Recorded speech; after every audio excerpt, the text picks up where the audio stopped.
Well, hello everybody. How's your, what's today, Tuesday's going?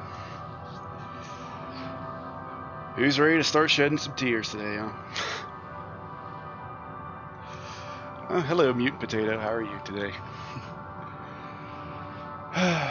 Well, I think today's it. Today we finish MSQ or die trying. And if there's a 90 dungeon and a 90 trial ahead of me, it's probably going to be both.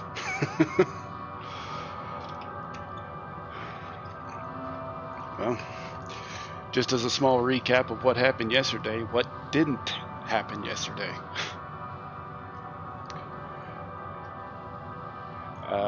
Went to Charlian, went to talk to Heidelin, wound up killing her. Whether by accident or by design, unsure yet.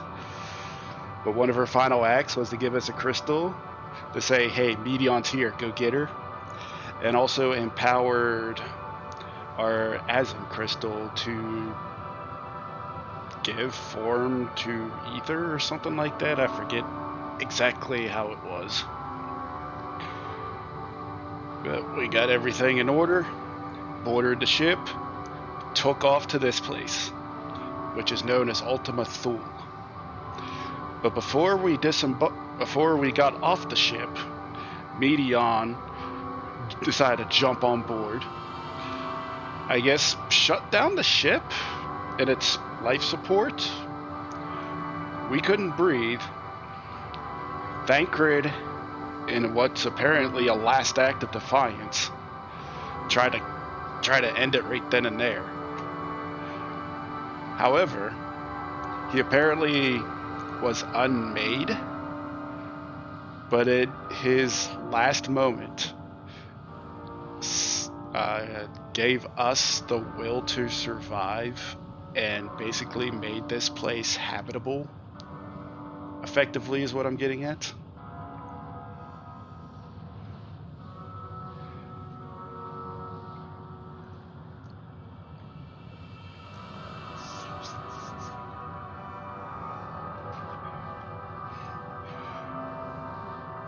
But we started walking around this place, and there's a bunch of dragons around, which apparently only I and Estinian can see. The other party members cannot. The current in-game theory right now is that Estinian thinks that we can see these dragons because of our links to Nidhogg and Midgardsormr, respectively. I'm also pretty certain this is the area where Omega and Midgardsormr originally resided before they came to our planet.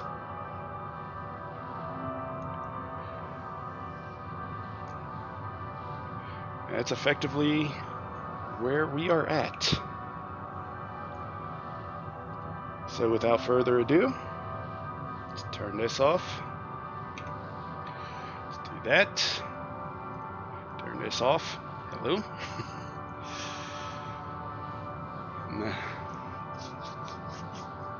Let's get to it.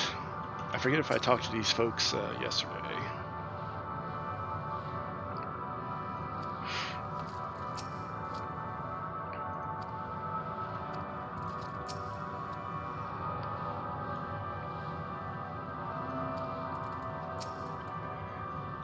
So I'm starting to wonder, Thancred effectively got picked off, unmade, turned to ether, whatever. Is Medion gonna start picking off everybody one at a time? And then we use the Crystal of Azim to bring them back, in a sense?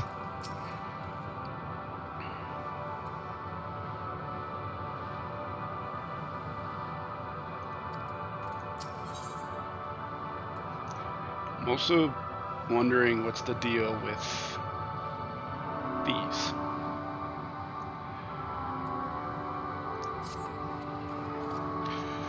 Alright, back into the mindset, voicing characters. soul without body, a form of being which we are not yet wholly unfamiliar. Indeed, for we existed in a similar state when residing in the first. The circumstances are rather more dire than that, 'tis true, but I choose to believe he is not forever lost to us. Regardless, in sacrifice he hath afforded us a chance to prevail. Let us not squander it and ascertain the nature of this realm, that we might confront and defeat Medium. Astidian, Angus, would you accompany me in speaking with these dragons? Mayhap they can enlighten us. I would ask the rest of you to survey these surrounds. If there is a path that may lead us to our quarry, we must find it. Very well. We can reconvene here when everyone has finished. Medion said these dragons are shallow in shade, from a world whose denizens sought oblivion. As such, they're not like to be amenable to company, let alone conversation, so please be careful.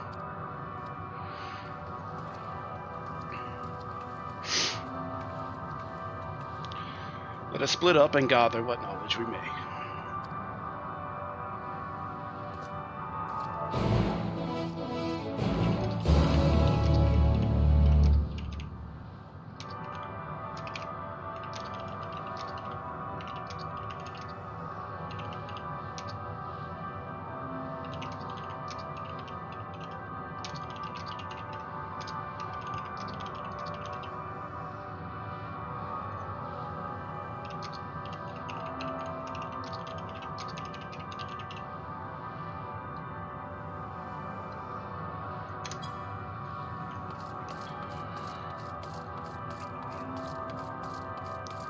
Are these dragons?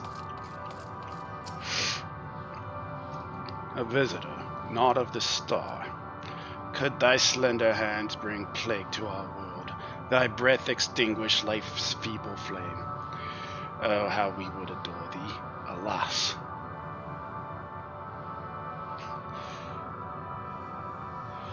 With time our flesh shall wither, our souls fade, and so we wait for its inexorable march unto oblivion. Hope to see you in ALS soon. Well, I'm there, I think. If thou art not come to hasten our demise, I bid thee leave us. We crave not companionship, only silence.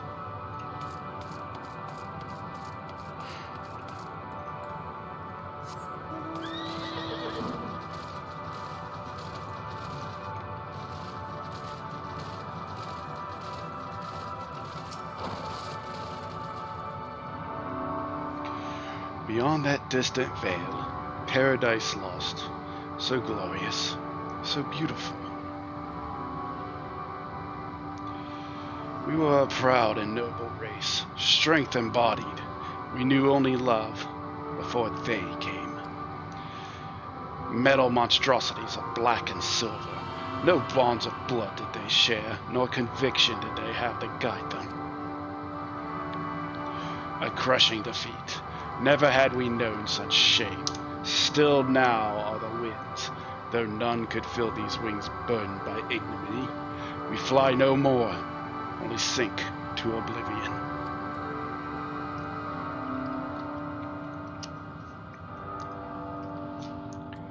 So this is the Dragon's homeworld before Omega showed up, is what I'm gathering. No spoilers, by the way, thinking out loud, in case it needs to be said. Pretty much any question that I ask out loud is rhetorical. Just me thinking out loud, giving my thoughts. So, thou wouldst bid me speak. Folly. I observe the lesson of stone. I shall not fly, nor speak, nor roar. Only watch and wait and end. But one sight yet stirreth my blood, tempteth me to raise my voice in lamentation. Null, the cradle of unsung dragons. No words, no song are possessed of the weight to describe such tragedy. Go, if that be thy will. I shall remain.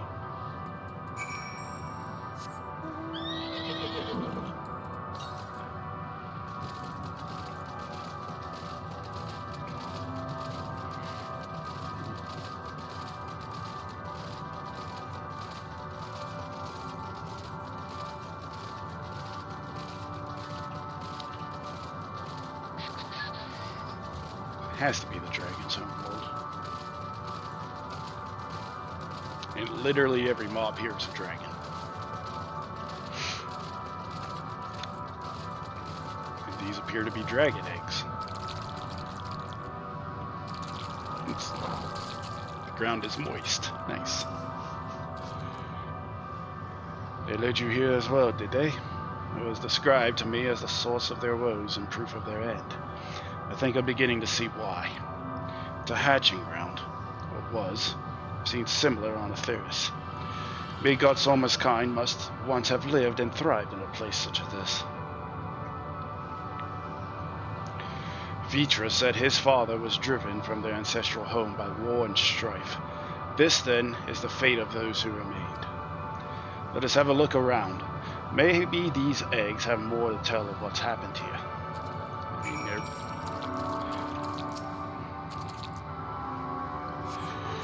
Inside the shattered egg, you find the remains of an unborn dragon. The body has already begun to decompose. The gelatinous, half-dried membrane covering the corpse suggests it failed to emerge.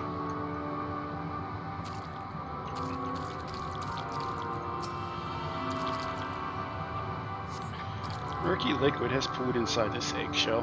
The noxious photor is indicative of contamination.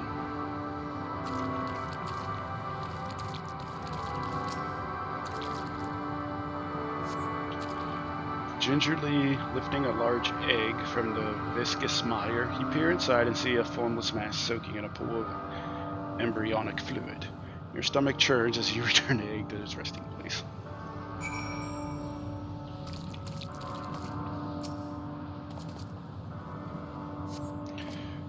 This egg appears to have been broken from the inside out. Perhaps the dragonette within succeeded in hatching. What's this? I thought all the eggs had been ruined. If the dragonette was indeed hatched, there is no sign of it here, or its sire for that matter. We should look for them. You start with the cliff tops and I'll search the plains. We're just going to ignore these two eggs? Just assume they're gone?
Anything down there? Nope, just space. What is this bereaved dragon?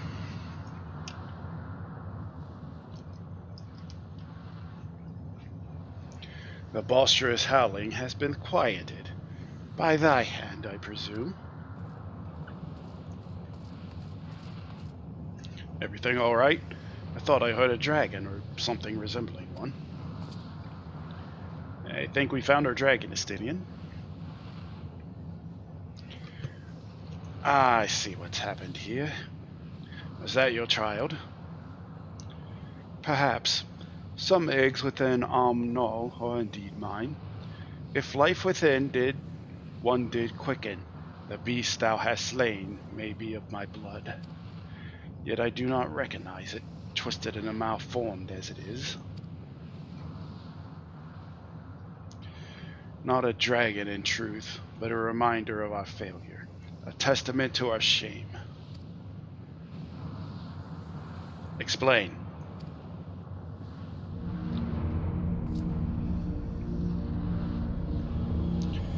They descended from the heavens, cold, heartless machines, and with them rode war and death.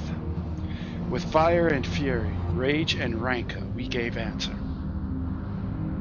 'Twas a long and bloody battle, but only the beginning.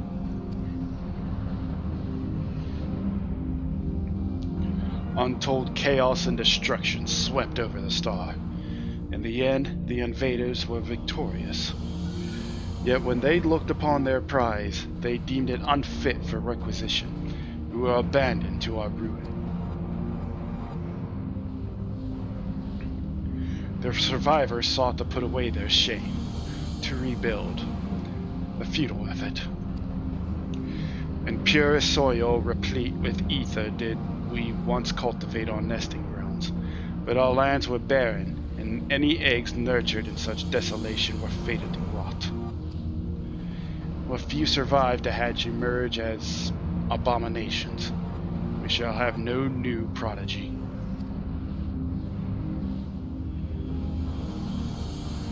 There are dragons among you capable of journeying to other stars. That there are. Many would make the attempt, each bearing a clutch of eggs. The richest stars were home to the harshest rulers, and the arrival of dragons incited contests for supremacy. When fires faded, the wars lost and won. They too are reduced to ash and waste. 'Tis the curse of those who seek life to be drawn into conflict, to conquer or be conquered. A vicious cycle we now choose to break. We tire of conflict, of everything. We wait now in sweet, merciful silence, free from strife and suffering, still as stone. Wait! You claim your kind is doomed, but there is another star.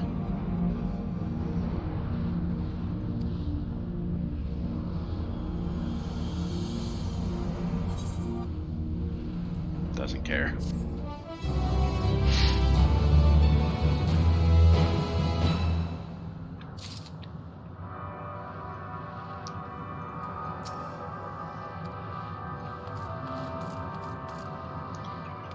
So this was their homeworld. Then machines similar to Omega came in here, blew them all to hell.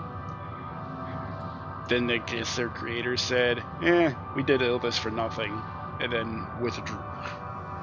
Basically leaving these guys to wallow in despair and basically ask for death.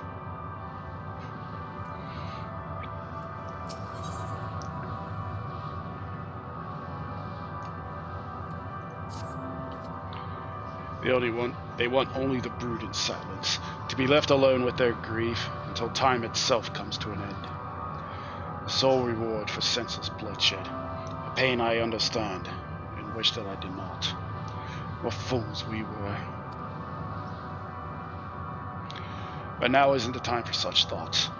The others will want to hear what we have learned. Come.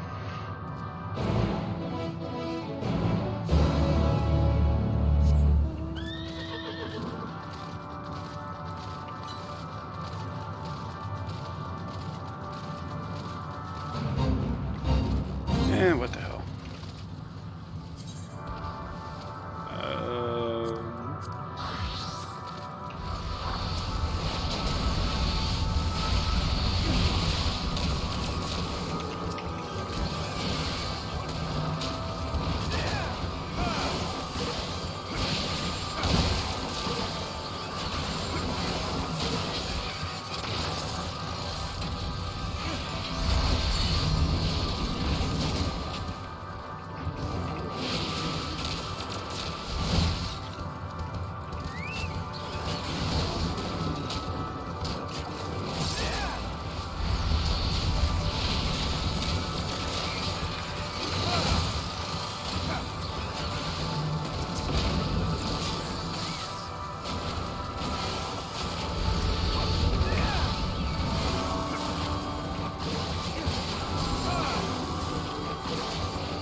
kind of seems out of place in this area, but we'll take it.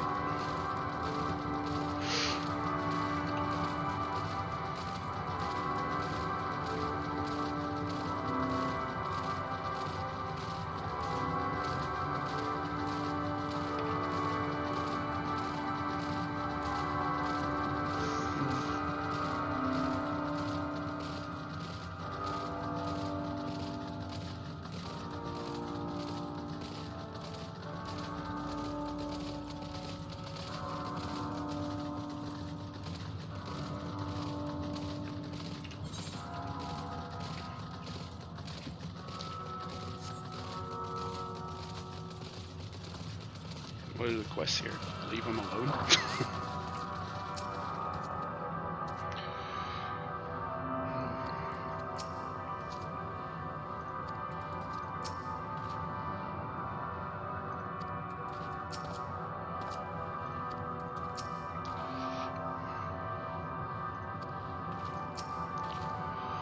Were you able to establish any meaningful contact with the dragons?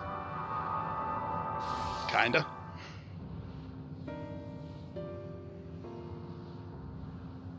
I see. They wish to escape what they perceive to be a cycle of conflict. Thank you, Linkus, Estinian. As for our part, I believe we are more acutely aware of our confines than before. We started by traversing the perimeter of the island to see if there might be a path leading off of it. Sadly, there was nothing to be found. There's no small amount of debris floating about. Could there be enough to serve as a bridge to lead us elsewhere? I considered that, and so I tried throwing a stone onto a potential platform to judge its integrity. But it never reached its mark. As it crossed an invisible threshold just beyond the boundaries of this island, it vanished, only to reappear above me and fall at my feet. I would not be too quick to presume that what we see outside this space is as it appears. Which is why I returned to the Ragnarok and asked the Loporits to search for a potential path. However, the ship's instruments failed to provide conclusive data on the surrounding area. Until we know more, I think it too risky to attempt flying to another island. Well, Medion told us before, the emotions dictate reality here. Might be the key, but I'm not entirely sure what emotion might manifest a bridge to lead us to safety. So what you're saying is, we've no way forward.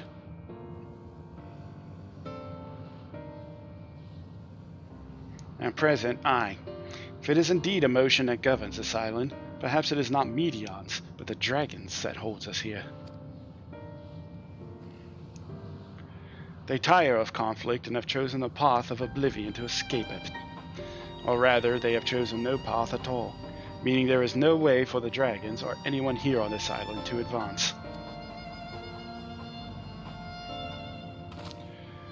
A sound theory, disheartening though it may be. If that is the case, what recourse do we have? They are not like to be persuaded to help us. Their reasoning is built on a history of turmoil and strife. Without irrefutable proof, the future is not as bleak as they believe it to be. Mayhap persuasion is not the answer.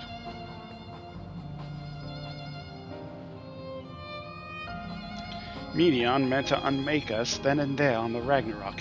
She would have succeeded if not for Thancred's determination. She conceded it was strong enough to overpower the despair that otherwise rules Ultima Thule and reshape it to a degree. Perhaps it can be done again in like manner, by overpowering the prevailing emotions.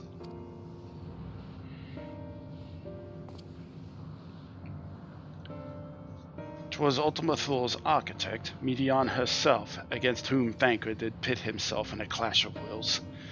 Though I mark no leader among them as such, I did chance to encounter a dragon possessed of despair far more potent than most. Potent enough, mayhap, to dictate the course for others, and thus their domain to follow. He spoke but few words, carefully chosen, their tone and timbre alone threatening to rend my heart in twain. Challenging his desire to remain may allow us to alter this island upon which we stand. Alas, I fear my vaunted rhetoric availed me not against his calcifying heart, but mayhap one of you will fare better. I will try to make the dragon less sad. Then I shall guide thee. I'll end, they call him, in the dragon tongue. Thou wilt find him nearby, eyes fixed upon the water. Well, what have we to lose? Let's get going.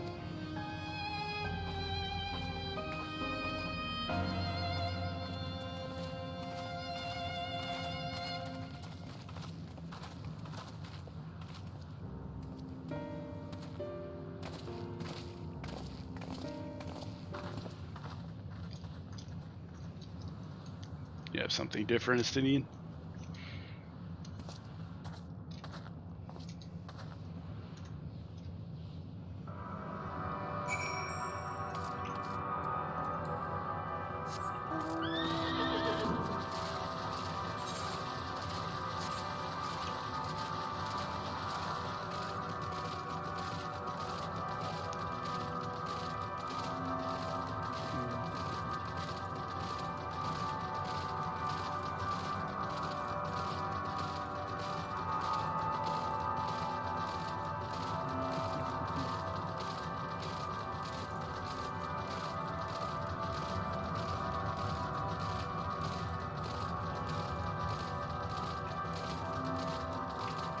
I guess this is technically water.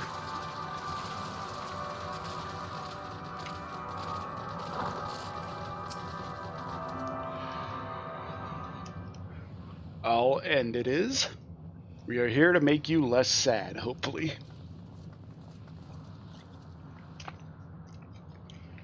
He remaineth as he was when I first approached, entombed in melancholy.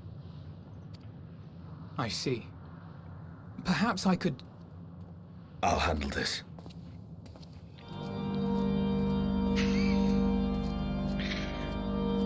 Vault music, right? So, waiting to die like all the others, are you?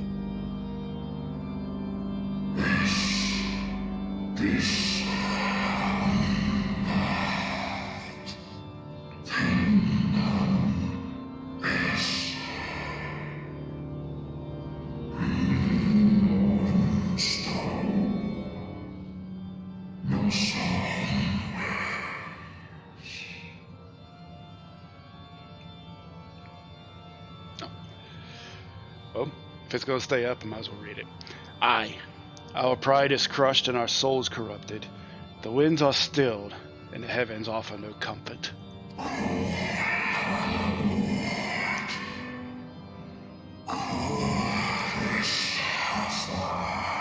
There is nothing left for our kind. Our long lives a curse as we await the end. Still as stone we shall become. So you say. Yet your kind has found a new beginning on our star. One of you braved the expanse, bearing with him a clutch of eggs. They and their children now rule our skies, their song heard by all.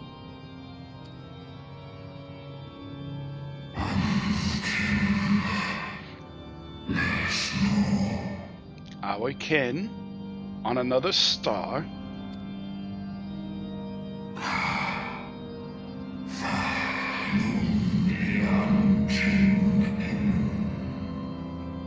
And yet, upon thee do I smell the blood of my brethren.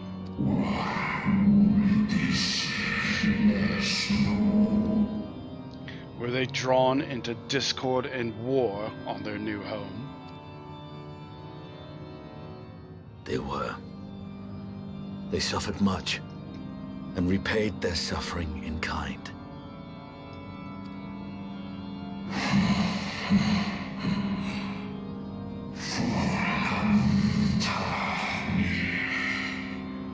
It mattereth not whither we fly.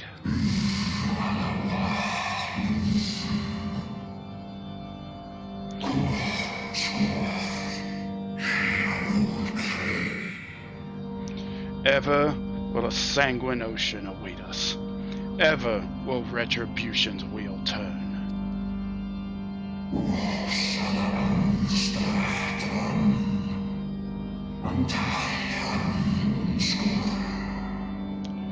And so, on the last of my pride as a dragon, I break free of this wheel.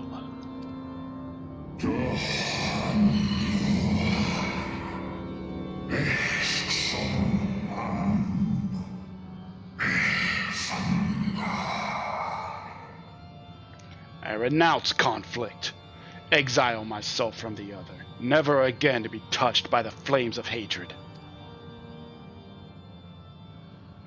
Had your brethren made the selfsame choice, my family might still be alive.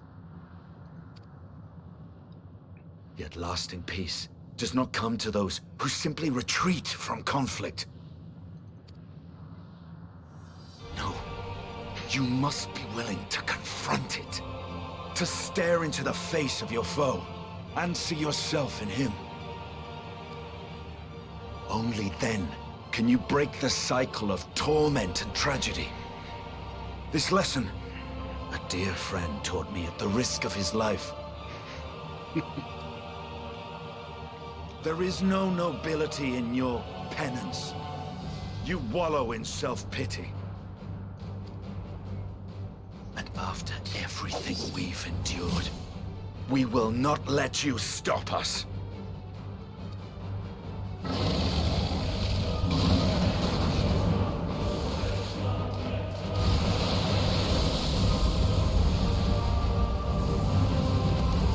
Estinian!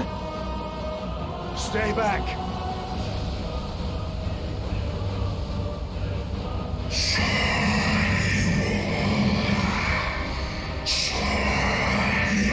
We tire of war. We tire of turmoil. Dignity tarnished, crimson stained.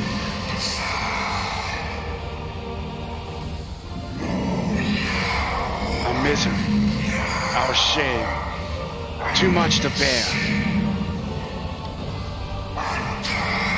Release us from war, from life.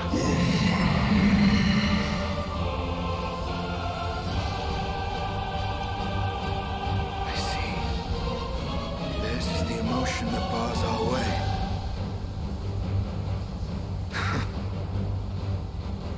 The rest is up to you.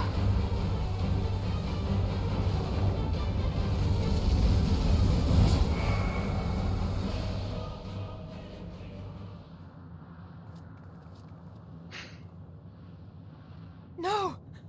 Not Estinian too!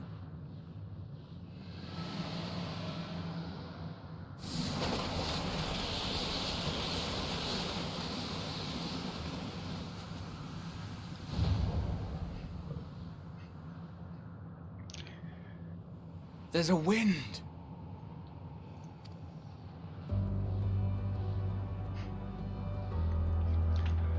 He's opened the way for us. Sacrificed himself to remake this place, like Thancred did. And then there were 6. Oh, Alphino.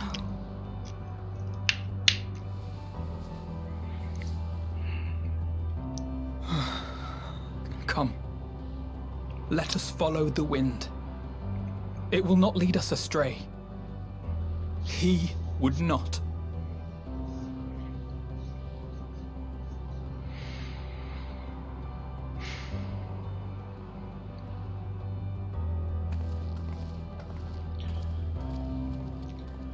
There go the 2 characters that most of us called were gonna not make it.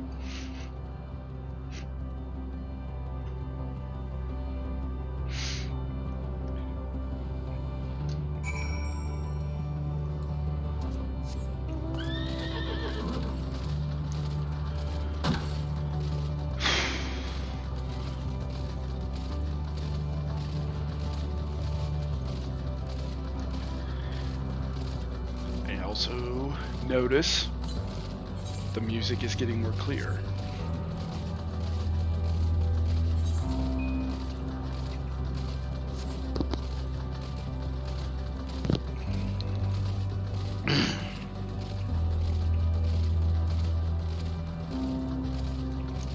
lookout point. I guess.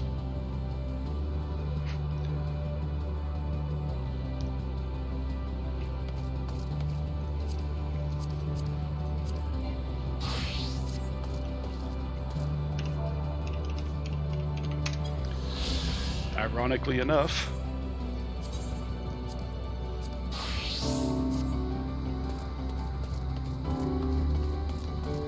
there was a wind confluence. So I'm going to throw us to here.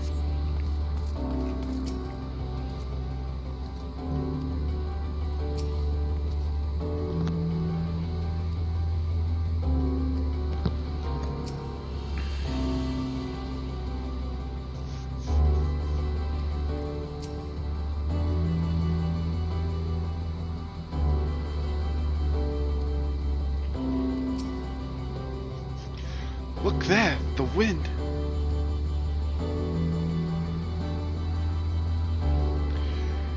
This is Estinian's doing, I'm sure of it. We should ride its flow and see where it leads.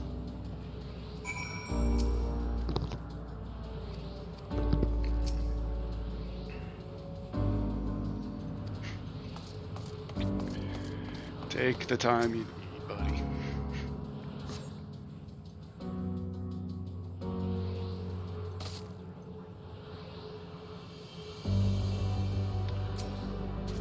Powerful gale has delivered you to another island. The other scions should arrive before long.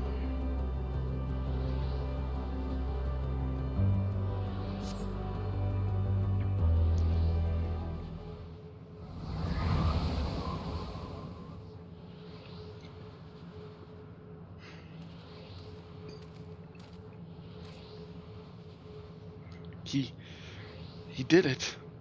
He found a way forward for us.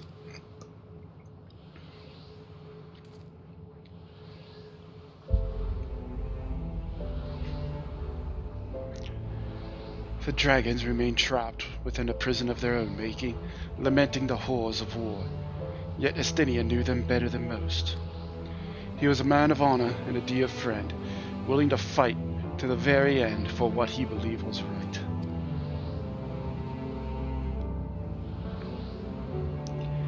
And he's still fighting, Alphino, just like Thancred. Their sacrifices are why we can survive here, why we still have a chance to stop her. Even in spirit, they're unwilling to give in to despair, and we mustn't either.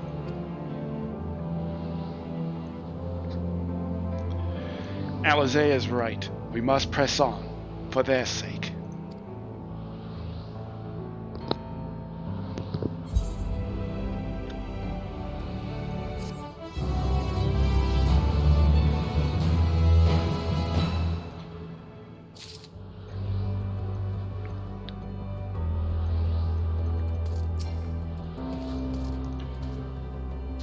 So it's not going to be so much me on picking them off one by one.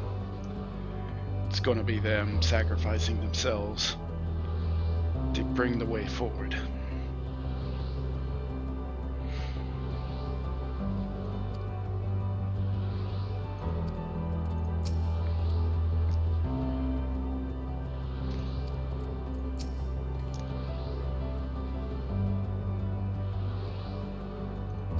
So I'm going to go and assume you're probably next, followed by you.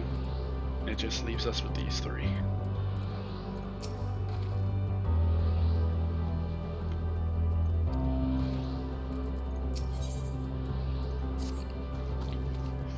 As your stolen Alizé said, we must continue.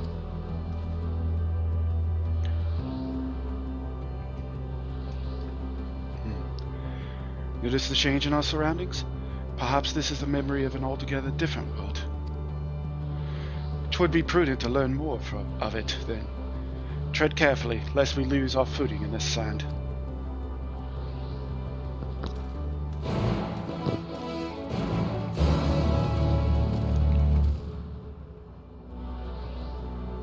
That's what the glitchy quest names.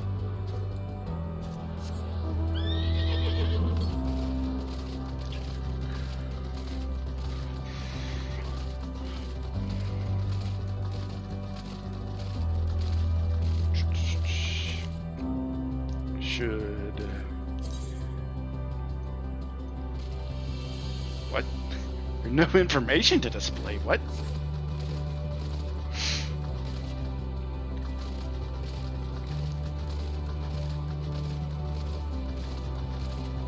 I'm literally here in this zone and you're not going to tell me what aether currents I do and don't have. Alright, fine, be that way.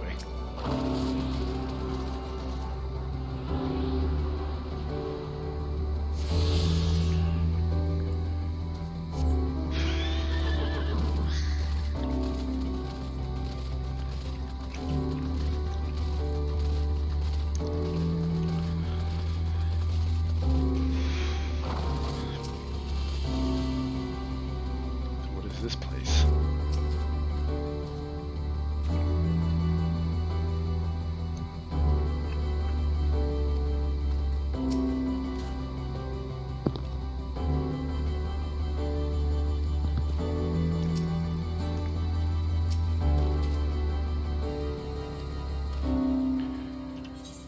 So these aren't...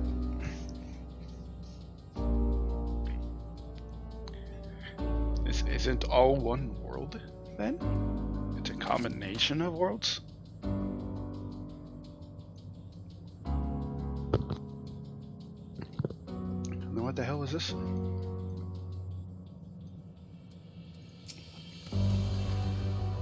Were it not for the violet crystal embedded in its surface, 'twould appear as an ordinary stone.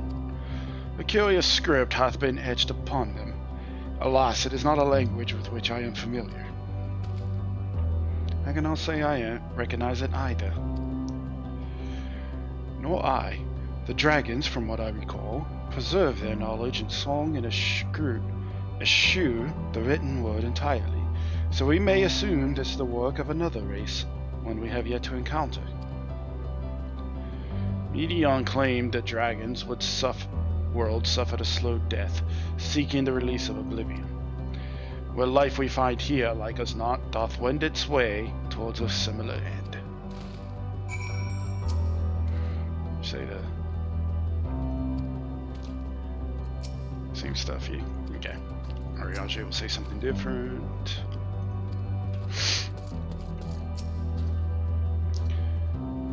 What do you suppose that is over there? That? I'm not sure. It's hard to make out at this distance, but its surface seems to bear the same crystals as its monument. Meaning there's a chance we may find whomever built them both, or whoever built them both. We should go and have a look. Come on!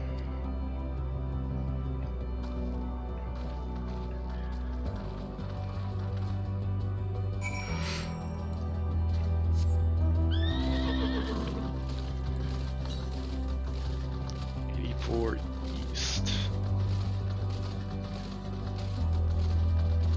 So it'll be up here.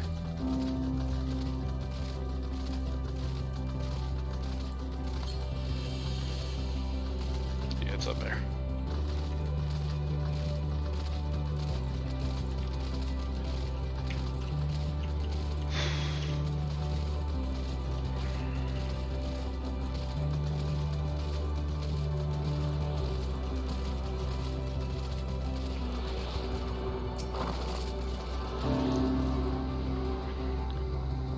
The hell is that?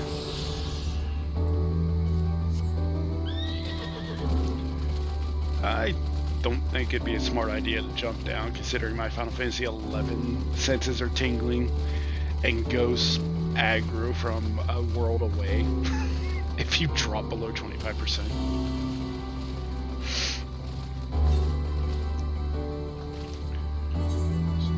That way somewhere.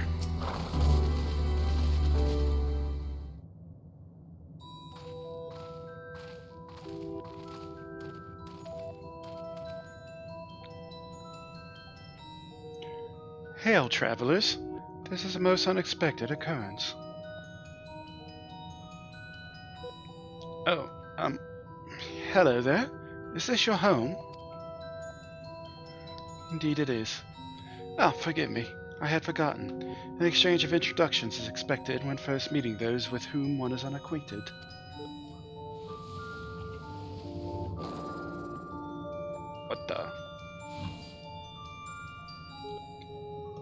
when the vibration of vocal folds was still required to convey our thoughts and intention. Ea, I believe, was the pronunciation used when referring to our people. Though it is not entirely applicable given our present state, you are welcome to use this appellation.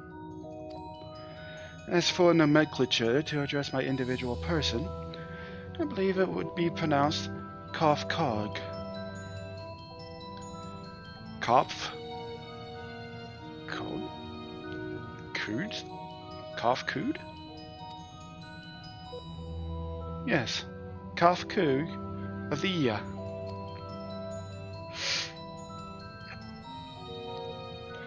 We have encountered beings that communicate intermittently through thought, but never one that is wholly without voice.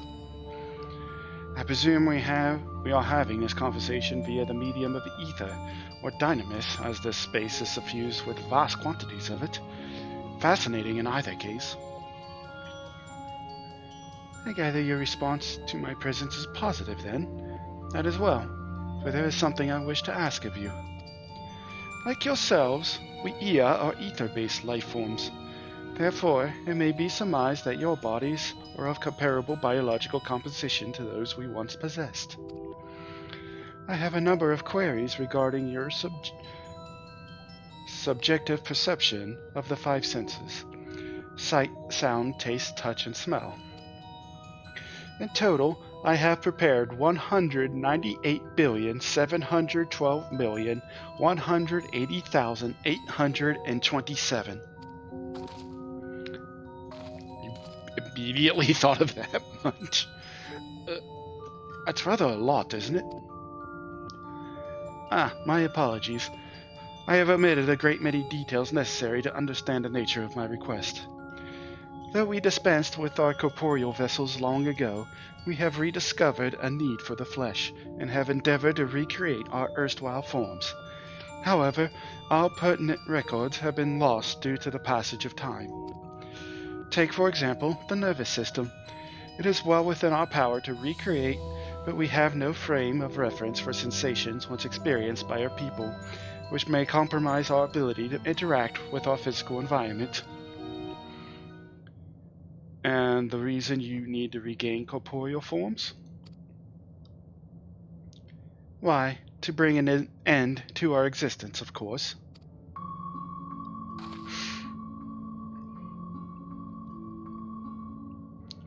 Though need is perhaps too strong a word, it would be a simpler matter to unmake ourselves through the use of etheric exsanguinators, but such a death seems inadequate.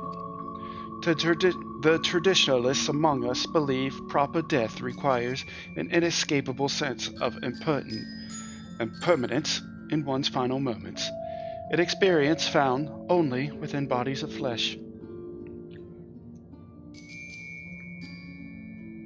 So you want to become alive to die again? Essentially? We should very much like to hear more of your plans. In exchange, we will answer any questions you have to the best of our ability. What is that more information? Such an exchange of information would indeed prove useful. Very well. To ensure efficacious? How do you say this word?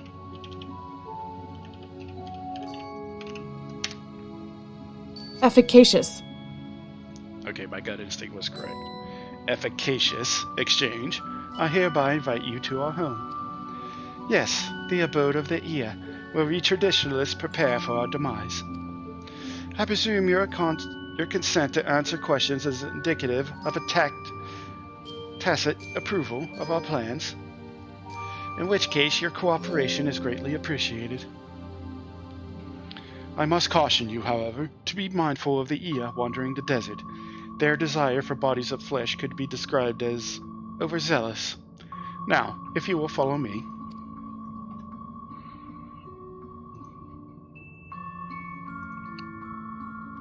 This is going rather smoothly. Not that I'm complaining, mind. Even so, we mustn't forget their aim is oblivion, much like the dragons. I may fail to see why a civilization so seemingly advanced would choose to unmake all they have created. At any rate, we will find no answers dallying here. Let us be on our way.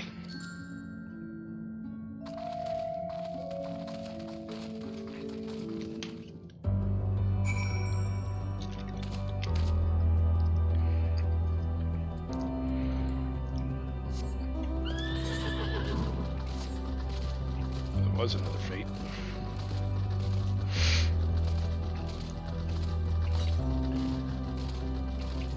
God damn, it's northwest. Then we're going northeast. Yeah, we'll swing around to it probably.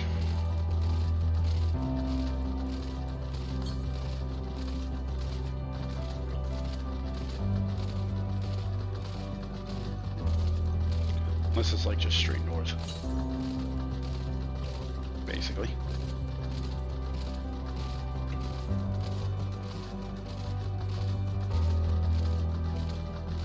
What the hell is that?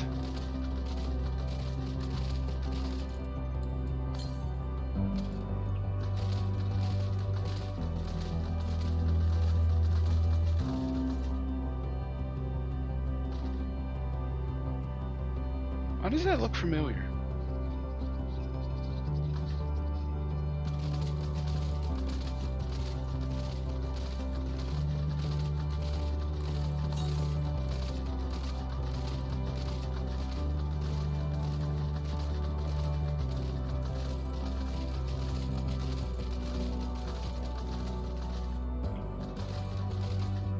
Also, should have seen the current. Oh.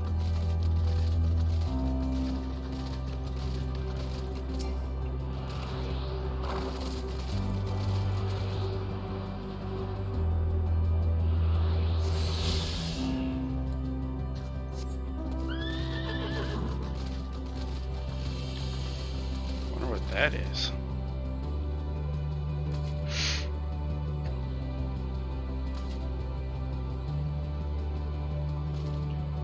Again, these structures look familiar. Where have I seen these before? Especially this stuff.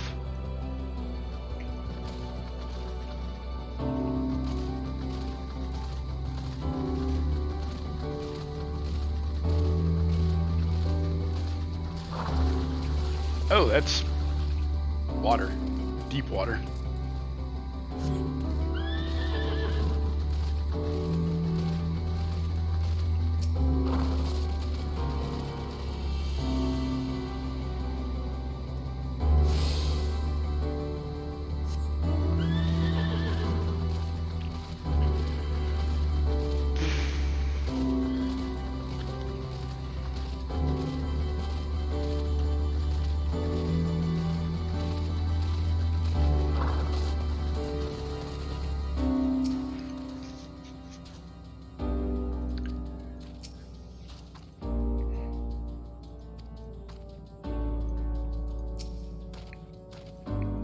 What are these? These like their houses? Get out of the way, damn chocobo.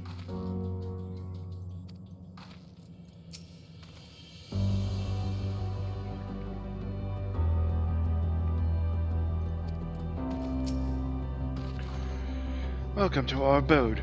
Most of our compeers, you will find, remain idle in their domiciles, though your quizzical expressions indicate my phrasing is unclear. I speak, of course, of the violet crystalline constructs hanging from those stone structures there. You say they remain idle, but what of your work to regain corporeal bodies? An astute question, and understandable, given your finite nature. We have no desire to pursue our research, for it is no longer necessary. If, in our idleness, we are struck by sudden inspiration, we rise to pursue said inspiration to its conclusion. That is why I was present for your arrival, and why I continue to engage with you still. But while the others are not currently in a motile state, rest assured they would not object were you to disturb their respite. You need only cast your thoughts toward one of their crystalline domiciles to communicate. think at the crystal.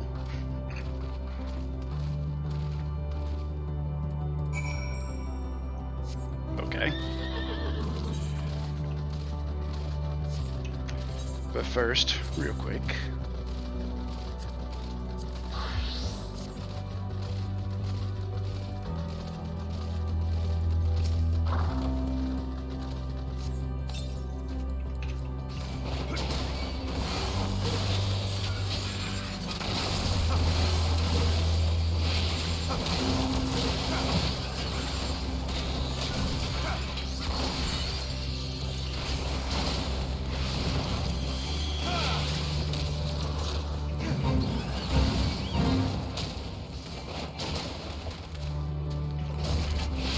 Looks like it's going to be a wait for the fake crowd to show up before this one gets done in a reasonable manner.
There's a fake crowd.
anticipate this fate will take me like 10 minutes.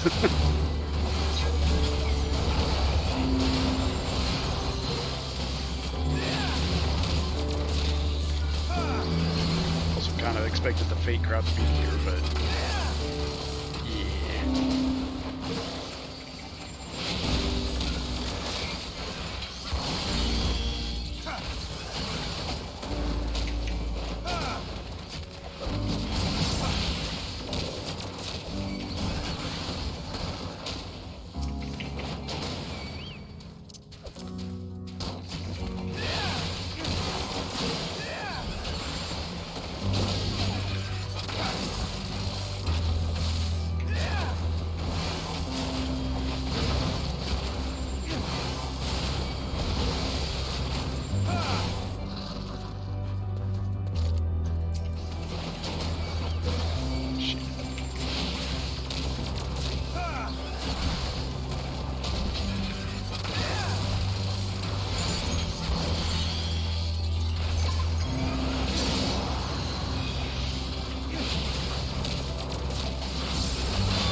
Things I do for faster mouse speed, and also get.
Okay.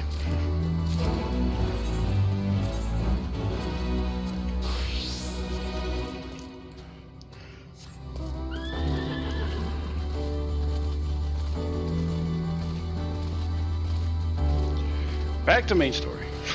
After that almost 10-minute sidetrack to get a fate done. Cast your thoughts towards the crystalline domicile, but there is no response. This dude took 10 minutes to do a fate. I'm not talking to him.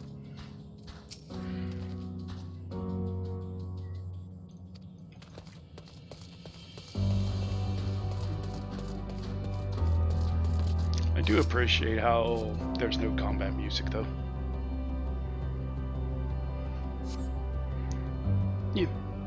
You wish to speak? Very well. Pray, a moment, if you would. Okay, well. Talk to the others. I tuned to this, right? Yeah.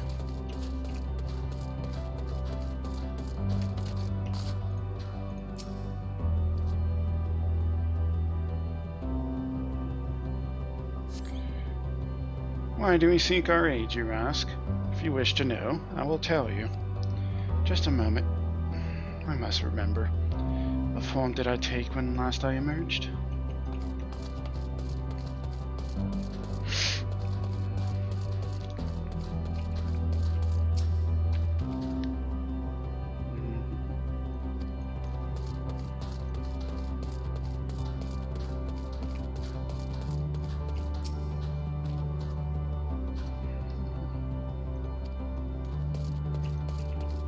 I guess we'll find out sooner or later, guy.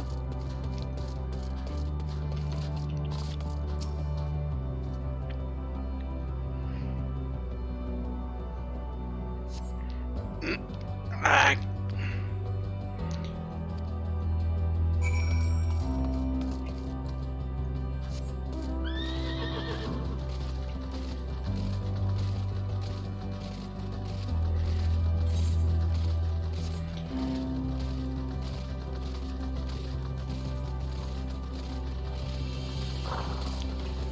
And we got 2 of the 4.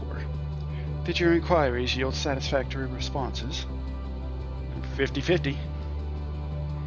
I see. If they fail to answer, then it is likely because their minds have unraveled due to prolonged idleness. They are naught but concentrated ether now. Worry not. There are no others who have need of those lodgings, and they will not prove a hindrance to remain as they are. But more importantly, you said some few did answer your request for an audience, yes? I imagine they will be with us ere long.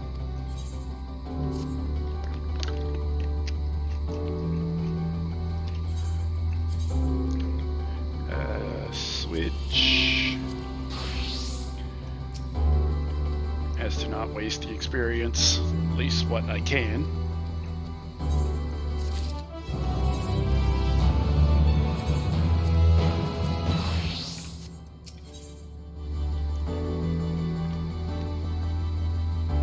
They're becoming even more jerk-garbled.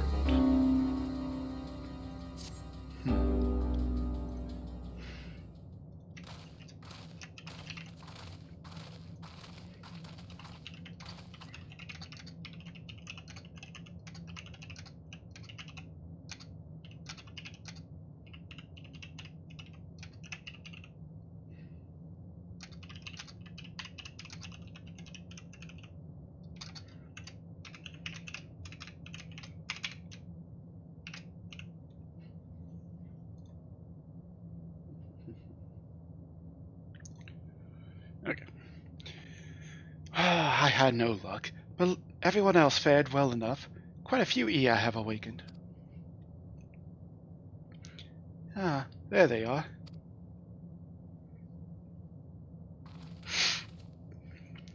We got 3 of them, huh? May I introduce you to La Lak, Dudika, and Need.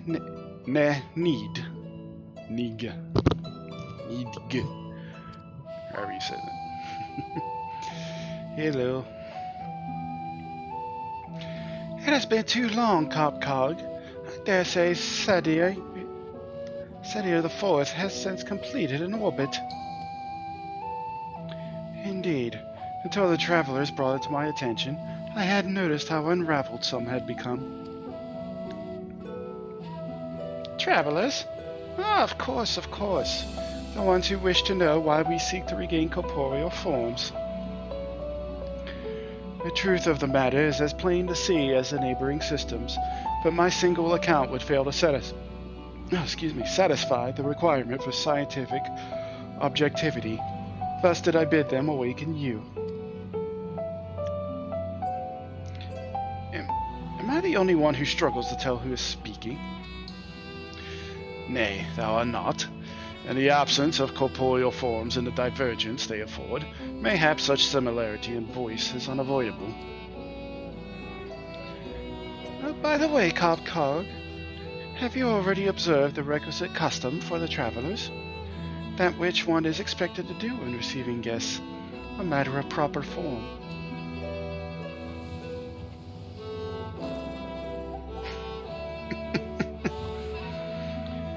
Ah, yes. So long has it been, it had completely escaped my mind, and still does. What was it again? I can't seem to remember. What hell is this? Neither do I. Pity. I was hoping you would. Perhaps we can search the archives for the answer. Come now, Nendig. The archives have long been frozen, lest we subject ourselves to further dolor. Surely you can recall that much. Ah, of course. Food. The custom is to serve food. Beings of flesh such as they must regularly replenish their ether. By contributing to their replenishment, we communicate our friendly intention. That's right, that's right. You're ghosts, how are you going to make food? We duly invite you to join us in communal repast, after which we may engage in leisurely conversation. If we have a chance to learn something, then I see no reason to decline. Just don't kill us. Excellent. If you would care to follow, we shall feast you on the purest ether.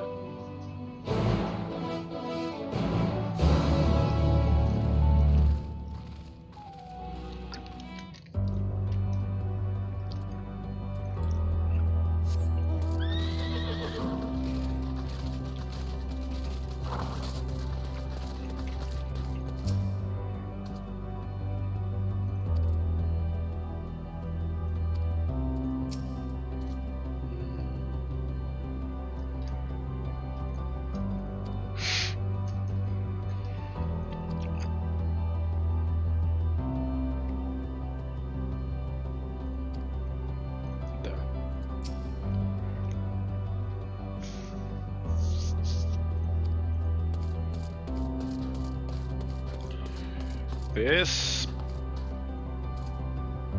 I don't like this.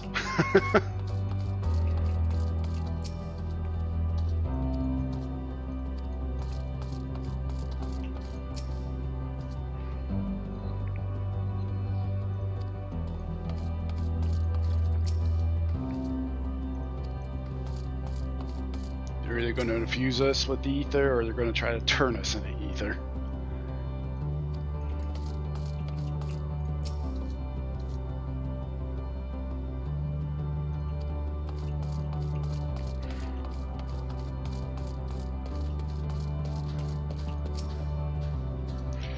Facility where we replenish our ether.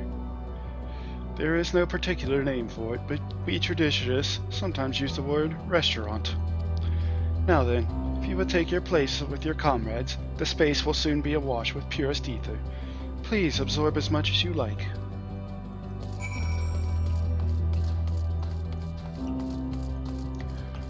I don't like this. Brace yourself for a rush of sweet, sweet ether, but nothing seems to happen. Perhaps you need to wait a little longer.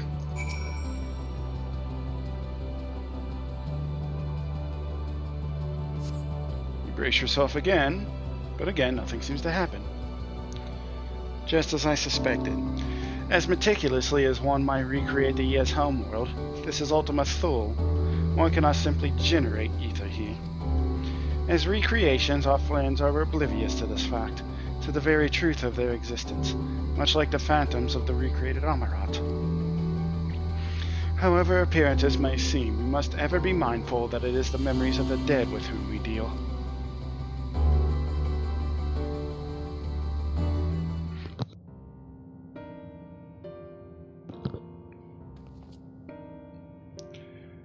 So, did you have your fill with ether? Alas, we couldn't absorb it. A deficiency in our forms, as it would seem. Oh, how very unfortunate. May I ask how you normally replenish your ether? Eat, drink, wait for MP to come back. Through your mouths, you say? How very primitive and quaint.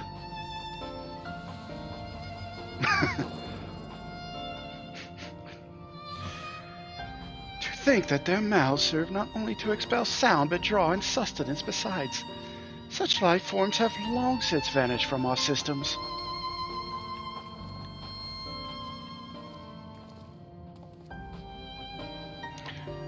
we regrettably could not partake of your magnificent feast, rest assured we feel your welcome most keenly. In the course of acquainting ourselves with your sophisticated ways, however, we could not fail but wonder. Wherefore do you wish to obtain vessels of flesh, and thence to vanish? Will you not favor us with an explanation?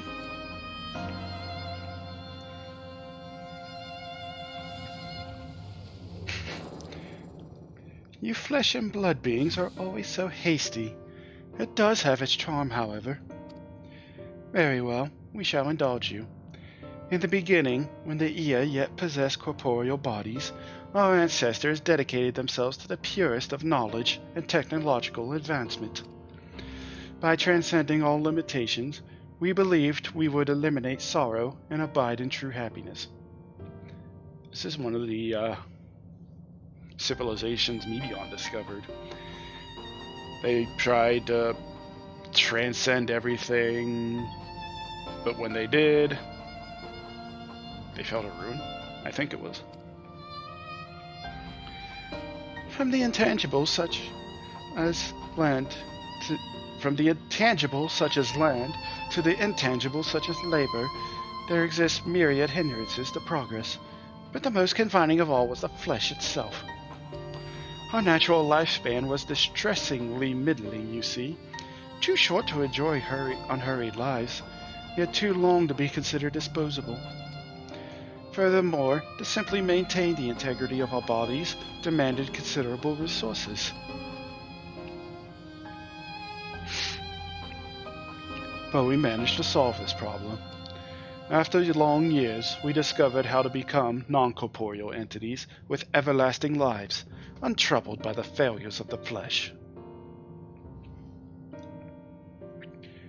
Thus changed, we had more time and freedom to continue our scientific pursuits.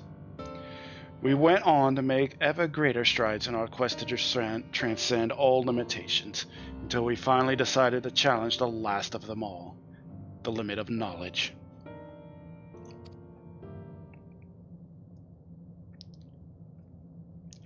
That is to say, deciphering the laws of creation. We sought to discover how the universe came into being and explain all extant phenomena, and thence predict the future. If we could but achieve this, we believe that we would be free from uncertainty and anxiety.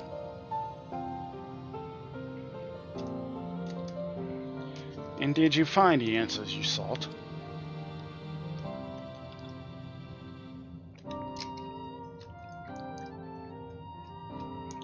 Yes, we did. Our efforts revealed to us a fundamental truth. Knowledge of said truth is essential for the continuation of our conversation. If you would learn more, we would share it with you. No, we mustn't. Primitive as they are, it would be unspeakably cruel to deprive them of their ignorance. They are possessed of corporeal forms, their lives readily ended. As those who have gone before, is it not our duty to warn them?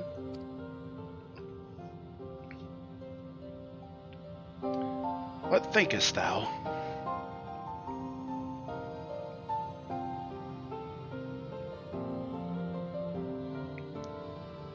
Istola wants to know. We have deliberated and come to a consensus. If you are resolved to know it, we will disclose to you the truth we discovered, the truth of the universe. Seek us at the stone pillars just outside the bonds of the abode, a place called Elegia.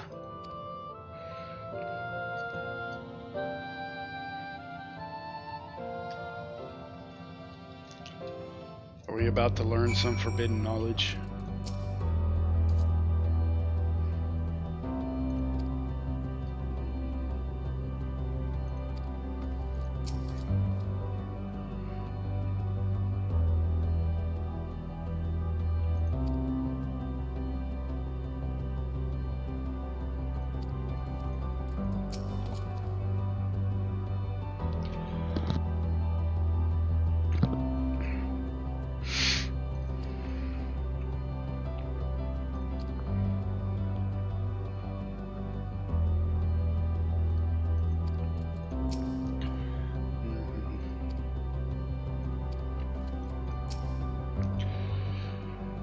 a fundamental truth. Stola, probably going to end badly for you. We will hear it, of course. Let us learn what has led such an enlightened people to this indolent end.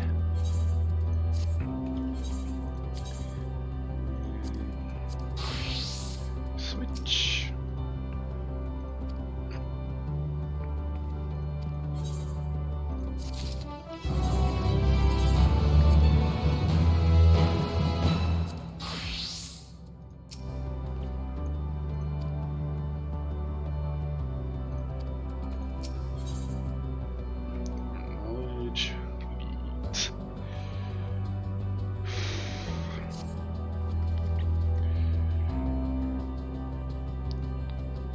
Ere we join the Ia, there is one trifling matter I would fain investigate. Linkus, Grahatia, might I trouble you for your assistance? But of course. My thanks. We shall head outside the abode, if you would kindly follow me. I know not what mischief you are plotting, Urianger, but I trust you have our best interests at heart. The rest of us shall go on ahead to Elegia. Lest you worry, we won't start without you.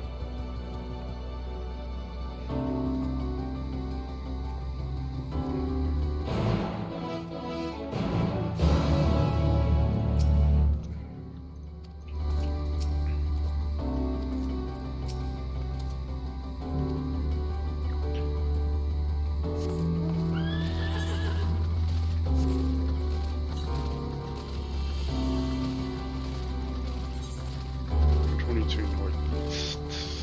Oh. I guess we'll get it. Oh, no one's doing fates, huh?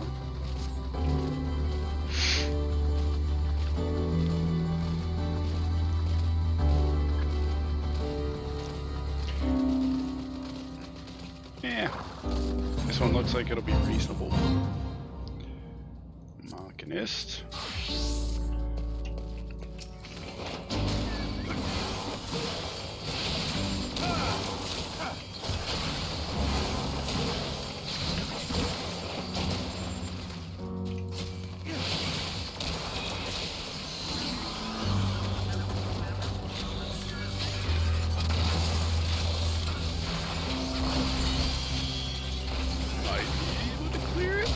Time.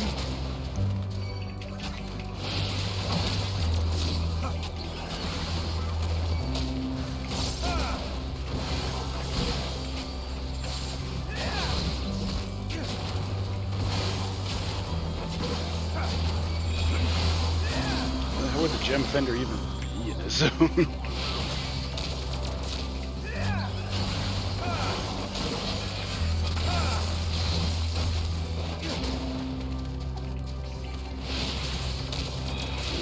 About the level cap again.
I was gonna say, am I gonna finish off a fresh mob before my Chocobo finishes off a mob that's at like 20%?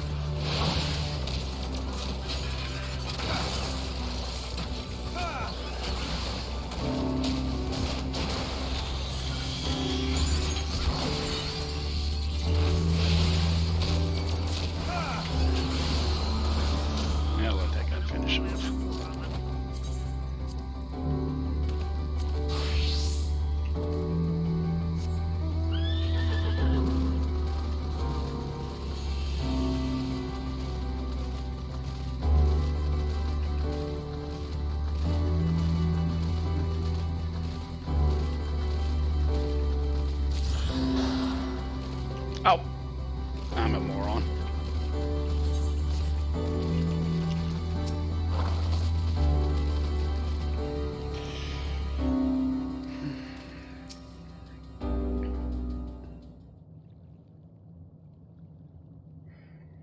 Aye, this place shall serve. Is it the spring that you wish to investigate?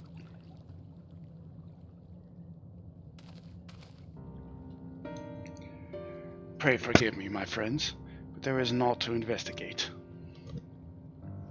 You want to stop your Stola from learning this truth? 'Twas but a pretense to speak in private.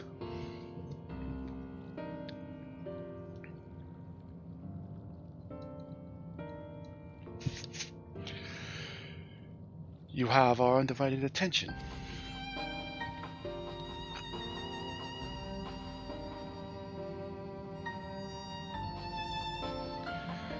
Or did you pick up on something? As we have established, here in Ultima Thule, those denizens of ruined stars are recreated in their twilight days. Yet one question doth arise in my mind. So faithfully formed are the simulacra, they believe themselves yet amongst the living. How dost thou suppose this is possible?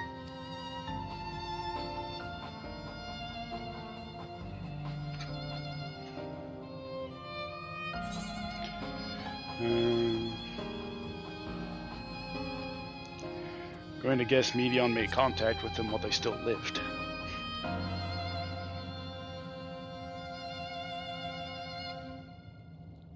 Of course! She must have visited the stars of the dragons in the year before either race perished in their entirety. Thus English is hard. Thus could she make their emotions her own, and with them create more faithful simulacra than had she relied upon any historical account. That was a sentence. So too did I theorize, and upon that assumption, consider how those two races may have met their demise. According to thine own tale, Medion perceiveth the emotions of those nearby as her own. A heightened sense of empathy intrinsic to her nature as an intellecty. In the course of her starfaring journey, if she encountered beings who strongly desired a cessation of their existence, then she would want the creation end. She would be powerless before that desire. Even as she possesses the power to grant it, the power of Dynamis. 'Tis my supposition that, overwhelmed by their longing for death, Medion did unleash Dynamis and usher the dragons in the ear unto their doom.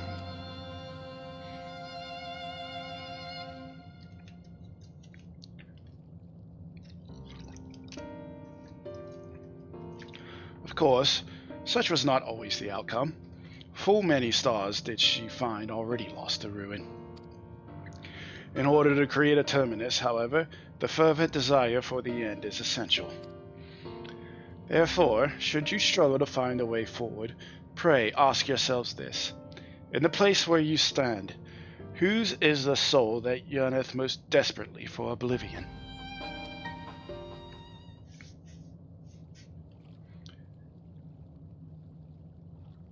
Why do you tell us this now?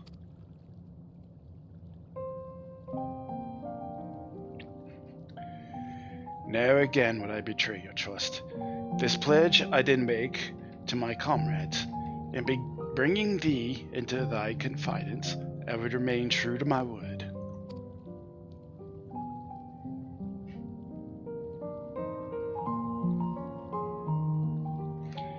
As for thee, let us consider it my fitting reward for the secrets I harbored for the Crystal Exarch.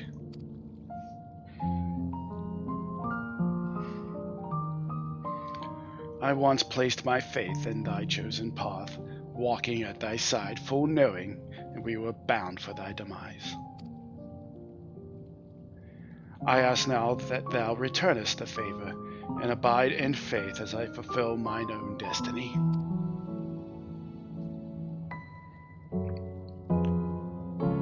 say my debt has come true, how am I to refuse?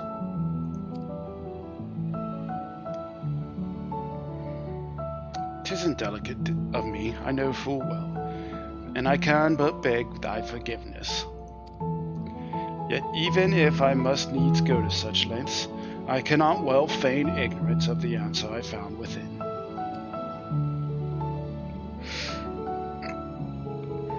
The answer to the question, in what moment might I stand strongest?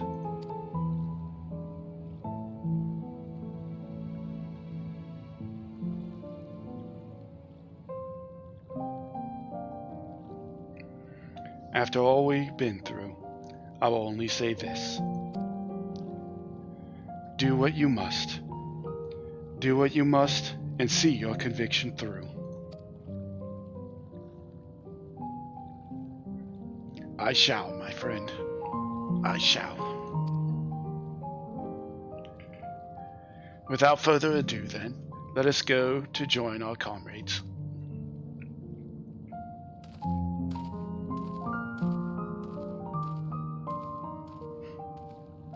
So he's next, huh?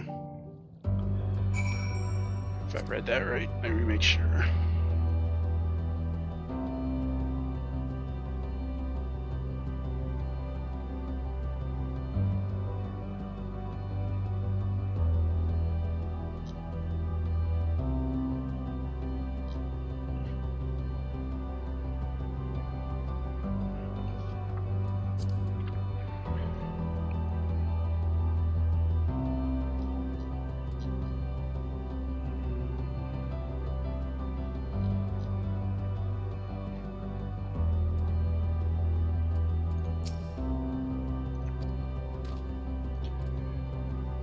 Okay, Graha. Let us be off to Elegia.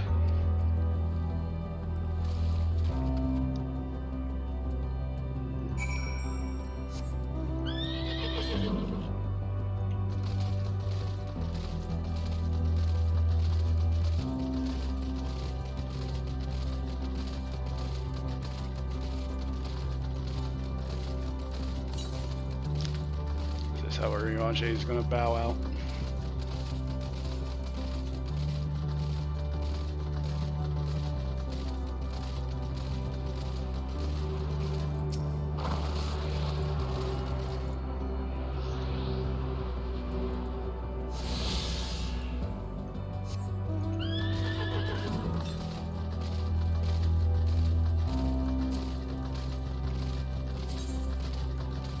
Oh, now it shows up. So there are 5 quests.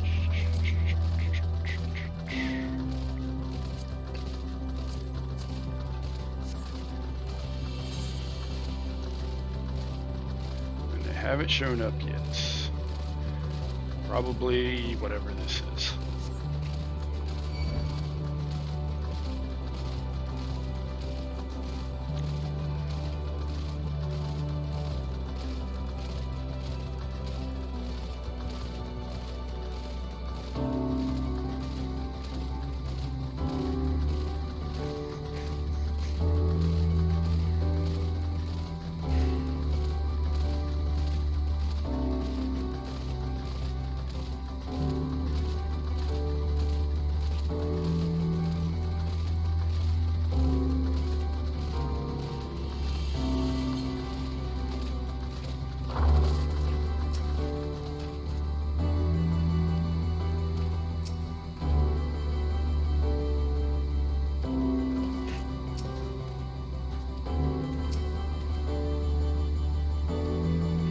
So it's gonna be one of these two here pretty soon.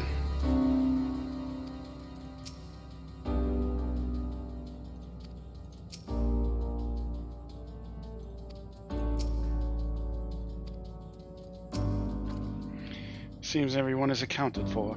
Shall we then?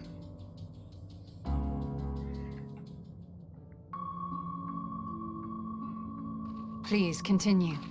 Tell us about this truth you discovered. Very well. Bear in mind, however, that the purpose of this conversation is not to impart scholarly knowledge. for such requires that you comprehend the subject matter, which you will not. It's not the voice We actor. will forego the intricacies of our scientific methodology and deal only with the conclusion, the end of our society and our world. We acknowledge, with regret, that your star is in the midst of the same panic-induced cataclysm that befell Deneb 3. As such, in order to avoid causing undue distress, we will refrain from explicitly stating how much time you have remaining. Gee, thanks. You are entirely too kind. I pray you recount your tale as you see fit.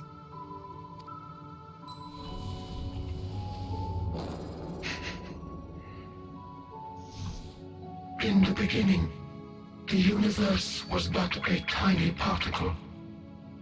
Then suddenly, this particle began to expand.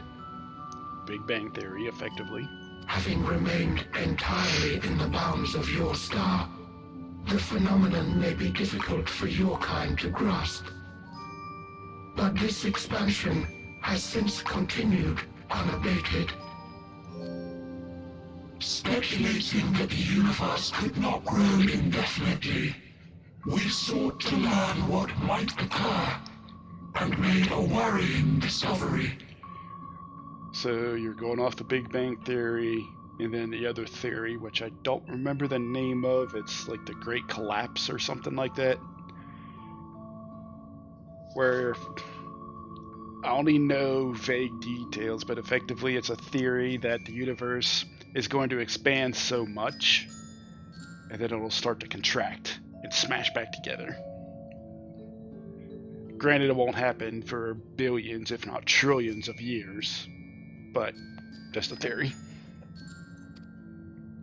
The stars will continue to spread apart, as will their finite thermal energies. Eventually, all heavenly bodies will grow cold and freeze. No new stars will be born, and the universe will enter onto an eternal ice age.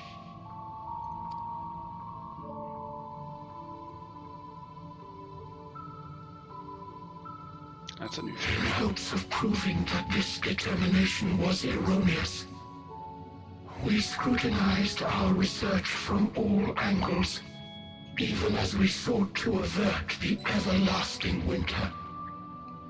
It's kind of an interesting theory if it was to go IRL. Never heard of that one.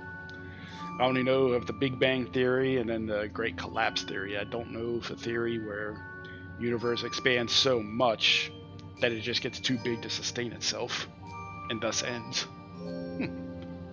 The endeavor proved fruitless. So infamously so, in fact, that it became synonymous with vain effort. Again, if something like that were to happen in our universe and IRL in our life, probably won't happen for billions and billions and hell, even maybe trillions and trillions of years from now. Like, for example, isn't our sun supposed to be good to go for like 4.5 billion more years before it starts becoming a red giant? I think it was. So we're going to be gone by the time that happens. The universe as we know it would end, and there is no way to prevent it. Beneath the weight of this knowledge, our society stagnated. Though we had time still, it was a cold comfort. Why strive for anything when desolation is assured? When our wealth of wisdom, accumulated since the dawning of our kind, would be forever lost. So you went and searched for the greatest of knowledge, and it made you depressed. No civilization would rise from our ashes. No scholar recover our knowledge. In silence unbroken, naught would stir. But you don't have to look at the end. Just live for the here and the now. It's kind of the whole point of life. Intellect was once our pride. Overnight, it became our shame. Our works, monuments to futility. Immortality, our greatest invention, became a source of suffering. Rather than suffer on, many chose to unmake themselves by means of etheric exsanguinators. Those stones. Etched upon these stones are the testaments of such souls. Though many left no words at all, thinking it a pointless gesture. Once we have obtained vessels of flesh, we likewise intend to vanish. If you understand this, understand aught of our tale, you will abandon your quest for knowledge. Ignorance truly is bliss. If you would cling to your illusory happiness, remain primitive and pure. It is the only way. She ain't gonna have any of that.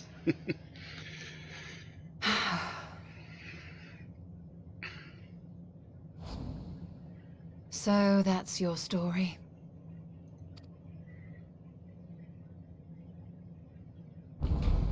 While I appreciate your advice, I will not heed it. Convinced though you may be of this truth, it is yours and not mine. Indeed, truth, I have ever believed, is in the eye of the beholder. Are you suggesting that we have reached a faulty conclusion? That our science failed us? Hardly. As you yourself said, the subject matter is beyond my comprehension. And that, I accept, is true. I do not possess the knowledge to prove or disprove your conclusion. In my mortal years, I doubt I could even approach the wisdom of the air.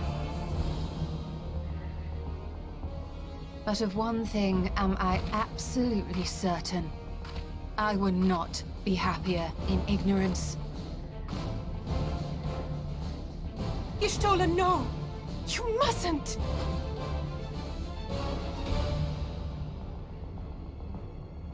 The most important lesson I've learned is that learning isn't simply passing one's eyes over words.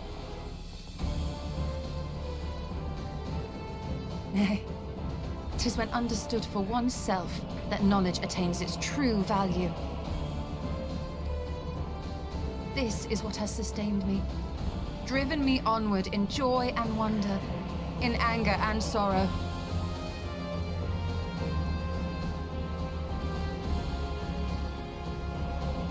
The universe may end, and all may be for naught, but I will live as I always have. I will always seek out new knowledge, and no conclusion of yours, no matter how grim, can dampen my desire.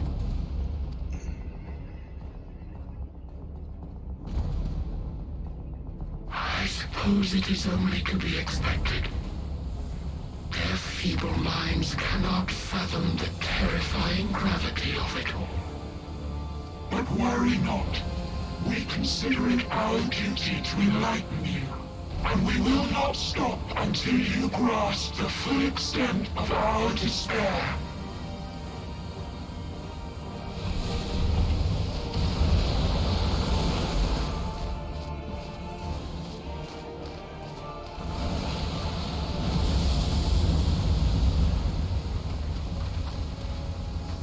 Keep calm and listen well. Though my body will soon dissipate, there may be a way to restore it. Asm's magic. So long as our souls remain, you can use it to summon us back. But you mustn't, for it would mean losing our way forward. This I only reveal so that you can promise not to invoke the magic. We came here knowing what victory may cost, so press on. Press on, and do not look back.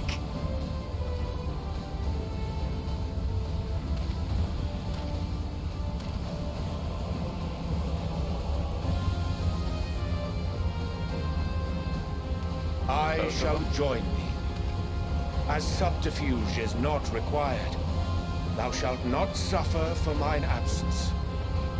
Riange. My resolve hath never been as strong as thine.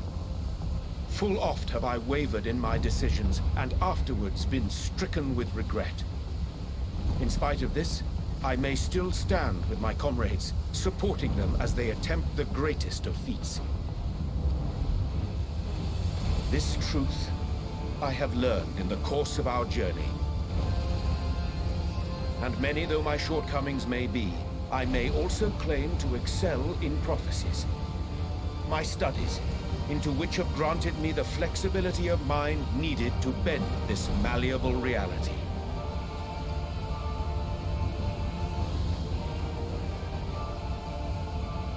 Thus shall I hope that thou mayest have the strength to resist, and our comrades the strength to continue.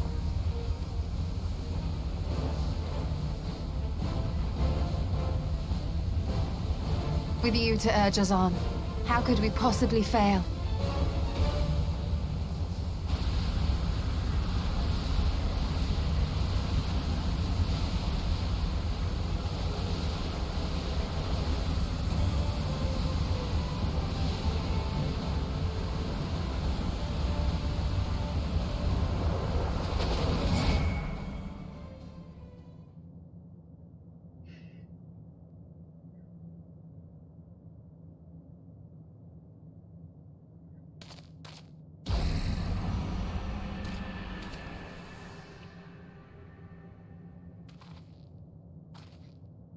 What's this?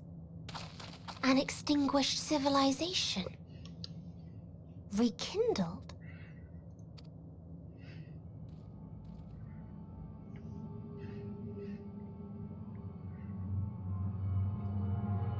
The hell do you want? That's right. Our quest doesn't end here.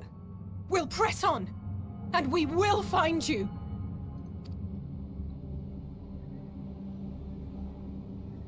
There. That's where you'll find me.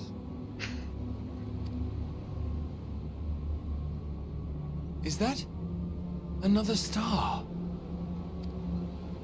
Of the stars we visited, most were already devoid of life. And where there was life still, the inhabitants wished for death. But even death, we learned, isn't truly the end. It is but a part of the cycle of rebirth.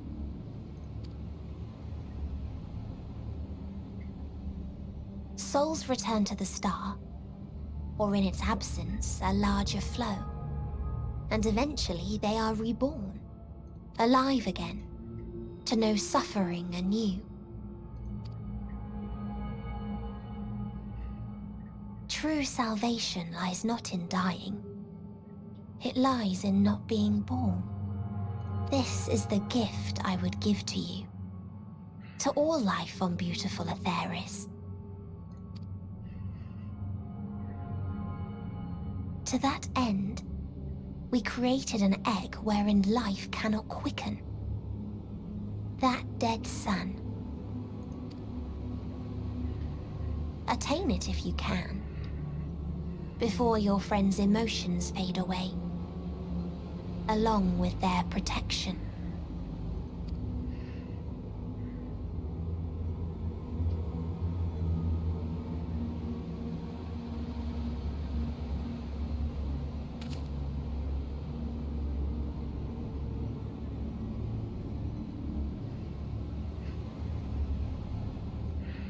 Coming for you, bitch.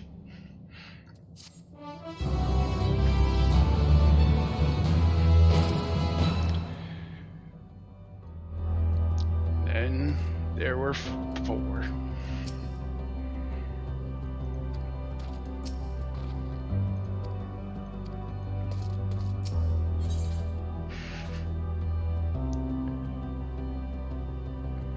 victory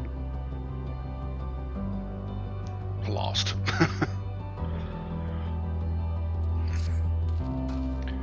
Are you all ready to continue on?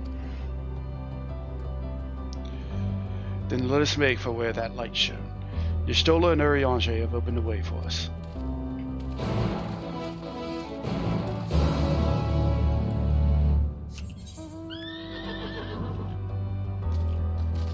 First off, we got 2 ether currents to acquire.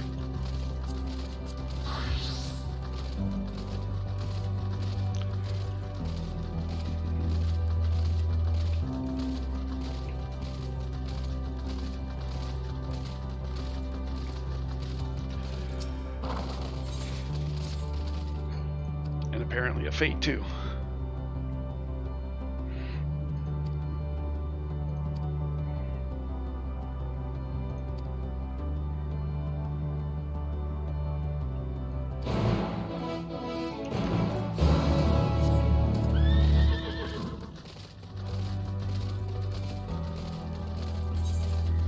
Fate's done.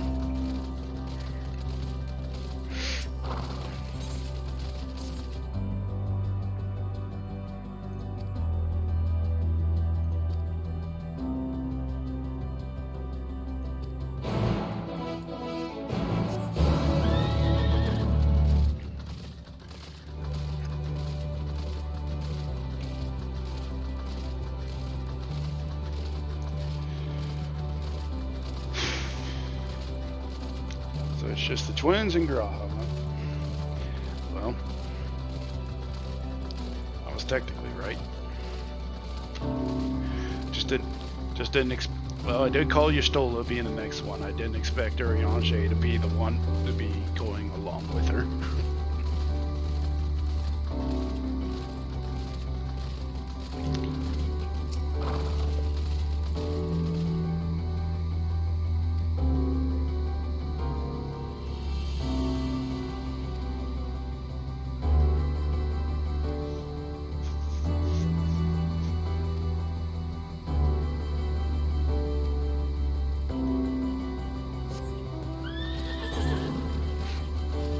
Excuse me.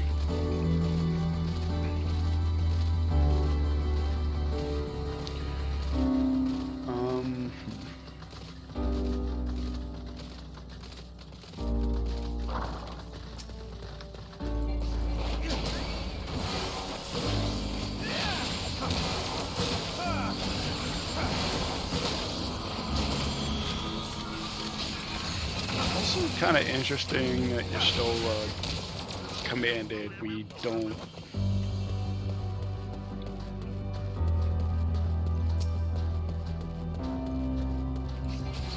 to not use the magic in the crystal yet.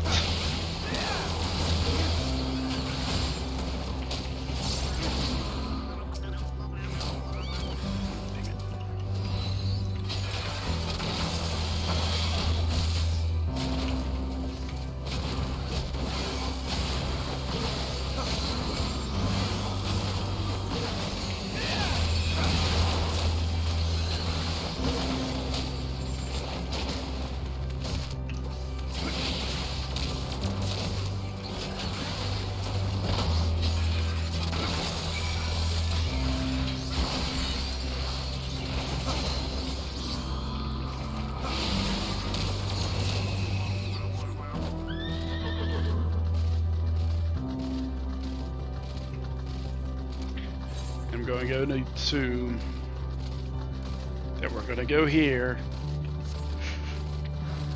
and then this song will get the vocals, and yeah.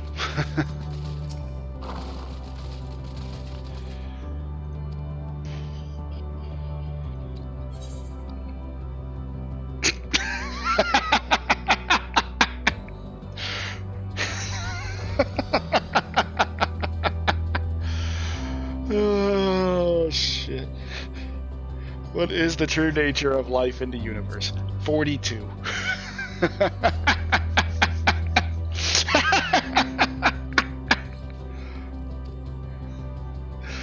Oh shit.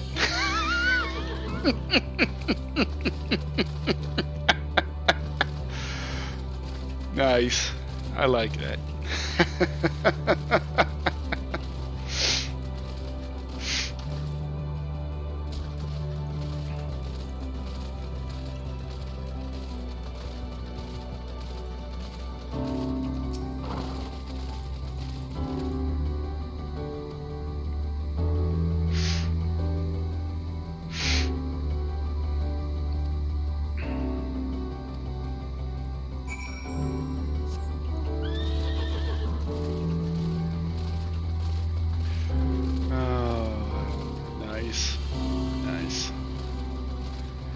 I'm a fan.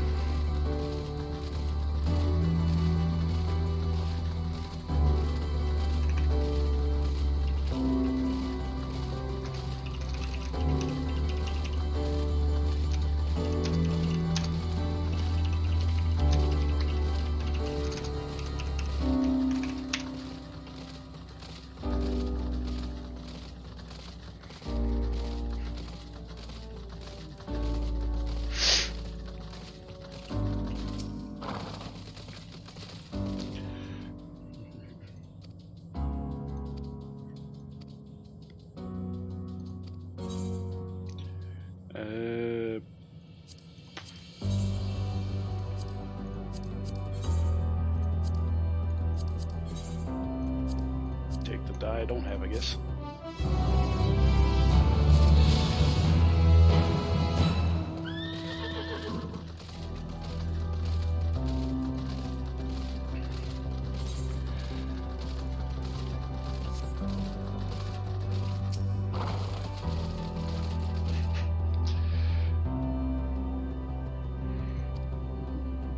Yeah, 42 is the answer to life, the universe, and everything.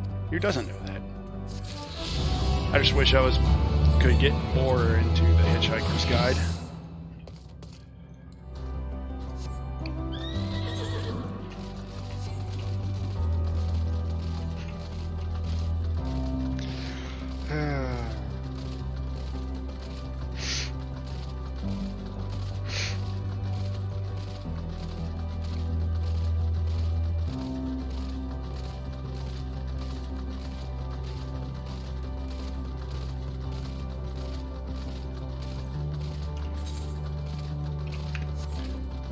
Aether Compass.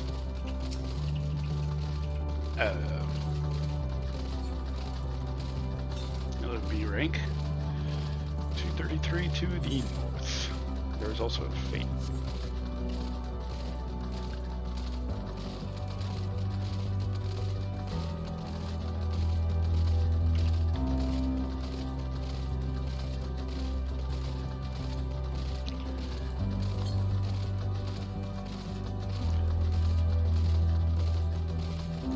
Not just the birds.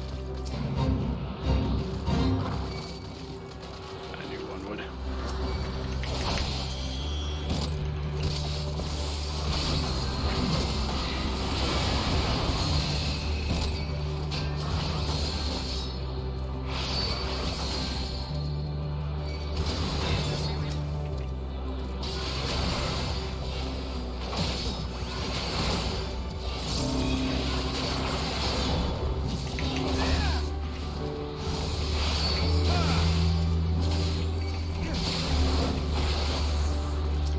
Hit my Aether Current.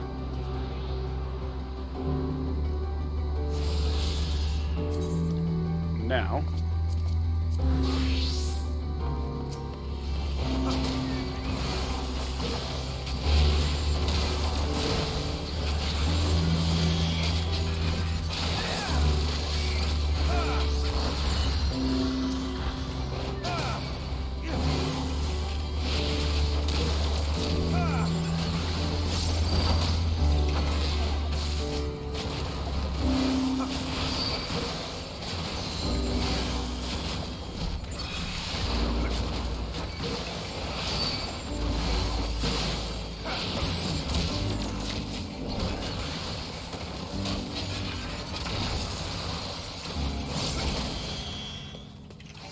I guess this person wants everything. Okay.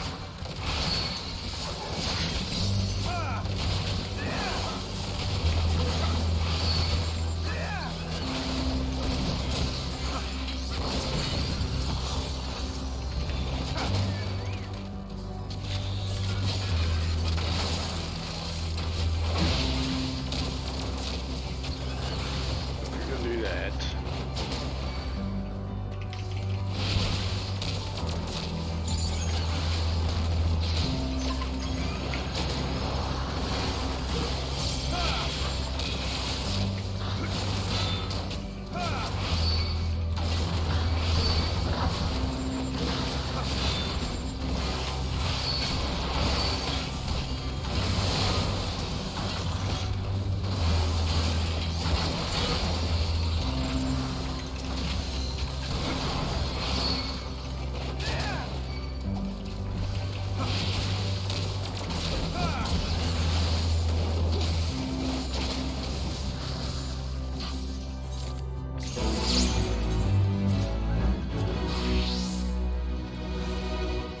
Thank you, Reaper.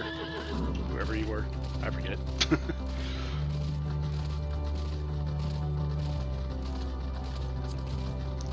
That's fourth fate?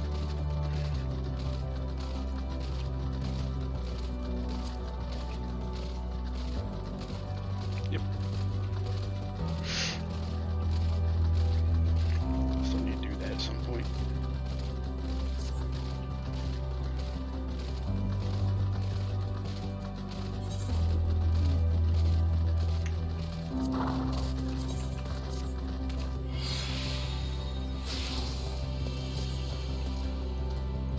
Yeah, let's do this music. On to section 3.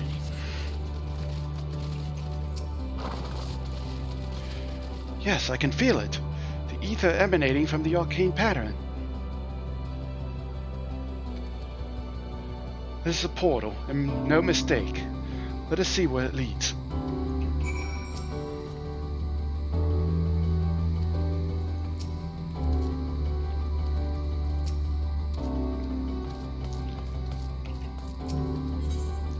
Travel through the portal.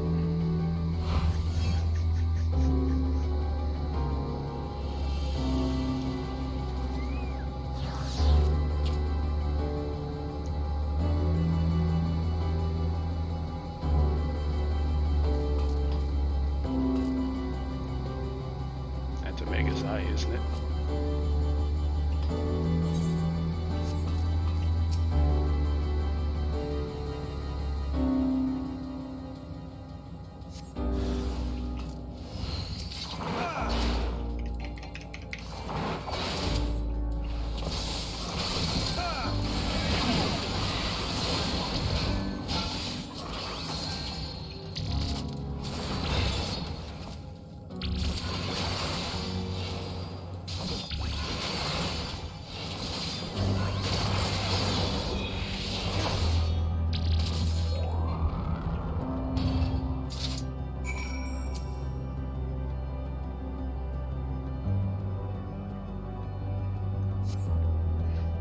So the third section's Omega.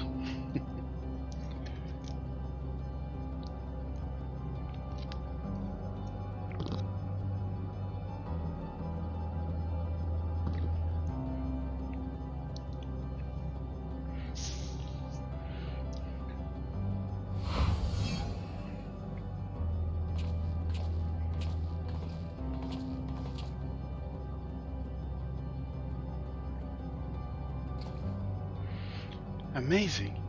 Yet another civilization. This is Omega. Attacked as soon as you arrived. Not the most welcoming of places, is it? We must try to find denizens who are amenable to conversation. We should also get the lay of the land, see how far we can go. I'll help Alpha know with that. In the meantime, you and Graha can search for friendlier folk.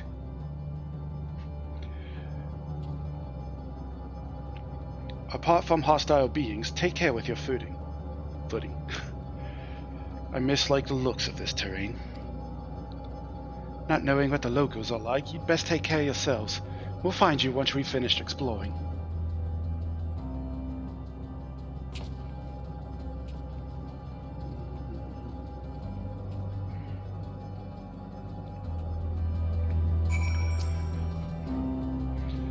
I expect the twins will seek the outermost bounds of the Isle, so I propose we search the central area. There are machines patrolling here and there, sentinels in all likelihood. Like those you encountered, they will most certainly attack any who venture too close. So let us avoid them and look for others that appear more approachable.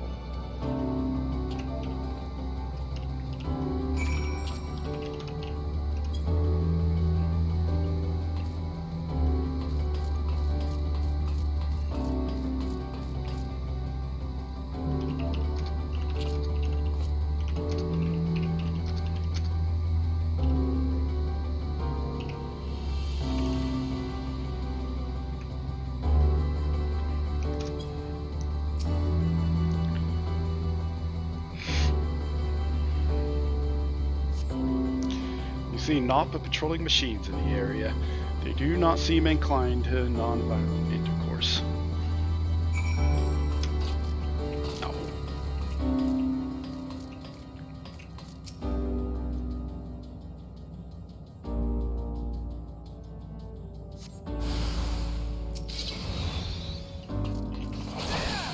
That's an unfortunate name.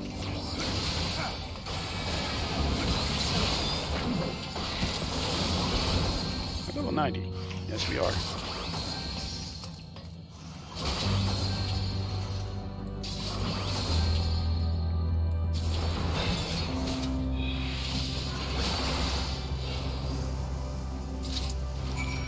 Update my title real quick.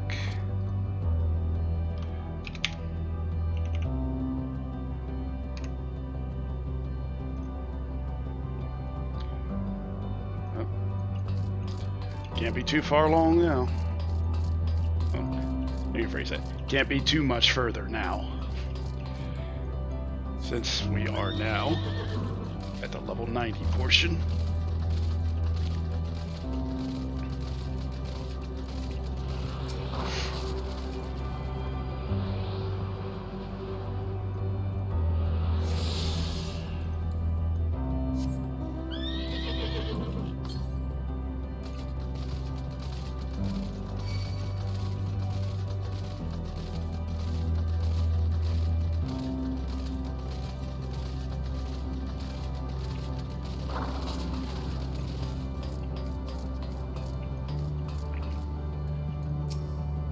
This thing.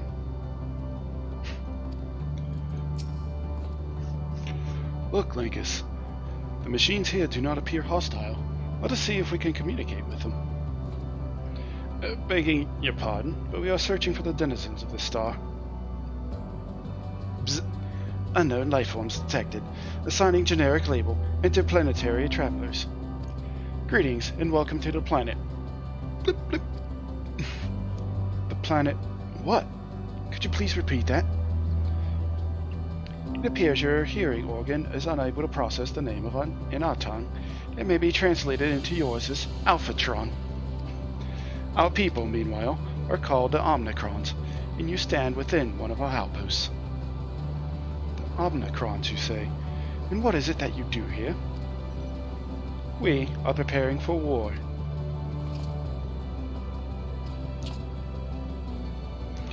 As we presently do not have a designated target, you have nothing to fear.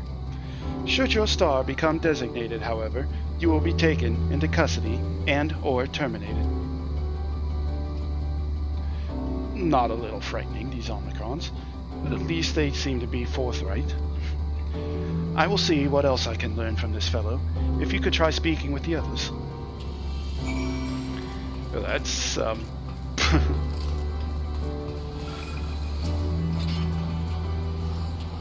Don't mind me, folks. Just doing MSQ.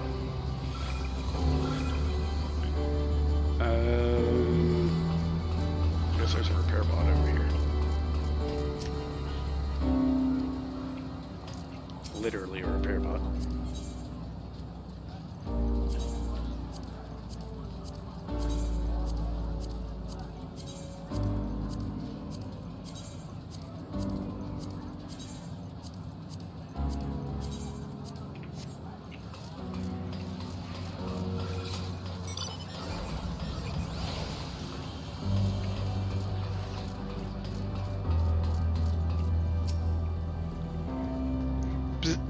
Greetings, traveler. While venturing outside the outpost, beware malfunctioning units. They do not heed Sir's command and indiscriminately attack all non-Omnicrons. For the avoidance of confusion, be advised that Sir is the alias of Stigma 1.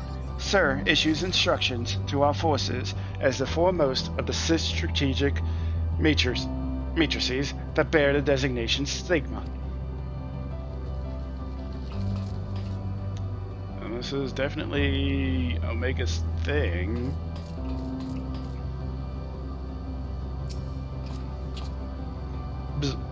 Measuring combat capability. Result, negligible. Subject falls outside targeting parameters. Greetings, traveler. We are the Omnicrons, and our objective is the self-enhancement. In order to achieve this, we venture forth in conquest to acquire combat data and resources. Most recently, we succeeded in subjugating the home world of the beings whose strength was said to be without parallel, the dragons. Yet though this endeavor yielded a wealth of combat data, the star was rendered barren and unable to yield resources. A subsequent costing determined that the losses incurred exceeded the gains.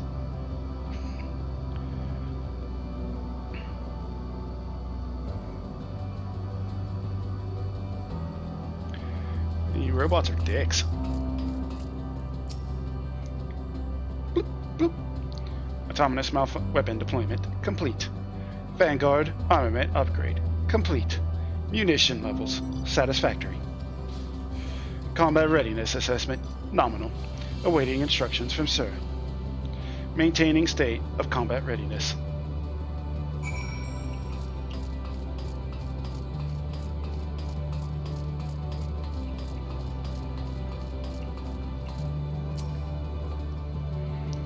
You learned a few things, so did I. Ere we share our findings, however, I believe it best to step outside the outpost. Come with me.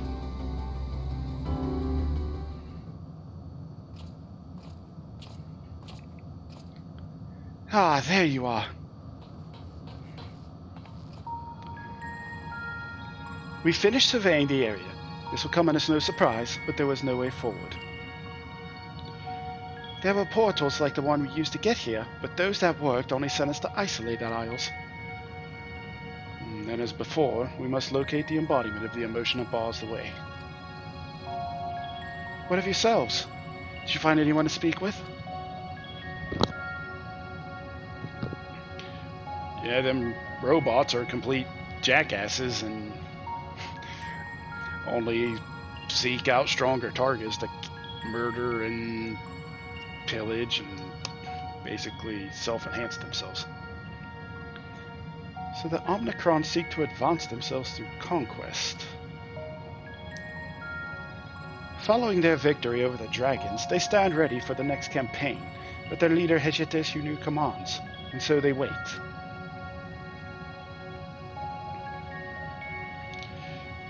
In such a place, who could it be that fits Urianger's description? A soul whose yearning for oblivion surpasses all others. Urianger said this? During our investigation, before we had joined you in Elegia.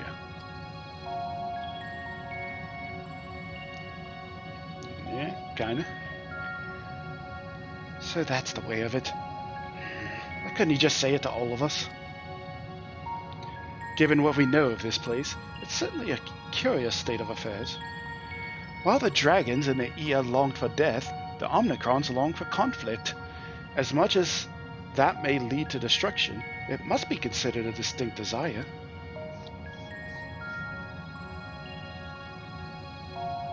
In order to find the source of the dominant emotion, I believe we should seek out their leader, this Sir. According to M32, the first Omnicron with whom we spoke, there is a console by which we might communicate with it. M32 also added that it would be a pointless exercise, but that in itself, I believe, is worth investigating. What say you? I mean, not much else we got.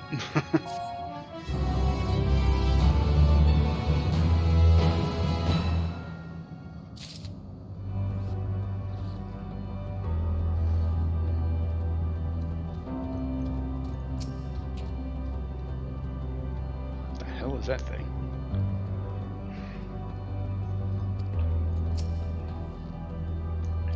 Alright, before we continue on, I need to get up, stretch my legs, refill my water, use bathroom, all that good stuff. So I'm going to take a couple minute break.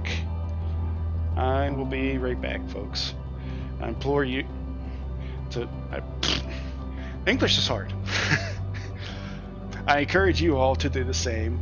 Take a break, stretch your legs, be an adult. And I will be back in a couple minutes.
Hey folks, I'm back from break.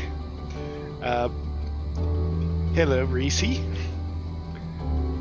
How are you today? Let's see. Be a professional streamer. Click that off. Click that off. Hello again. Alright. Oh. We have a psych. We have a ether current to get.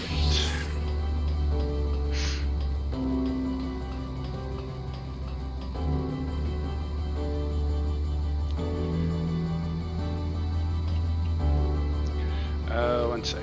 Let me do a thing real quick.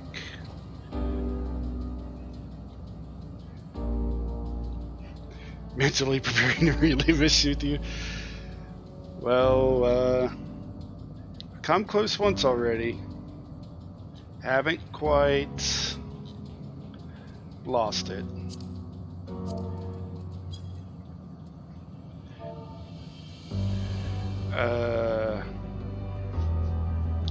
Hold on, what instance am I in again? Instance.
Oh well. Learn to love.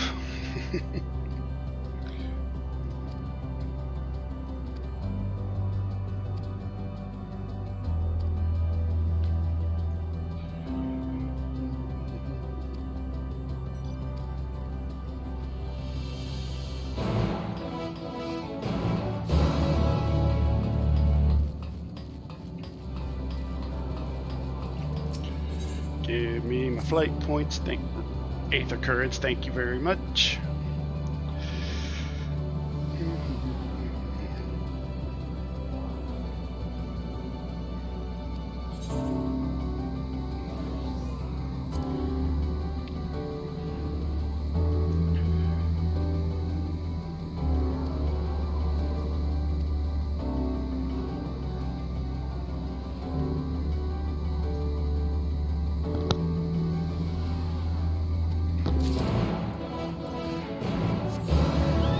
All I heard is give.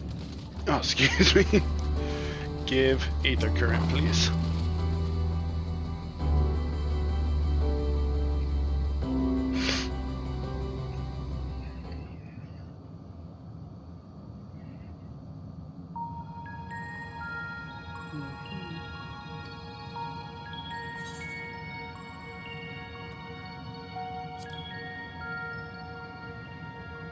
Yeah, become less robot, become more human. Because that always works.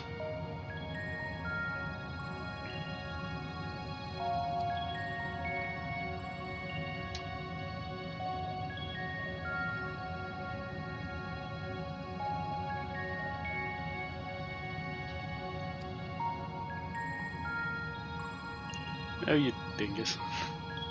You're not picking up any ether currents, too busy crying. I want to fly, damn it.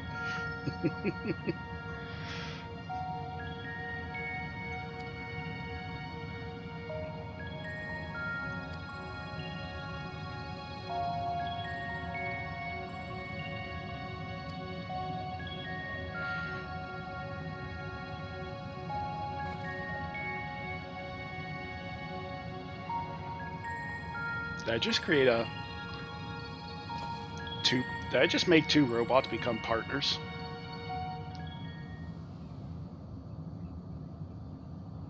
Wait, what?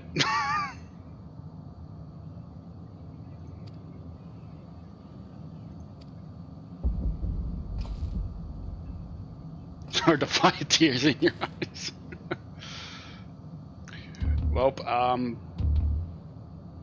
apparently, I just made these two bond, get married, whatever robots do, and then this one just blew up the other one. Whoops.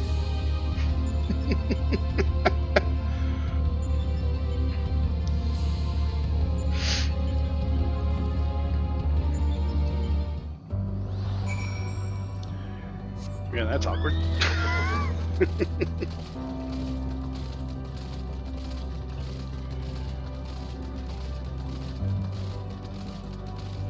Random ether current.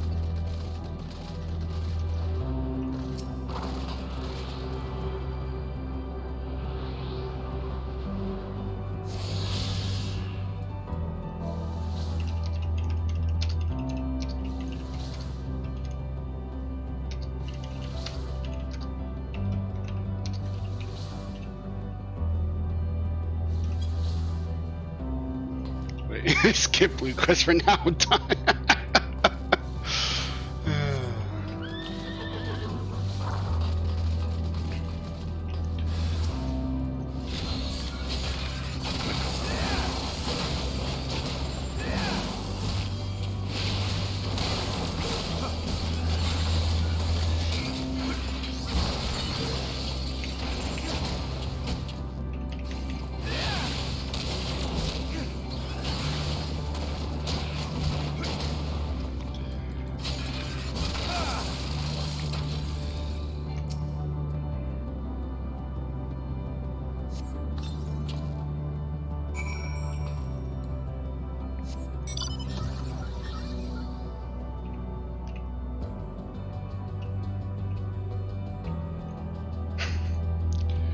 Yeah, well.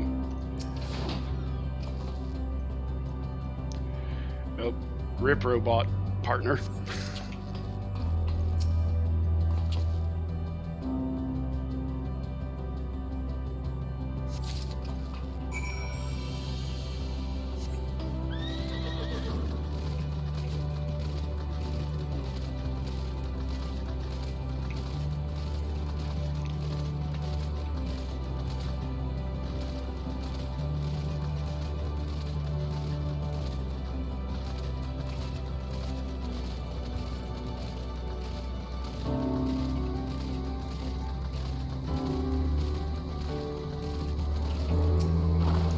Hey, I brought your partner back. Oh wait, no, this is the wrong one. Here's your level checker back.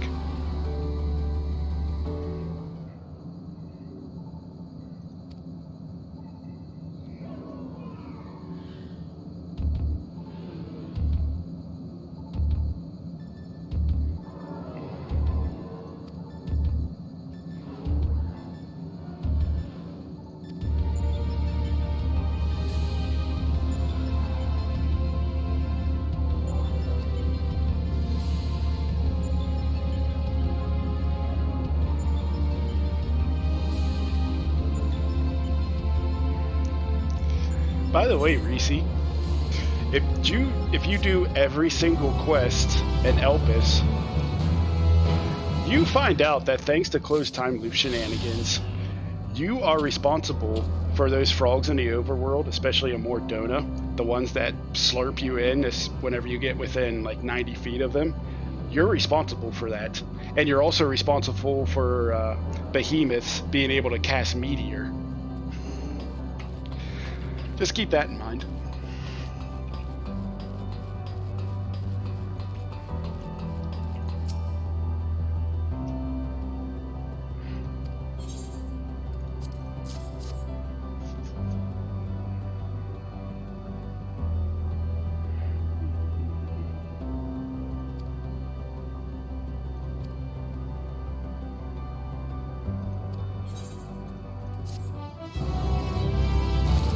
He's so chaotic.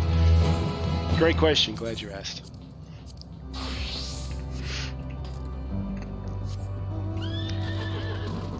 All because of the people going around being like, well, this frog doesn't really seem to do anything. What can it do? I don't know, slurp people?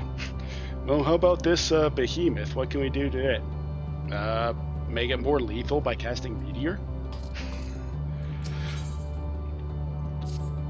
What the hell is this quest name? So, the console we seek lies on the far side of this isle. Given the nature of the ground, the route may not be entirely direct as it seems. Let's all watch our step as we make our way.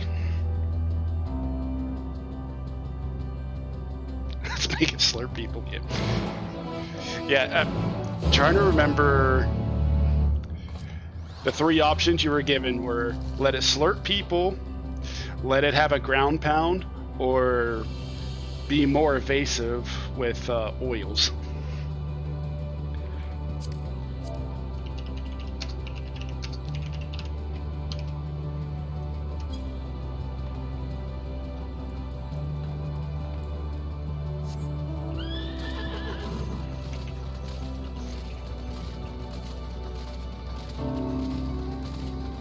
Another ether current right here.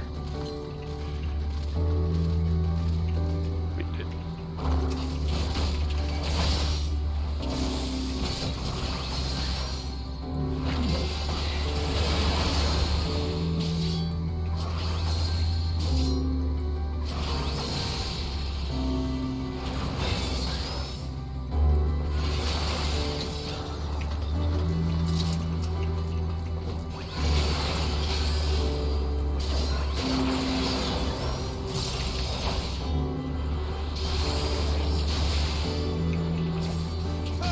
honestly, I shouldn't even respect your hand, but I'm doing it anyway.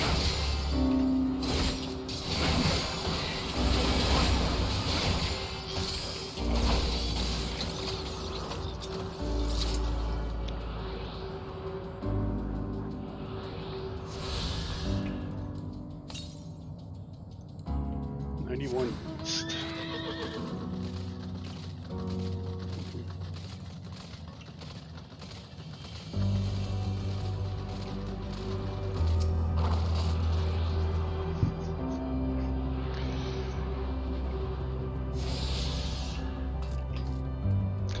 Heals 404 not found. Yeah, I guess so.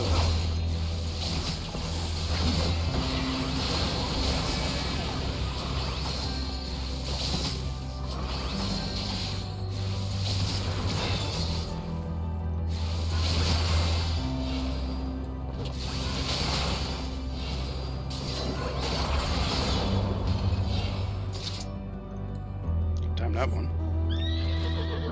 Another ether card. 105 northeast.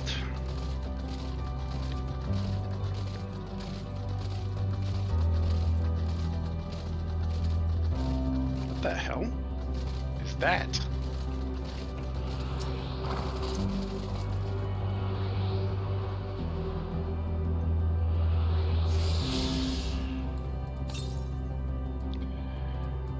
Is that all ether currents? Except the last one.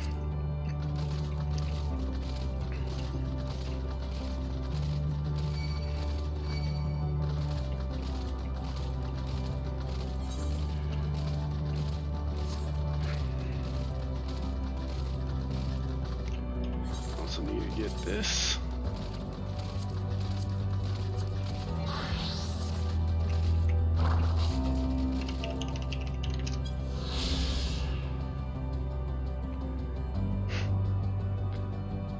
Well then.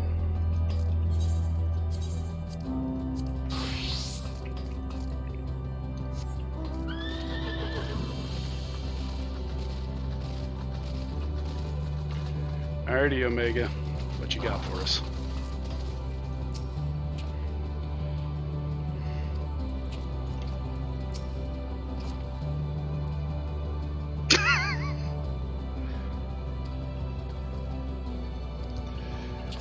It's not gonna be password, Alice. Ultimate Fool, give me a fear of voiced cutscenes. This appears to be the console. What if I'm voice acting everything, then everything's voice acted? But it seems unresponsive. Would you care to take a look at it?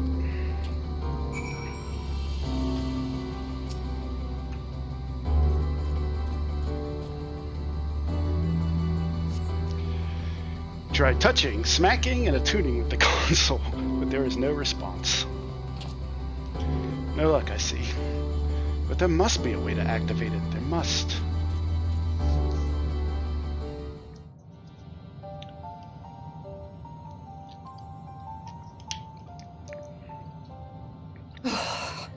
Well, I'm out of ideas. As am I. Operating such consoles is trying enough, but if we can't even activate it... Place our hand on it and think really hard. Perhaps there is a way. First, consider the world that has been recreated here. Its inhabitants were machines who gathered combat data to enhance themselves. And among the many wars they waged, the most notable was that against the dragons. As you've doubtless surmised, I believe this was the homeworld of Omega. Yes. Sid built a jamming device to defeat it, a device which generated massive bursts of lightning, its sole weakness. That's all well and good, but what does that... Wait. You're not thinking to strike the console with lightning, are you? As a matter of fact, I am. Ask yourselves this. Why would an entity as puissant as Omega not be designed to suppress the effects of lightning? Because it relies upon it, or something akin to it, as a source of energy. My thoughts exactly. And there is a good chance the same is true of the Omicrons and their devices. Hit them with lightning. So, shall I cast caution to the wind and try something reckless and dramatic?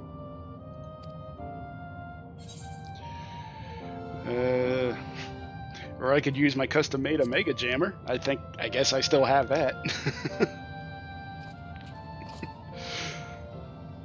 Wait, you still have it? Sid and Nero's legendary device which brought low the superweapon Omega. Wait, the actual device was much too big to lug around, so you must only have the control module. And there I was getting all excited. Oh, damn. Never mind. An old-fashioned spell will suffice.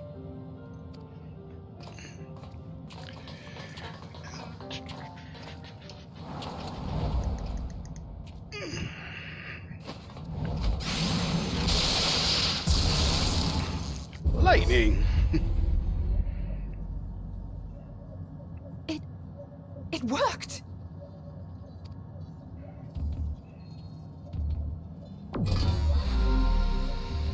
Opening connection to communications module 1. Connection established. Transmission. Strategic matrix signal 1 now online. As a primary strategic matrix, you may address me as Sir. Checking for new communications. None found. All units, please maintain current state. End transmission. Closing connection. Wait, we have questions for you. Of late, no mission orders have been issued. Why not? Has there been some manner of trouble? Reply. The extended operations unit is yet to determine guidelines for future assignments.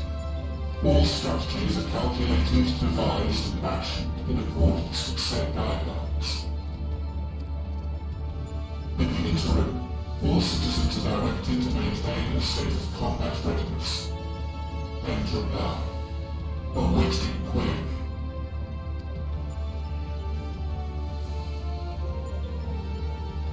Can you tell us why the Extended Operations Unit hasn't yet determined the guidelines? Unable to comply. Information unavailable or access restricted. In that case, is it possible for us to communicate directly with the unit? Access denied. Unable to establish connection. Is there anything you can tell us? Have there been any abnormalities, like a threat to the star or widespread unrest? Reply. Negative. All citizens continue to operate at maximum efficiency. If your operations are suboptimal, please proceed to a maintenance facility for evaluation. Otherwise, stand by at your designated post. End reply. End transmission. Closing connection. That didn't do anything. I could activate it again, but I doubt it would be productive. What do you think?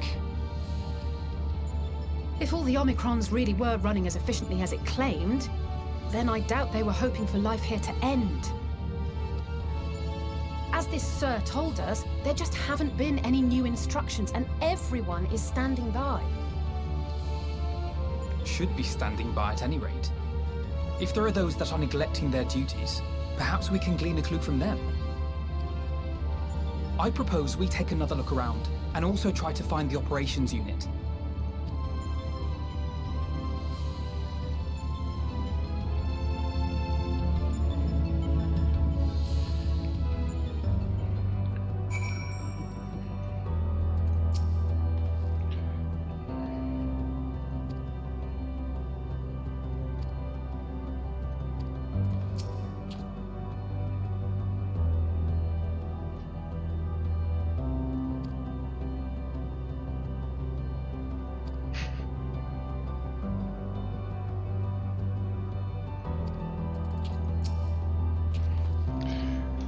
Let's focus our search on the outpost.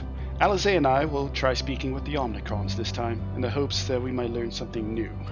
Meanwhile, perhaps you and Graha could observe them from a distance. These beings are systematic and routine by nature. If there are any that aren't, it shouldn't be too difficult to spot them. If there are no questions, then let us begin at once.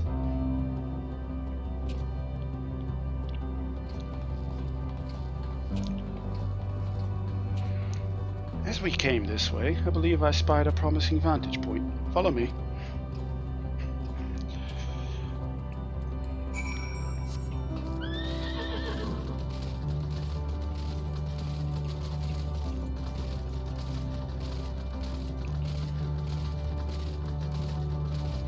Guess I'm going to aggro everything because they probably aggro based on sound.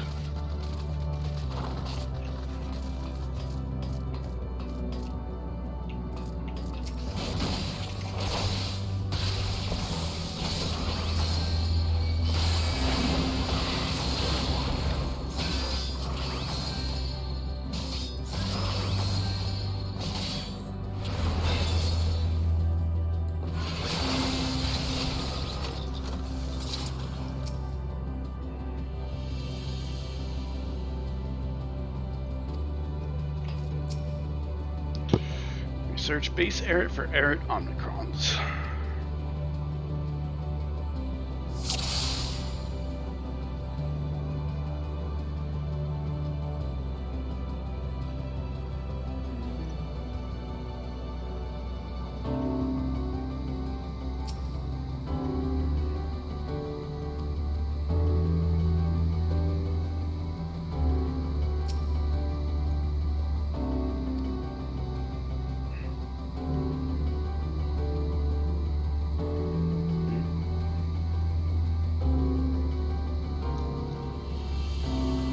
I saw something move over here.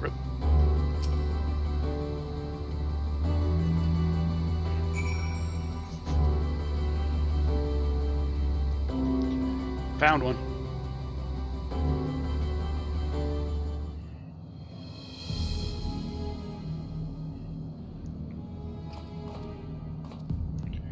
An Omnicron wandering aimlessly. Where?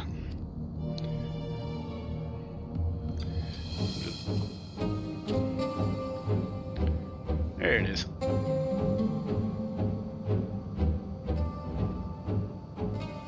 Aha, I see it.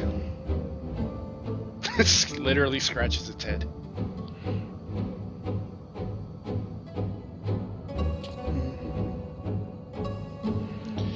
It's left a base. Let's follow it. guess we stalked literally everything back home and then... so let's stalk a robot.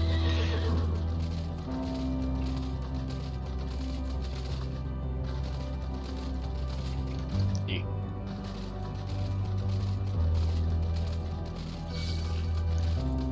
I was gonna say, did I make a mistake?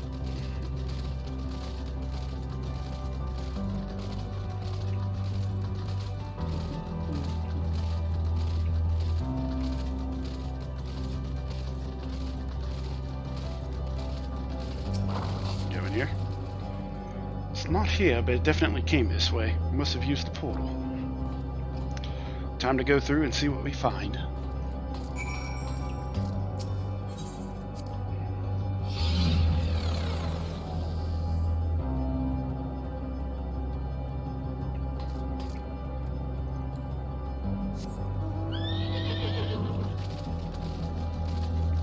Okay. Digital tree.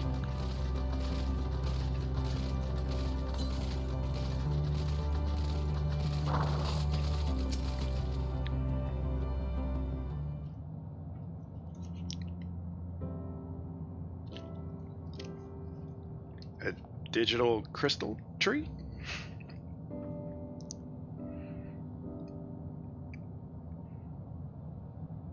Like the tree from Avatar, you plug yourself into it, download and upload memories.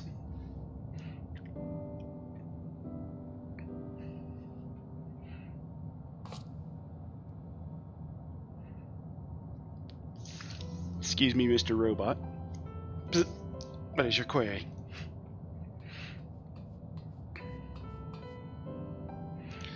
Ah, you found it. What are you doing here?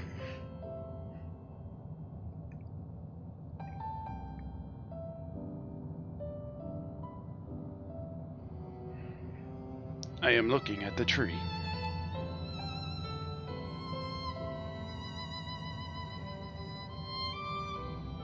Quite an unusual specimen. What is the device attached to it? The tree is a sample collected from another star. As it cannot survive in our environment, however, it requires life support. That is the function of the device.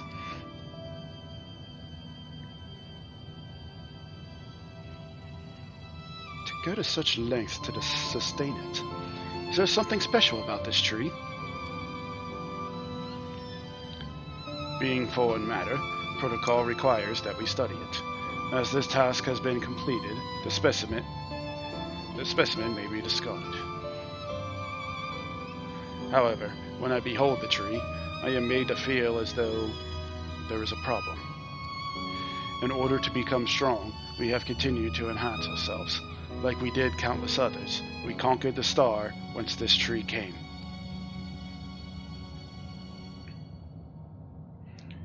It is the last remnant of a dead world, and there is nothing towards which it may aspire. Yet it grows, extends its branches, sprouts leaves, produces seeds. Why does it seek to continue? Why was it made to behave in such a way, and to what end? I do not understand.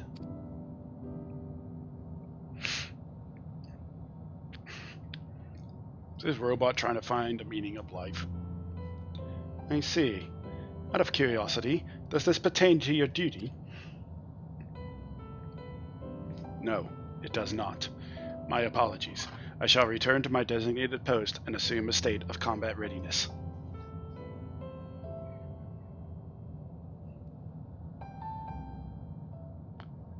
So it was acting outside of orders. Perhaps it is simply a malfunctioning Omicron. They are by no means uncommon. But it may also be a unit possessed of the ability to make decisions, one not unlike Sir. I believe this bears further investigation.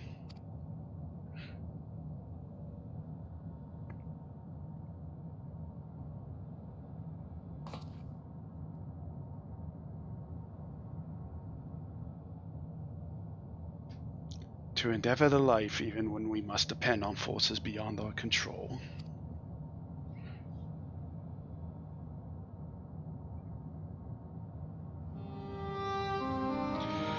Tell me, Linkus, one day when this adventure becomes a part of your epic, do you think I will be mentioned in it?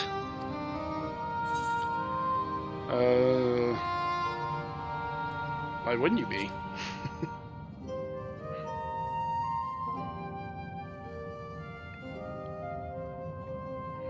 You truly think so? That would be a... Nay, I shouldn't say such things until the moment comes to pass. Never mind the embarrassment.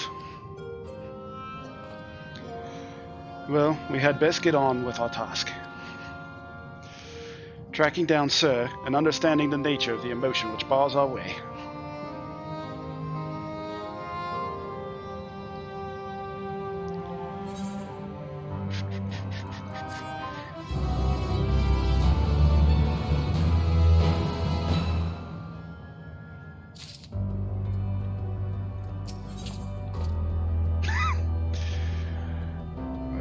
Probably some PTSD from people who did Omega 12 Savage when it was current. We should return to the outpost for now. The others will wish to hear about the errant Omicron.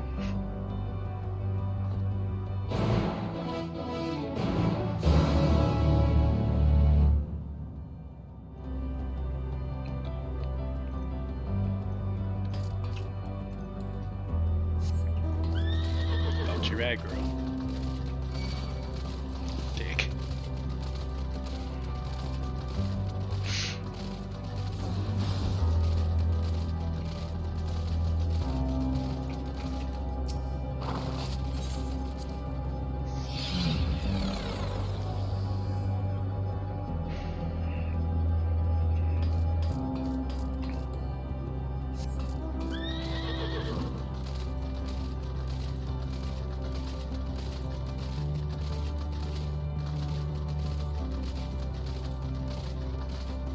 Did I tune to that ether right? Yeah. Yeah, I did. Okay. Graha says you found a suspicious Omicron. That's good, because the units here will have no help. They all had the same thing to say about the Extended Operations Unit, that there's no way to arrange a direct meeting. Still, that served to prove that it's business as usual at the outpost. But enough about us. Tell me you learned something more useful. I found an Omicron that's infatuated with a tree.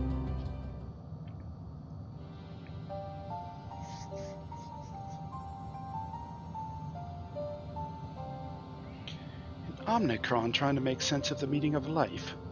None of the others were even a fraction of philosophical. This unit may well be in a position of leadership, perhaps even one of those that comprise Sir. As we know, the Omicrons invade other stars and enhance themselves using the spoils of conquest. With the technology at their disposal, they should be able to alter their bodies, be it in part or in whole.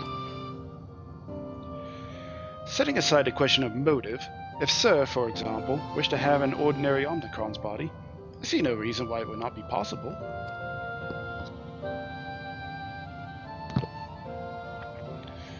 The problem is how to go about ascertaining if that's what's happened.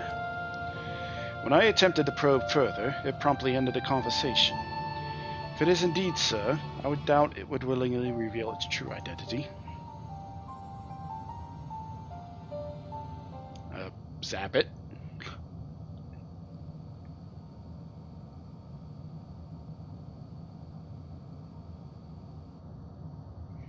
I have an idea.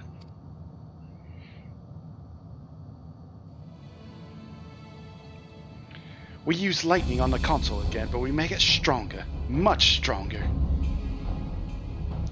I would just threw that out there haphazardly. I didn't think that was going to be an actual thing. At that moment, should the unit exhibit a reaction, that could suggest that it has a connection to Sir. An inspired idea. I dare say it is worth a try. I had a feeling you'd be on board. This time, you must allow me to do the honors. I will stand guard in case your incantation draws sentries to the scene. For my part, then, I will approach our suspect and divert its attention. During which time, Lakers, I want you to observe it closely for anomalous behavior.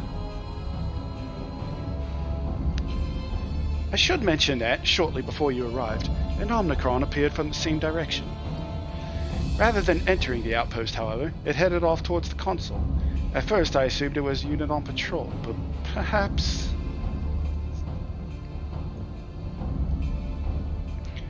That could only be our errant Omnicron. We must seek it out and begin our operation at once. Alright, Alphino and I will stand by at the console, and when it's time, I'll unleash a veritable storm.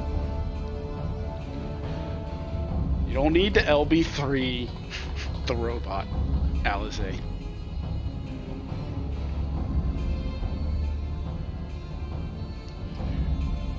All you need to do is pop acceleration and hit it with a Bird Thunder. That's all you need to do. This will work, I'm sure of it. After all, our comrades are watching over us. Come, my friend. Let us find this doubt-plagued Omnicron.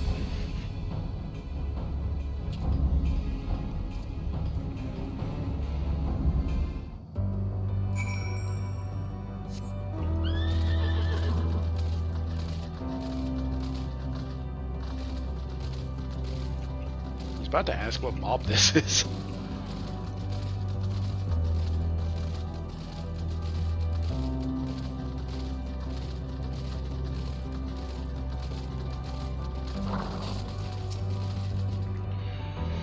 You are the one that was observing the tree, are you not?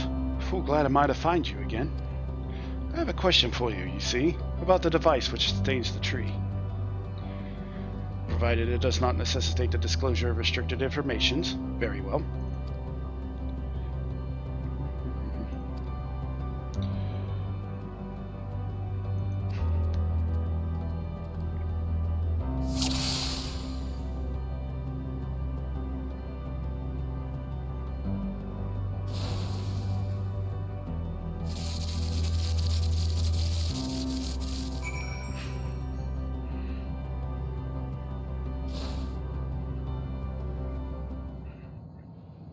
So you two are one.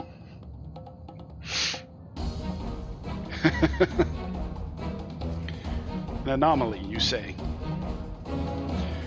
Performing diagnostic. Error confirmed.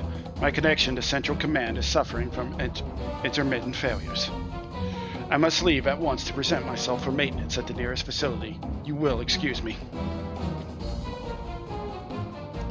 What you need, my friend, isn't maintenance. It is to confront the truth.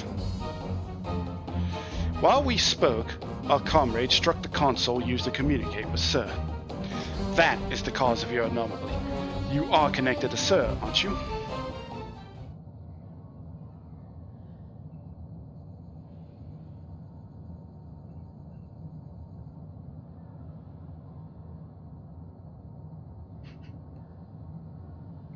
Affirmative.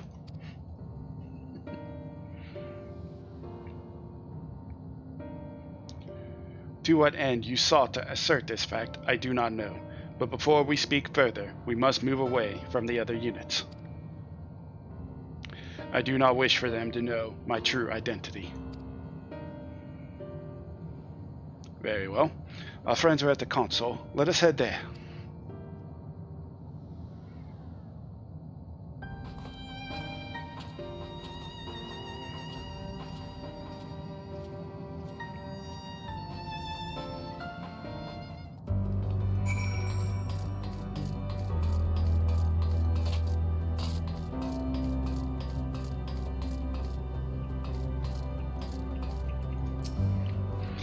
Don't forget to click on everybody this time, you dingus.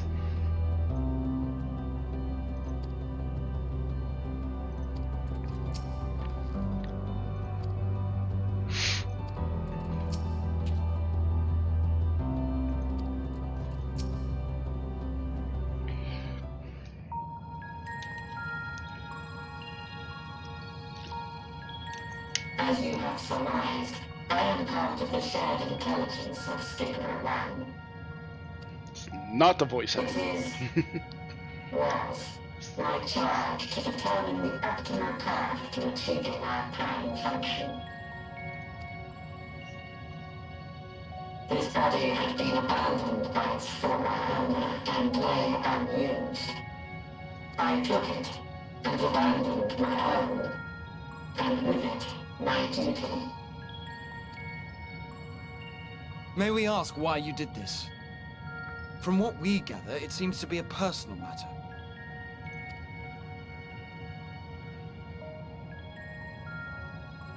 Our kind did not always look as we do now. Long ago, we possessed frail and feeble bodies, I think I see where this is going. beleaguered by stronger races. Our ancestors took to augmenting their flesh in order to defend themselves. What began with limited parts eventually spread to the whole body, and at last, a means was discovered to convert the mind into data, rendering even the brain obsolete. Such complete mechanical beings were called the Omicrons, and by their might, we came to reign supreme over the star.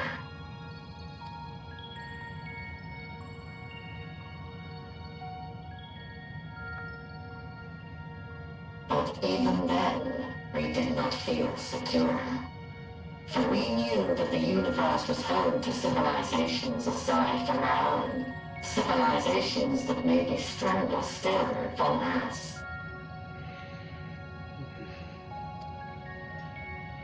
Rather than risk becoming the subjugated, we chose to become the subjugator. We began our conquest of the stars, that we might acquire the resources and knowledge we needed to reign supreme. We were successful in that endeavor.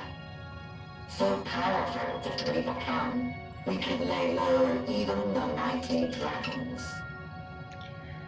That explains why Omega followed me to go to Sortimer. Wanted to kill a dragon.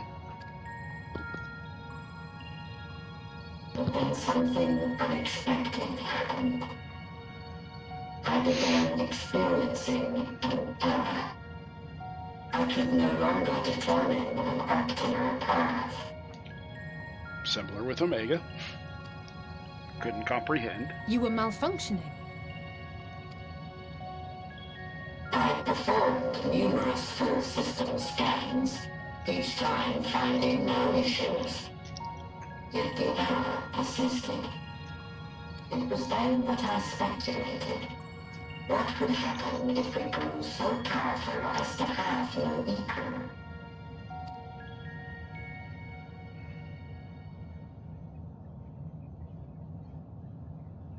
To become stronger was essential to our existence. Our every action has been in service to this objective. But if nothing lies beyond this, can it be truly said that it was essential? Have we been engaging only in wanton destruction?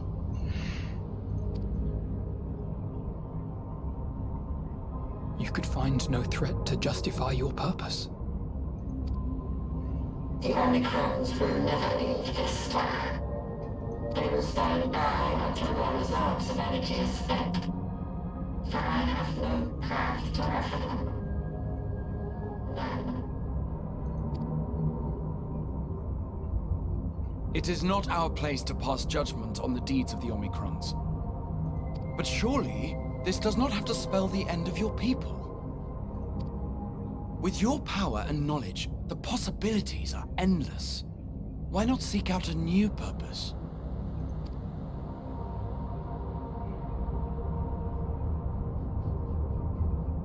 That is impossible.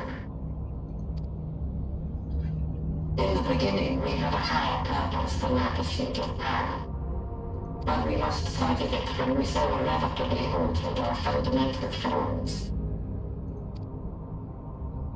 When we cast aside our flesh, so too did we cast aside all that defined us. nothing remains of who we once were. I have no aspirations.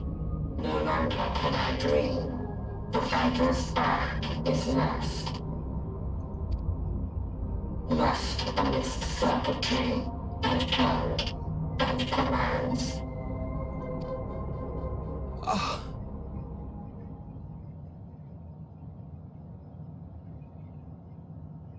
What if we fight you and give you purpose? I believe I know how to overcome this despair. The words are ready in my mind, but ere I speak them,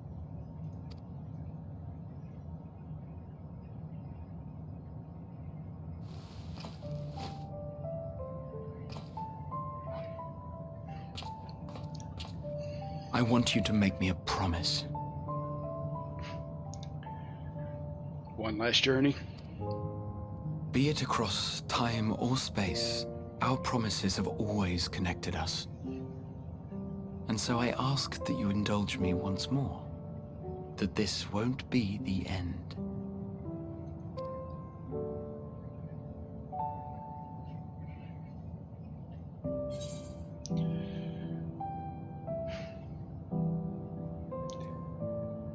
You say it, I'll do it.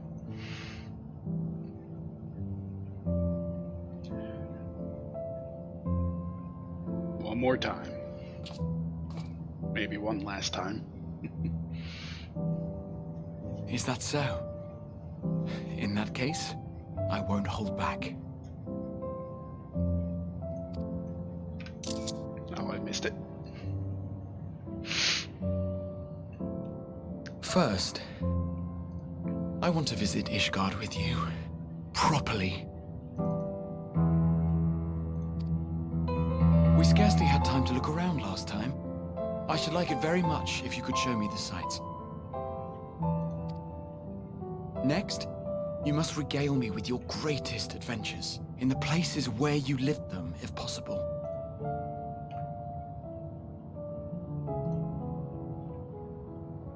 I may have read about all your deeds, but there is no substitute for a first-hand account. And last but not least, a new adventure together, unlike any we've experienced before. We'll travel the lands, cross the seas, and take to the skies upon the eternal wind, and it will be marvelous. It will.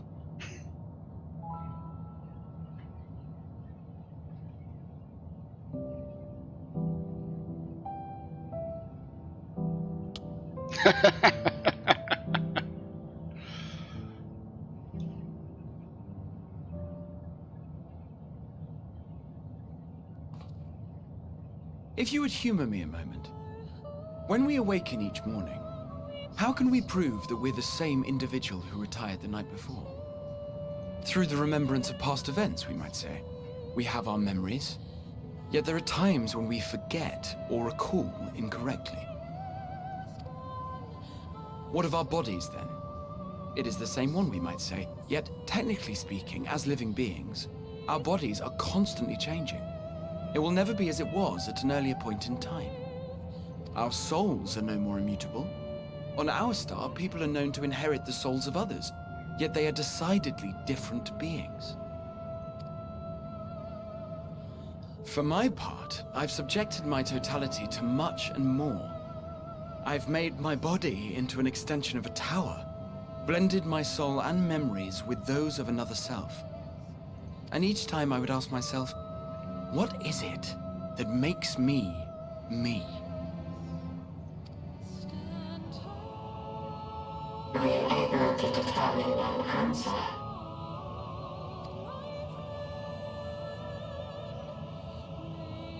No. But that doesn't mean I'm confused. It simply means I'm the same as everyone else. So I posit this. Who we were need not prescribe what we now hold in our hearts. Whatever came before, what matters most is the present.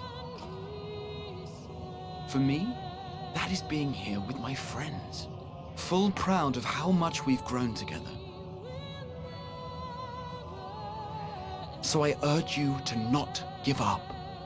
Heed your heart's desire and hope that the future you long for shall be realized.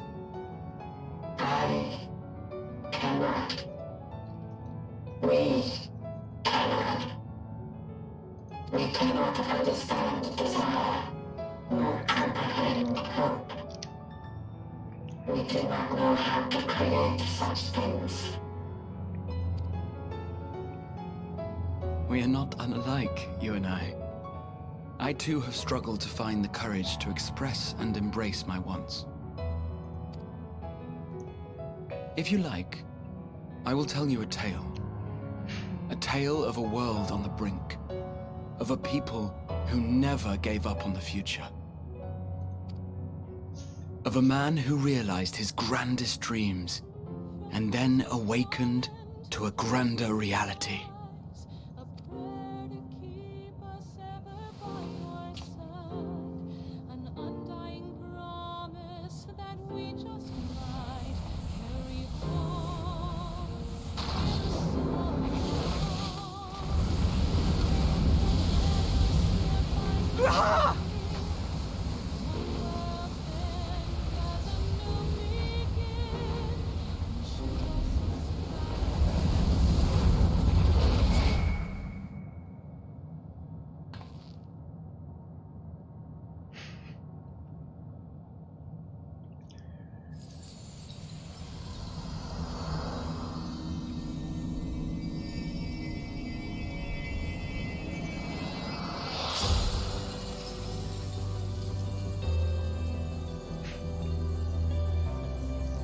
Song in full.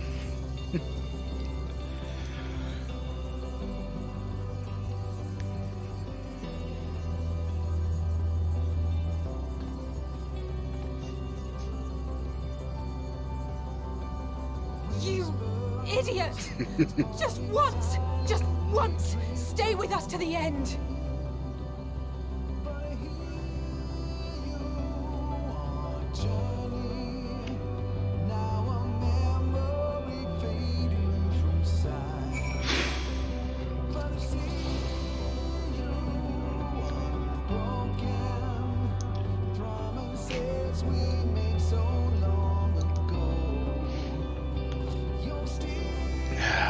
And there was 3.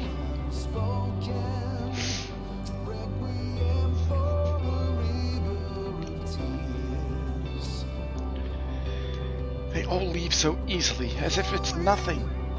How do they think we feel? The next time we meet, I'll give him such a flick. And that'll be just a start.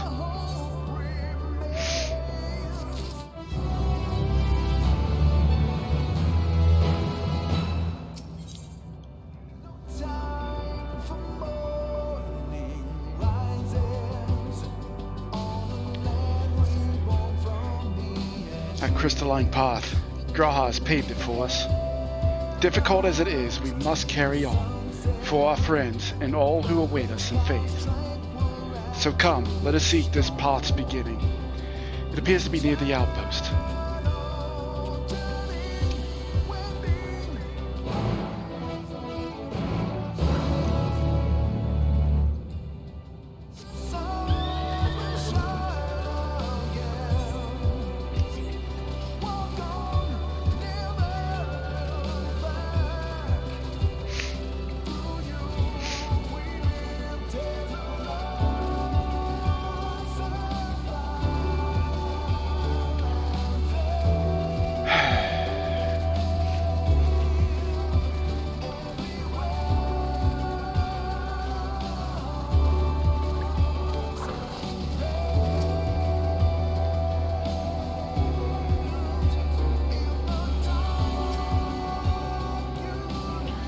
Look, Lakis, a portal has opened. It will surely deliver us true. It must.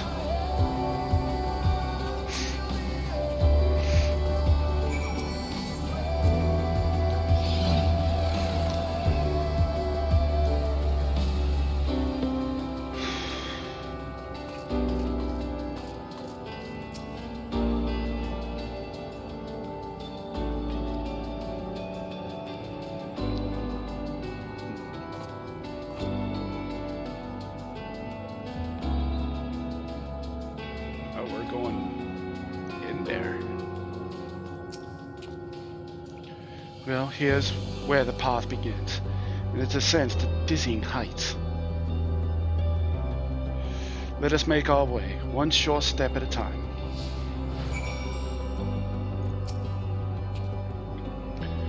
Our friends got us this far. Their courage, their strength, their wisdom, their love. We owe it to them to continue, no matter how long it takes.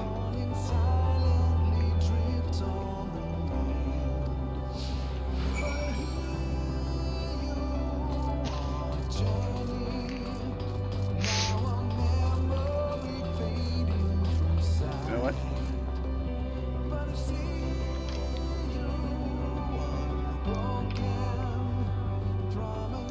Let's do this right.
Mic muted, sorry.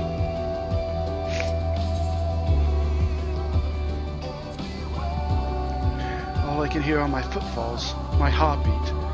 So much quieter now. But the fact we can breathe and continue on is proof that the others are still with us. They are. They are, aren't they?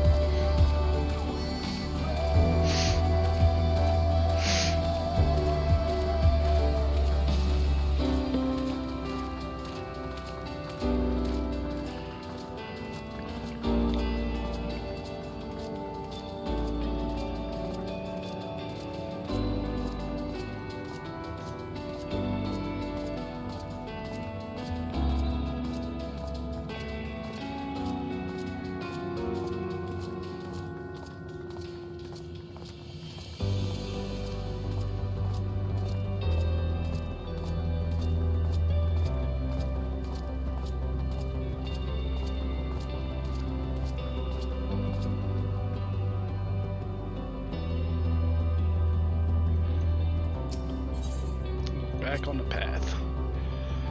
Portal is barely visible from up here. Truly, we've come far. Much farther than would have been possible had we kept chasing perfect ideals as we did in the past. It is because we have known failure and frustration that we have learned and grown from them. That Heidelin has entrusted us with this mission, with the fate of the very star.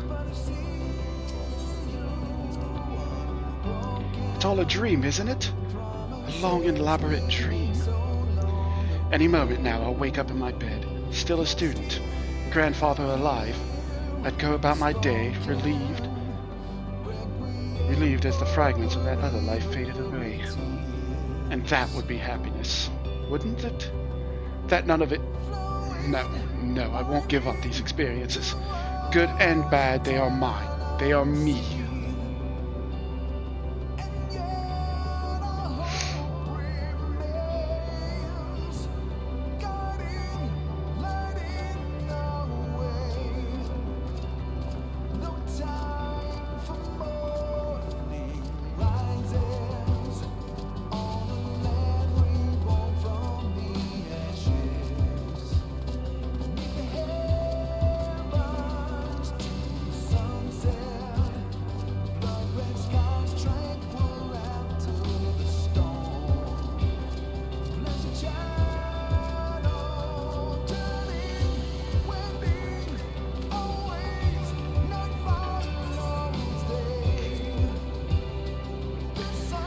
Rest assured I am fine, but thank you for your concern. What of yourself? Though we can't afford to be too leisurely, neither need we rush unduly. We've crossed an impossible distance to stand where we are now, and we're but a few steps away from journey's end. It will be over before we know it. Me? Oh, I still have plenty of legs left in me, don't you worry. It's you I'm worried about. You always push yourself so hard for us, for everyone. And while we're here, we'll make sure to bear our share of the burden.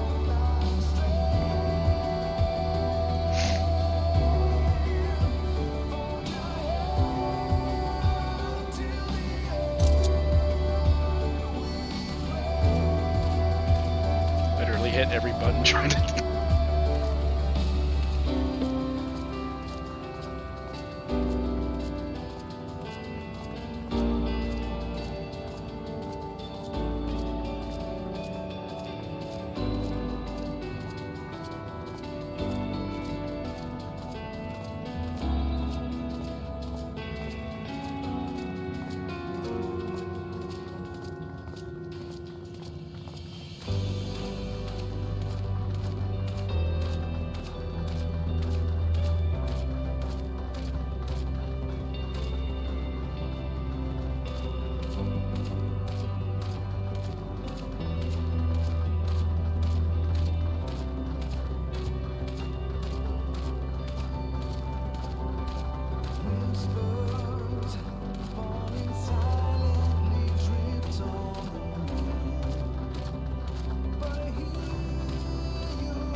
One day I'll get that combination right. There are some structures up ahead, still a ways to go before we reach the dead sun. Given all this, I know how naive it must sound to hope it all works out somehow. Still, you'll forgive me if I wish for it all the same. And for you most of all. Not that you of all people need it, it's just, after all the help you've given me, for once I want to be the one to help you.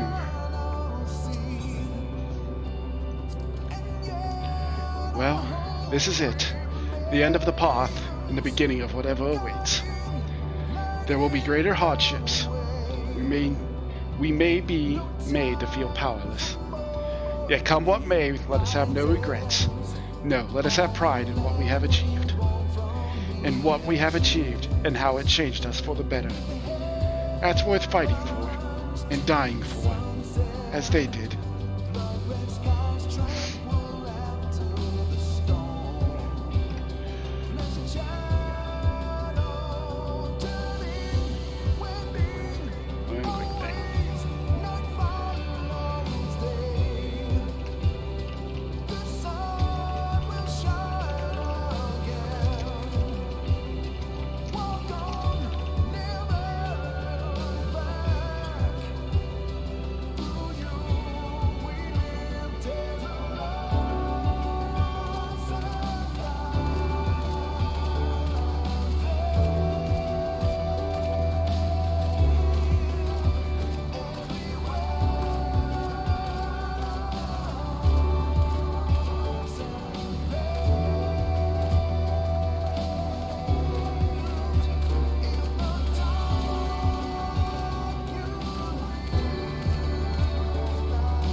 How fitting.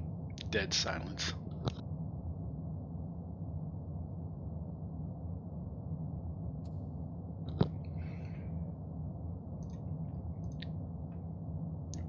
Okay, there he goes. Kinda has like a 2-second delay.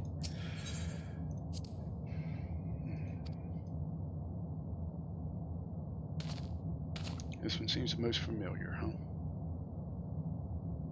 Allegan? Nah, it can't be Allegan.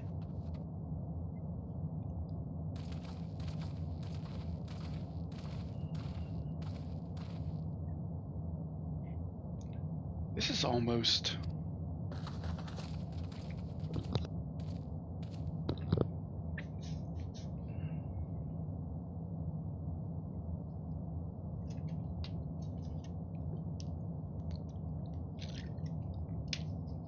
normal?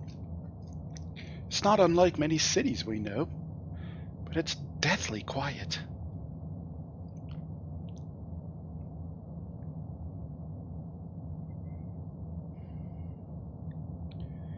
Mayhap the inhabitants are within the buildings, or invisible to our senses. Wrong on both counts. There is simply no one here.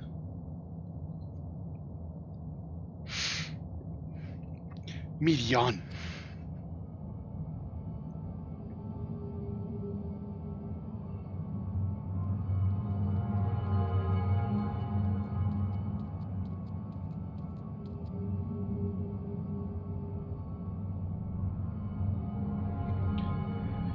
This is how I found it when I arrived.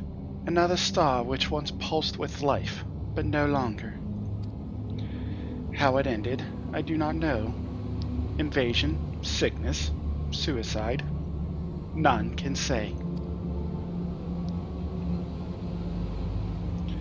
None lived to speak for the dead. They are gone. Gone. Search all you like, but you'll only end up turning back.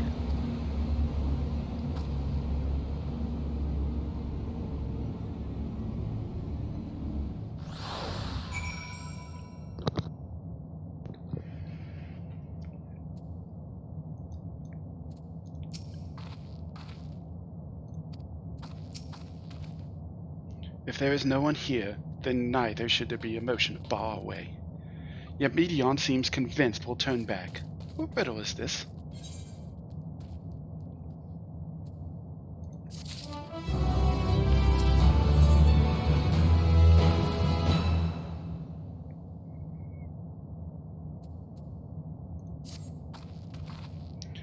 Whatever Midian may have said, we should confirm it with our own eyes. We need to have a look around. Indeed. At the very least, it doesn't appear to be a sprawling space like those before. If we split up, it shouldn't take too long to cover the area.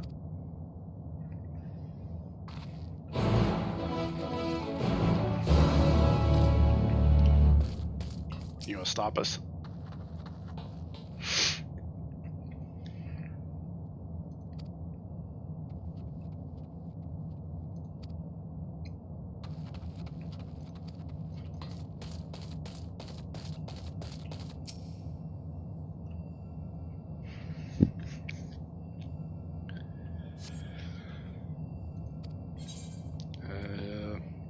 Doesn't seem to be anyone here. Perhaps you could try calling out.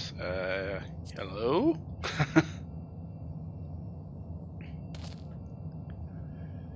If anyone has heard you, they do not respond.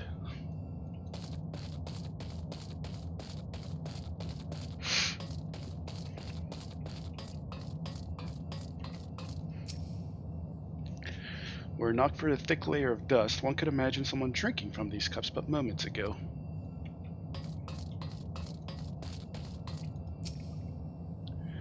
This object resembles a tree and appears to have been fashioned from a stone-like material. Erected in place of an actual tree, or to serve some other purpose, perhaps. Regardless, there is no one left to explain, to tell the story.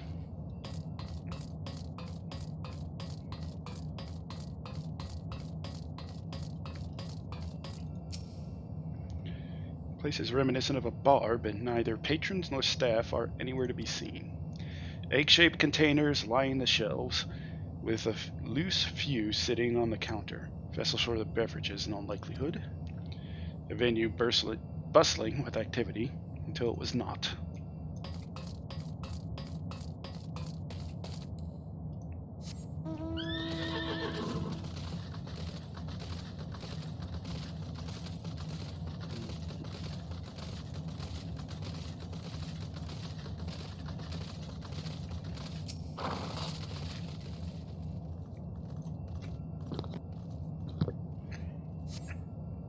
distance, you glimpse Alize picking her way through the ruins, but otherwise spy no signs of life.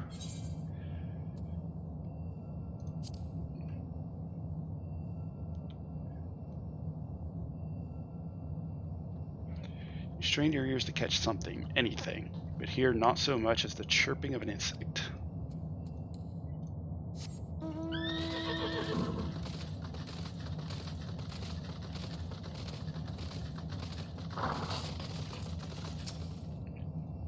It says slightly off the ground this appears to be a door, while the objects to the left could be letterboxes.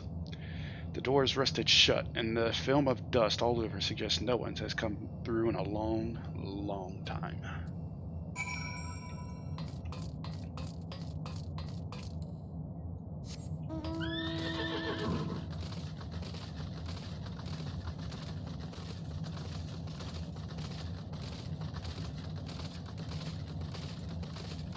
It's just us.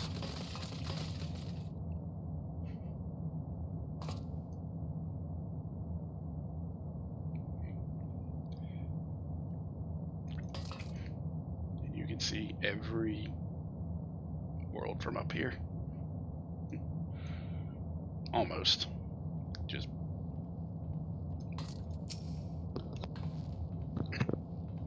Linkus, take a look at this. If the road was a little longer, we could take it to just beneath the dead sun. But I suppose this is where the reconstruction ends. How about you? Did you find anything of interest? Not a damn thing, really. I see. I noticed the same things. Cups left upon tables, chairs out of place. I don't know what happened here, but I do know I don't want to be alone anymore. We've searched enough for now. Let's find Alphino and compare what we've learned.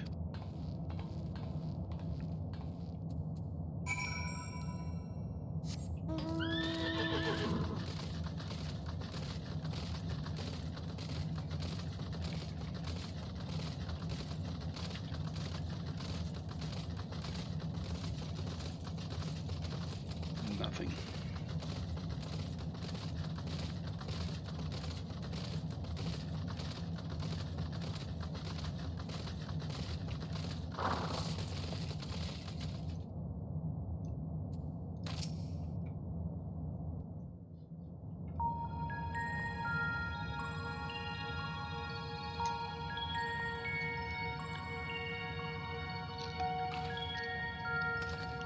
Did you find anything? Nothing. No, this place is completely deserted. And I can't see how we're supposed to move on from here. Neither can I. It's quite the quandary. There are no denizens to bar our path, yet there is no way forward. For another mystery, we did find signs of very recent life. You'd swear everyone just vanished into thin air.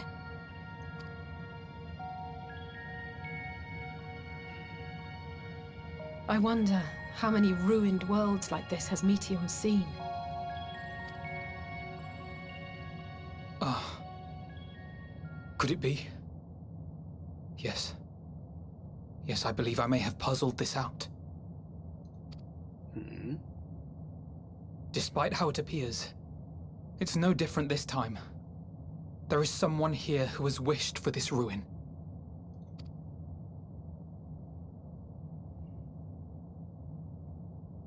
And I believe that together, Alize and I can overcome their will.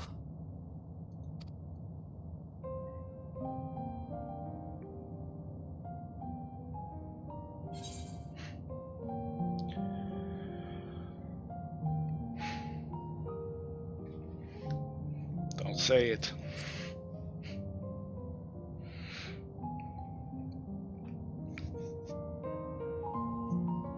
I'm sorry, but there is a chance, and I must seize it.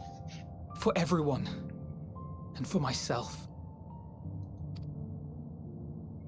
I will not pretend otherwise.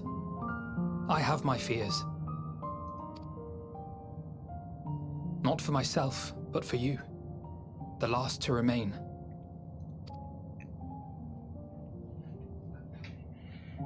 You are no stranger to carrying the burden of others. but I can only imagine how heavy the weight would be this time.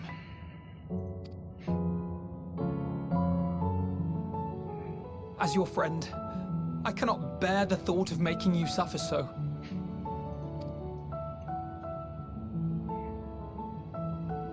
Then why suggest such a thing?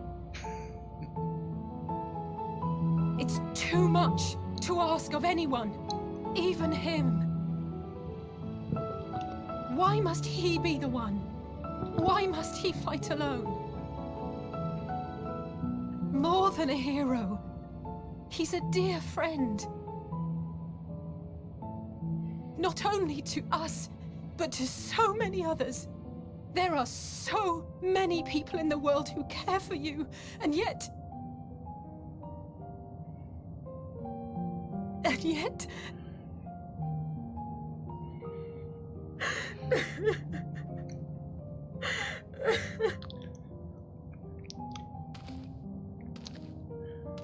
Well, it's a good thing I have a crystal that can bring you guys back. Should I will it? I have an idea. Given the nature of this realm, it may be possible to do more than unbar our friend's path. We might also pave him a new one.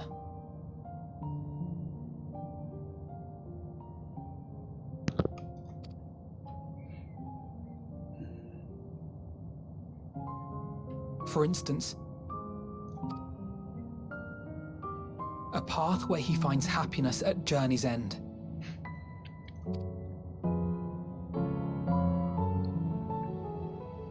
This much, I think we can believe with the utmost conviction, no matter how deep our despair.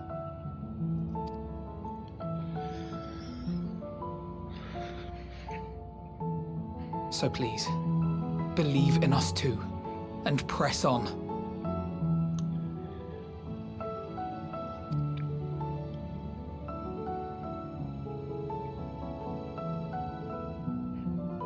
Thank you.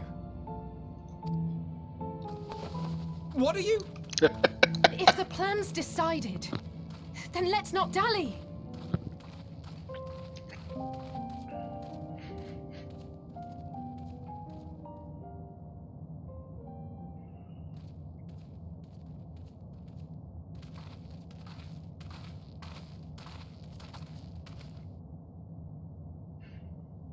Ah, there you are. It was as I said, was it not?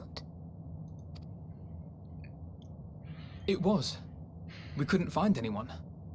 But this place isn't entirely deserted, is it? You are here.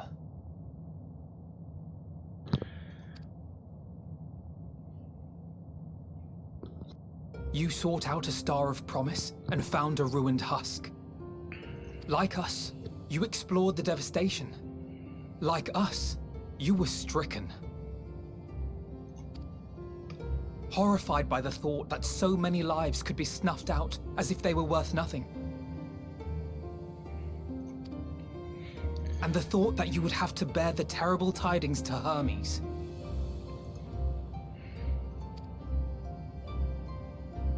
That which you saw and felt, you shared with your sisters, as did they share their own grim findings with you. Overcome by the pervasive despair of these stars, some of you inadvertently ushered their peoples to their ends.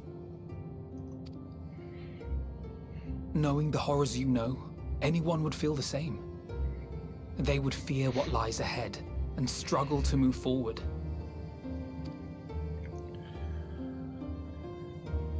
Fear? I had forgotten that such a thing existed. So focused have I been on shepherding despair. If you can remember, then you can still face and overcome your own fear.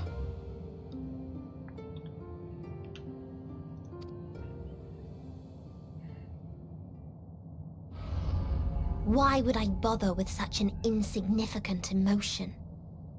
If the despair I command is as a raging river, then fear is but a trickling stream. It can do nothing to alter my flow. You spoke with the Aya, yes? heard their tale of what awaits the universe. It's true. The stars grow colder and more distant. Eventually, all will enjoy frozen solitude. Using the power of Dynamis, I'm hastening that process.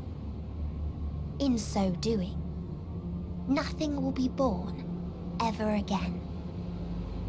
Everyone will remain dead. Alas, it will take time for that to happen. So in mercy, I sent you my gift, to spare you needless suffering.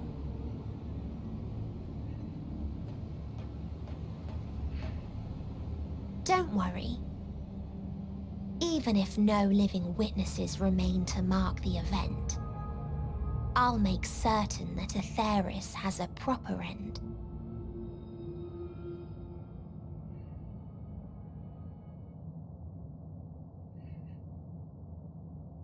For all the power you wield, you're more fearful than the familiar you used to be. That Meteion feared simply to move forward. But your fear is such that you've given up on everything. I know it well. That sense of defeat. I've tasted my fair share of it. But as many times as we've fallen down, we've learned how to pick ourselves up and carry on. We take each other's hand, share in each other's courage, follow in each other's footsteps, and turn sorrow into strength. There are times when we fail. We bear wounds that do not heal. But these experiences are part of life, and they make us stronger.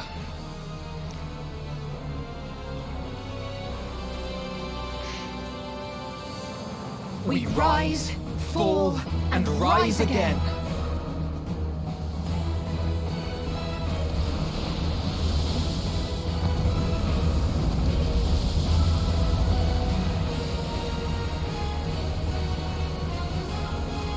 Don't worry about us.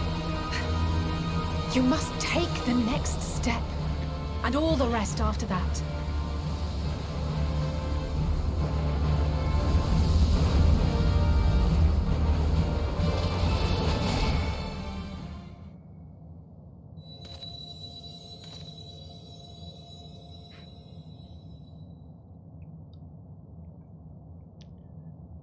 Now it's just me.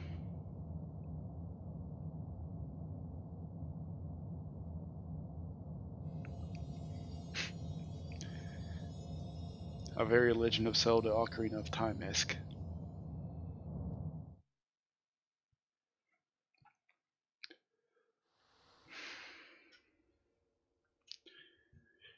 Earlier in Old Charlian, what's happening back here?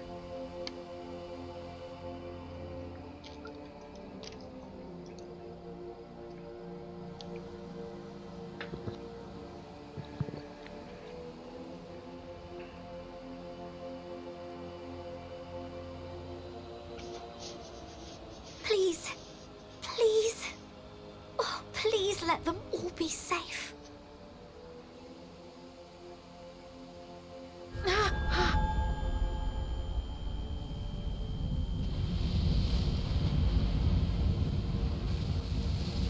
It's come to Charlian, hasn't it?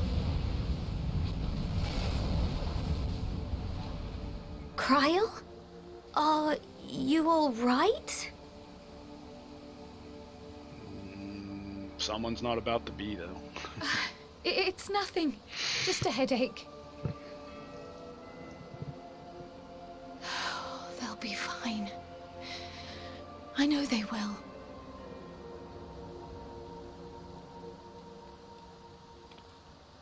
Apologies for the interruption. A man arrived on the last ferry. An associate of the Scions.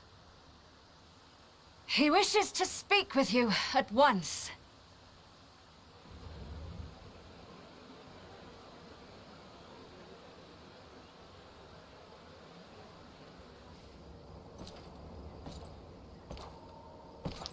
Xenos?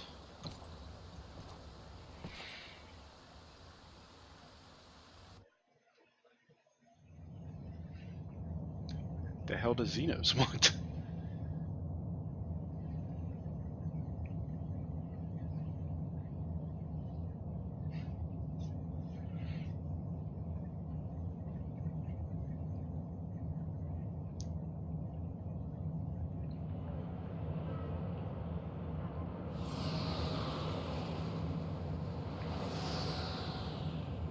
In a city devoid of life, you sense the presence of another.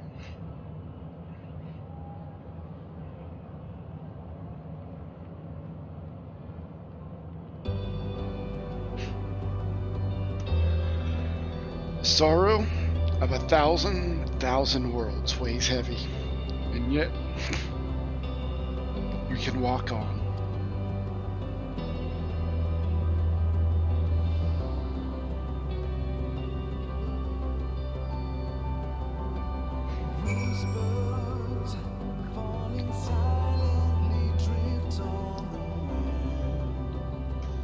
Doing this again.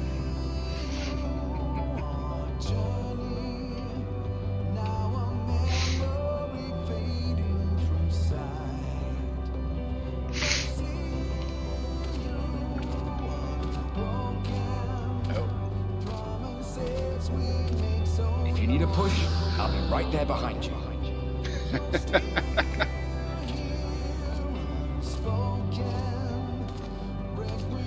Okay.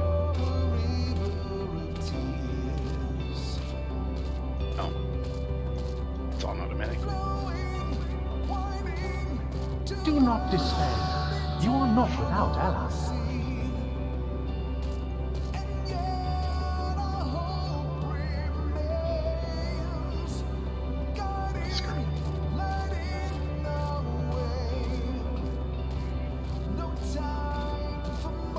What we have sown in blood, we have reaped in suffering, and it cannot go on.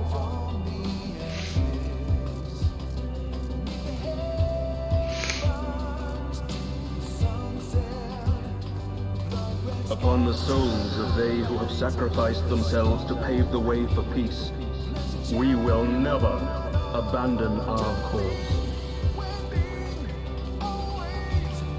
I don't remember that person.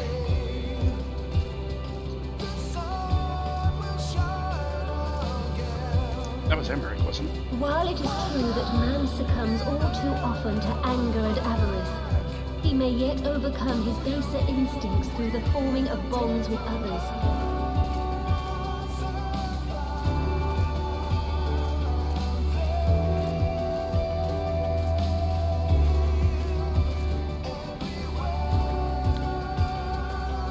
Such victories are rarely won without sacrifice, but the prize is worth the price.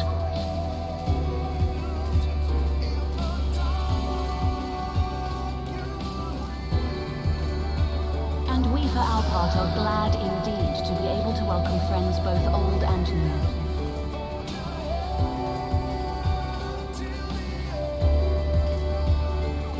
Save your tears for the morrow. You may be sure we will have ample cause to shed them, be they for joy or despair. That's he.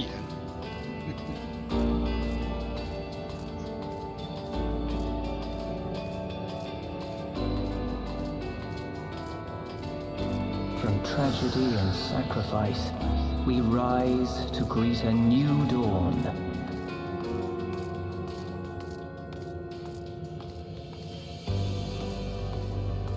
A future shaped by the choices we made, in ways we could never have foreseen.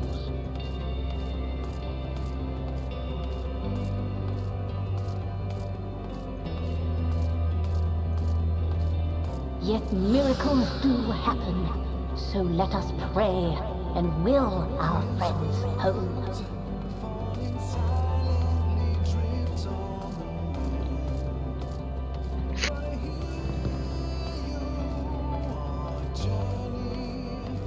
I won't stop praying until I know they're safe.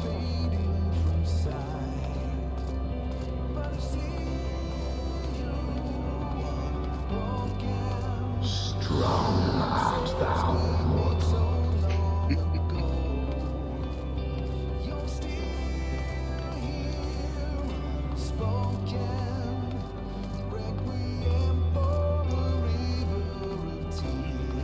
Look to the light within, that you may continue to serve as a beacon to others.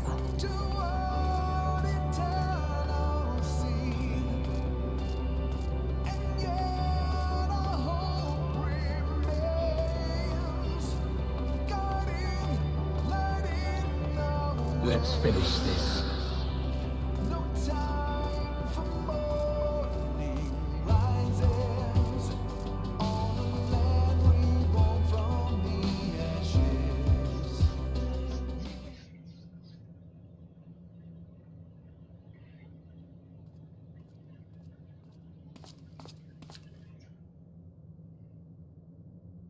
Here the path ends. There is no way to reach our nest.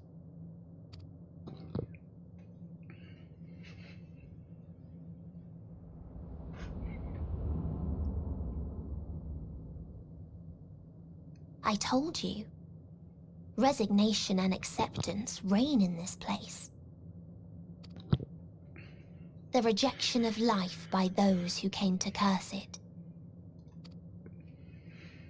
Those whose dreams were unfulfilled. Whose prayers were unheard. Whose labors were unrewarded. Hope cannot deliver you unto hopelessness. Our refuge is beyond you. Always has it been. Such is the nature of this place.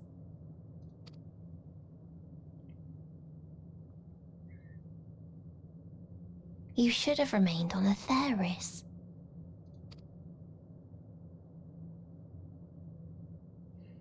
Struggle will avail you not, nor will it grant your comrades peace.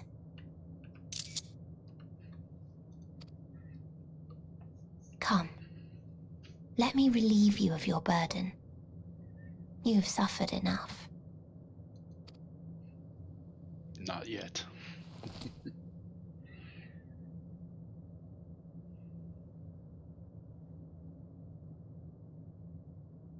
Asm's magic. So long as our souls remain, you can use it to summon us back. But you mustn't. How do we make peace with That's why it's too soon for this to end. There are so many people in the You must triumph. Be safe, all of you, and come back. I am ever grateful.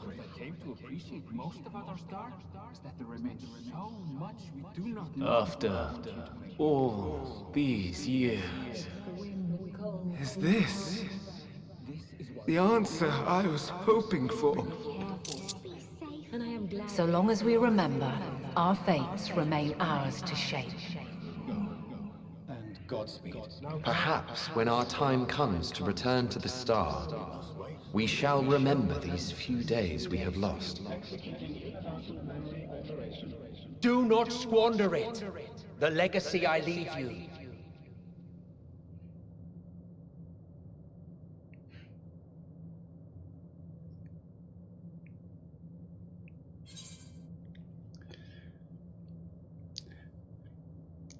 I will not forsake our cause. I'll keep walking, you bird bitch.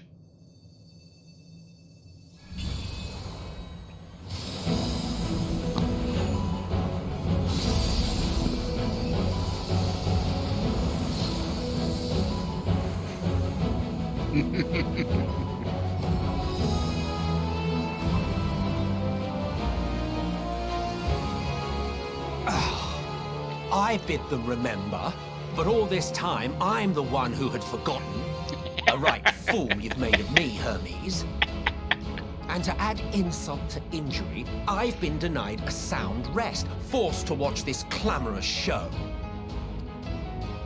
Oh, come now. It's been a gripping tale.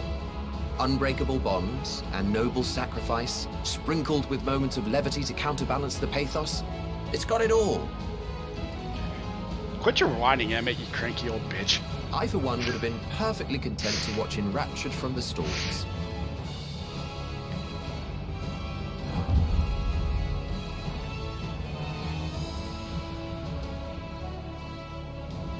but I won't say no to a bit part. What are you? Half-faded souls of the dead. Isn't it painfully obvious? Worry not.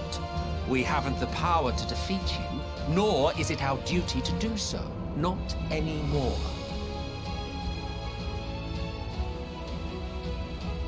That being said, we do have a score to settle. You could say So that. here I am, Vinar. I suppose you needed me to tie it all together, these frayed threads of our history. But knowing you, I suspect there's a joke in it too. Oh yes, I can imagine you gloating over my forgetfulness. Were I feeling charitable, I might assume you had left room for the possibility of this outcome. Even so, you'll get no applause from me. A single gesture will not lighten the burden I've had to bear. Still, you must be commended. Our methods would not have brought mankind this far. And so, as a show of respect to the last of us, I make this declaration.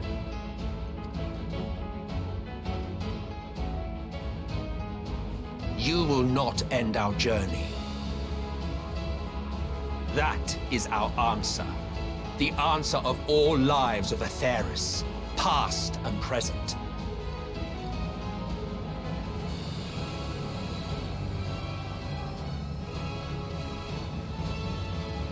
As you've called us to the stage, so shall we perform. And creation magics never fail to please.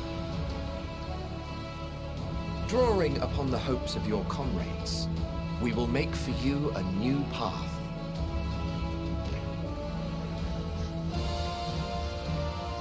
What form said path takes depends on you. So focus.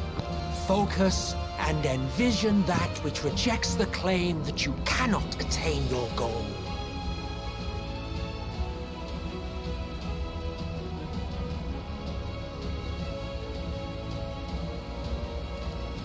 Ours is the wisdom to weave the fabric of reality.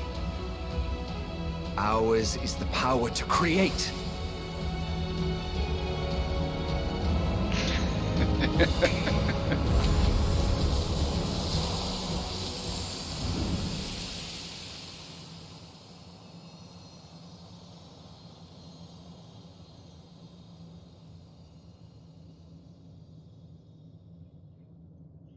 Meteon, though I gave you these wings to soar the heavens, I did not teach you how to walk the earth. So loath was I to bind another living being. In the course of your long journey, you will learn from those you meet. Learn to walk and run, and so much more. You love these two fools, A flower. yeah. Yes. Upon your return, I will gift you a beautiful flower.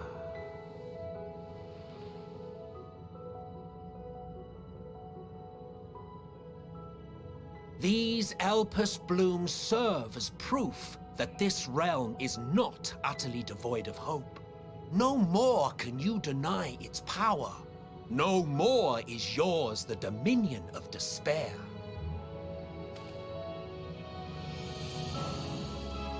In case the practical implications were lost on you, your comrades no longer need fight their fight. So go on. Call them back to your side.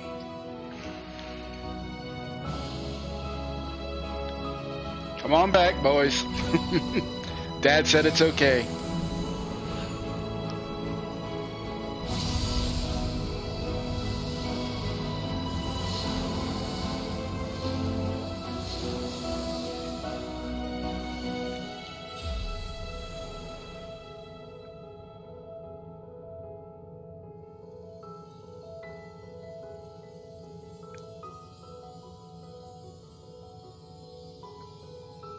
May you ever walk in the light.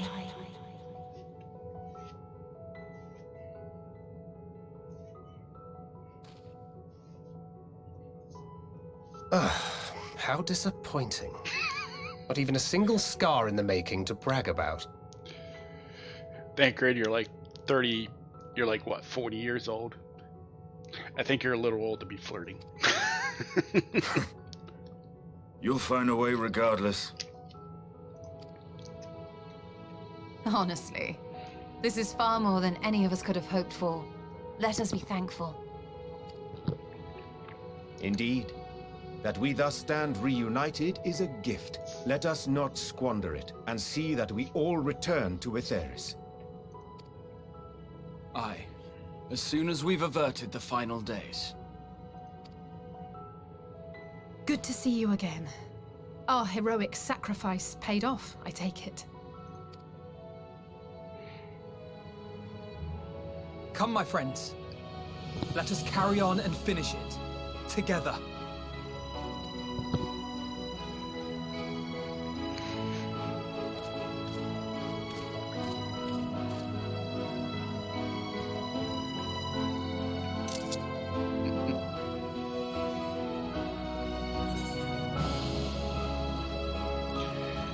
It's over, Medion.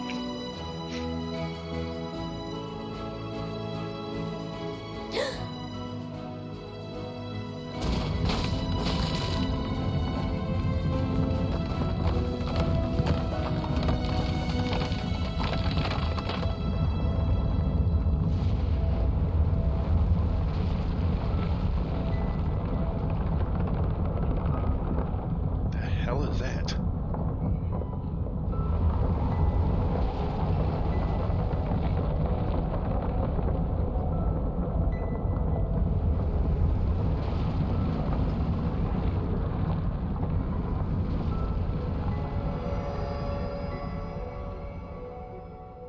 Star brimming with life again. Can you hear me? The voice is within, crying in pain, wailing in sorrow, hurting, hurting. End it. Silence it. Silence our song of oblivion.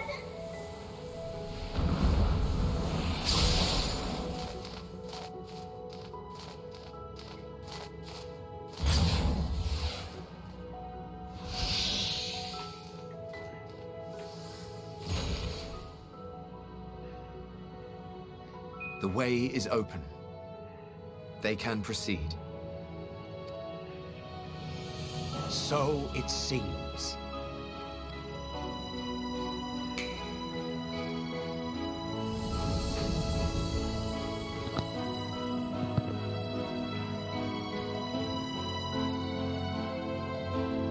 You're leaving?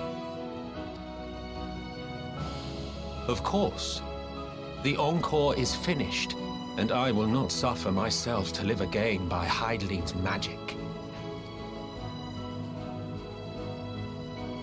But more than that, the future you seek is not the past we loved. That is why we fought, and why I lost.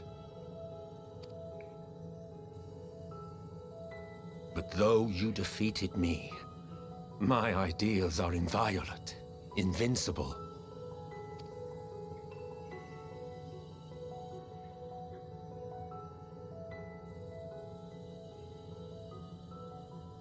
Spare me your pity. I have no use for it. If you would do something for me, save our star. See this tale to a triumphant conclusion, and with elation in your hearts, bid the final curtain fall. Only then may it rise again, and a new tale begin, with new parts for all to play.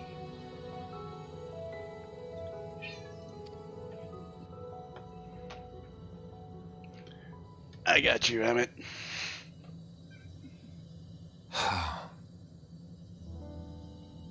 Tell me, have you been to the ruins beneath the waters of the Bounty? No. Or the treasure islands beyond the frozen waters of Blind Frost in Offerd's north? The fabled golden cities of the New World?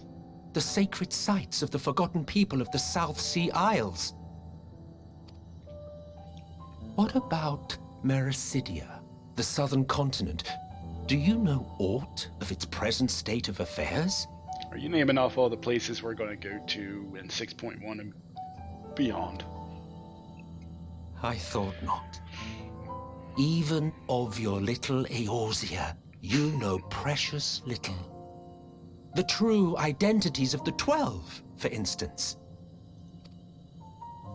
All of which is to say, expand your horizons, go forth and seek discovery. Some of the civilizations in the reflections will surprise you.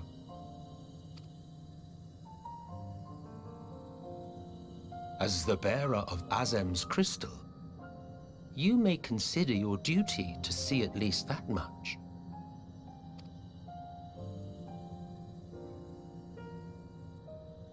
I certainly did.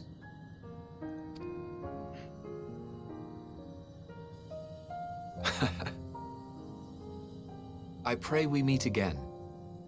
If not in this life, then perhaps another. Whensoever it should be, I trust it will be a most joyous reunion. For you, maybe. I want nothing to do with it. Emmett's old, he's cranky, he needs his rest, he needs his sleep. Oh, don't be that way.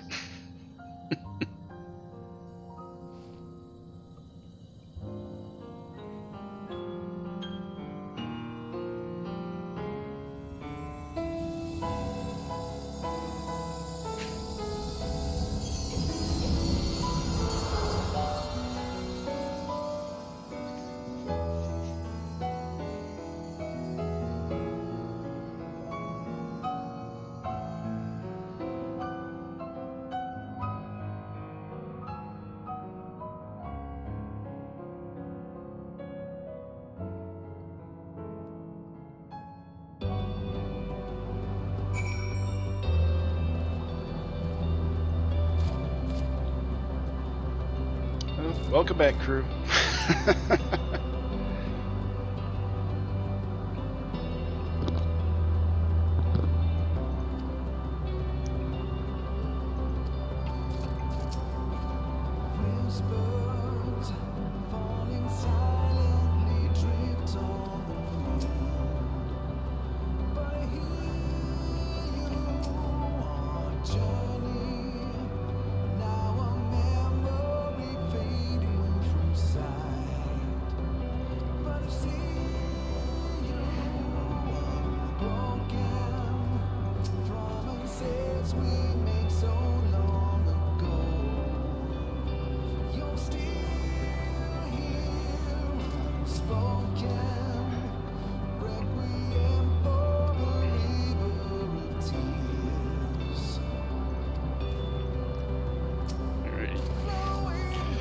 I don't think I ever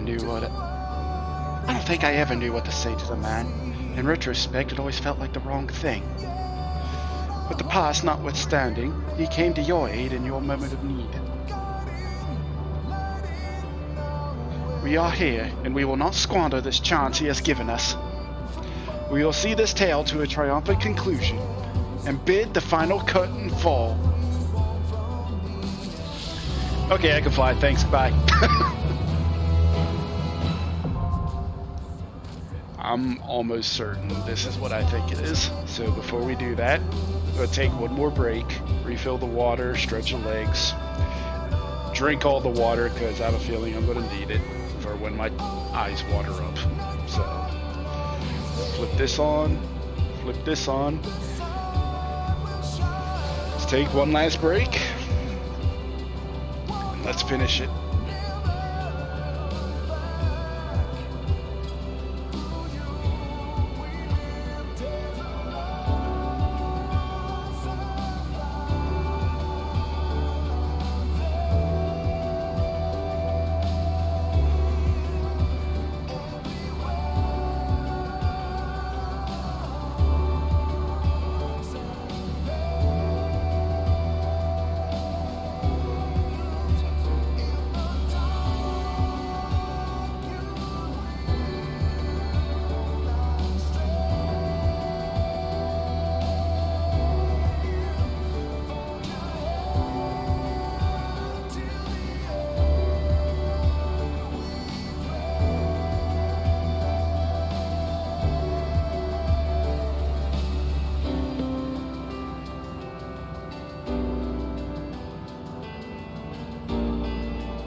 Alrighty, folks, back from break.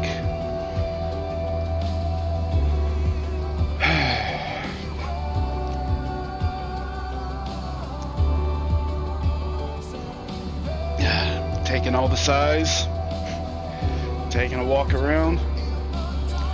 Still don't think I'm ready for this. Still think I'm going to be shedding some tears.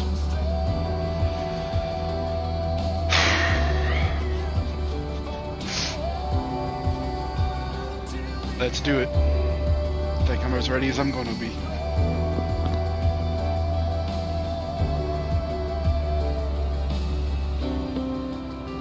I say as I wipe tears away preemptively.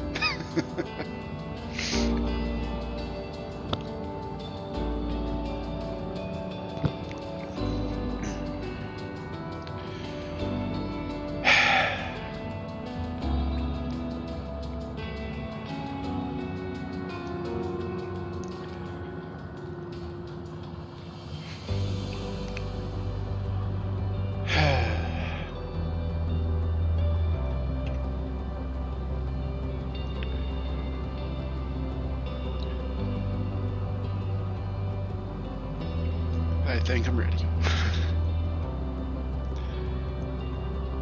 I thought I saw you there, Flary.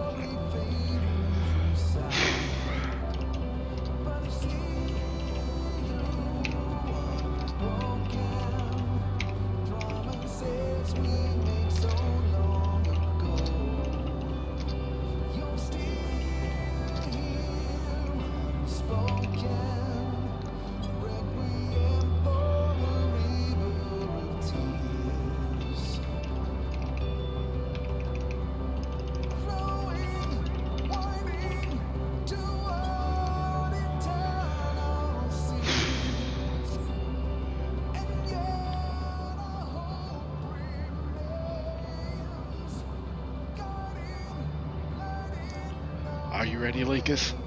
Not really. The character's ready. I'm personally not. Then let's set forth for the reckoning.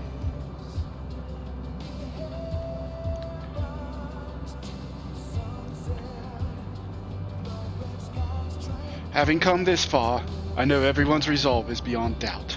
So I will say only this. Within that dead sun swirls the emotions that Medion has hoarded, the emotions of innumerable souls who strove for happiness but failed. As it was with the denizens of Ultima Thule that barred our way, it is not for us to rebuke and admonish. 'Twas not by passing judgment on the tragic legacies of others that we arrived at this moment. Rather, it was by opening our hearts to their despair, by understanding and acknowledging their fates, while still refusing to share in them ourselves, to hold fast to hope, not in ignorance, but by choice. Should you struggle to do so, I am here to help, as you all have helped me.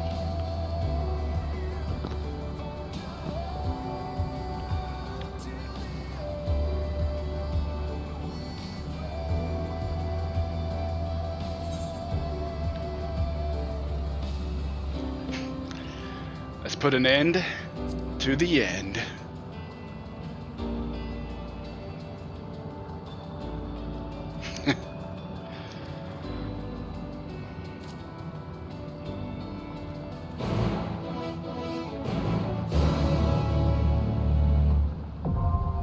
The dead ends, huh?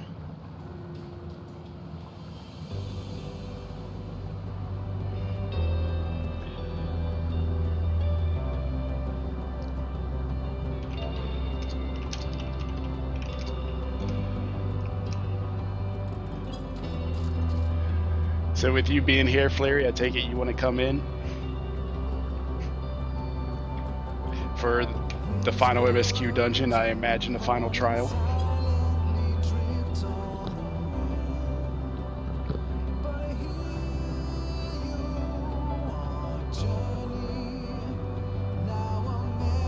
Run with the truss.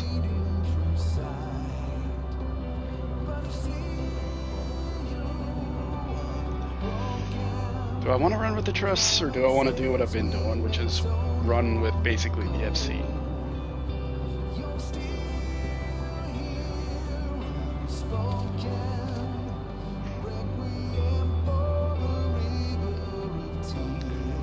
I'm gonna at least talk to them.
Do this with trust, or do I want to do it with the FC?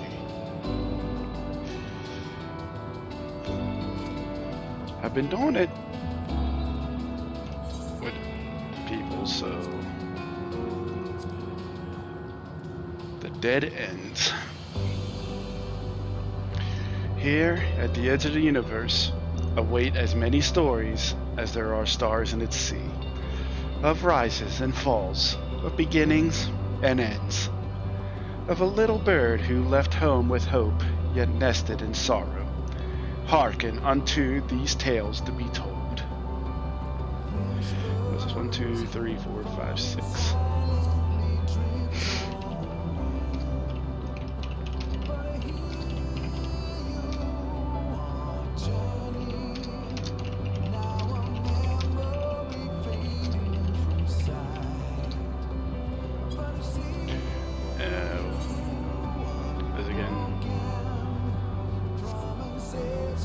Actually, hold on a sec.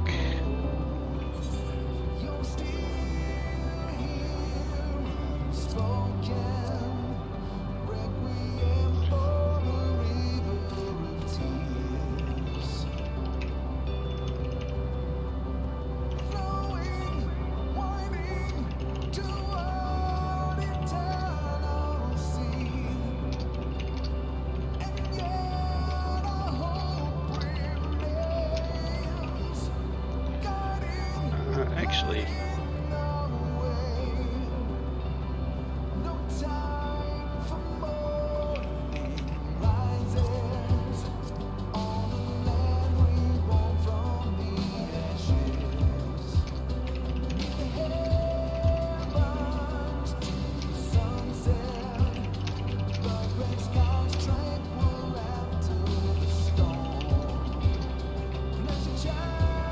make sure it's dungeon number 6. 1, 2, 3, 4, 5, 6.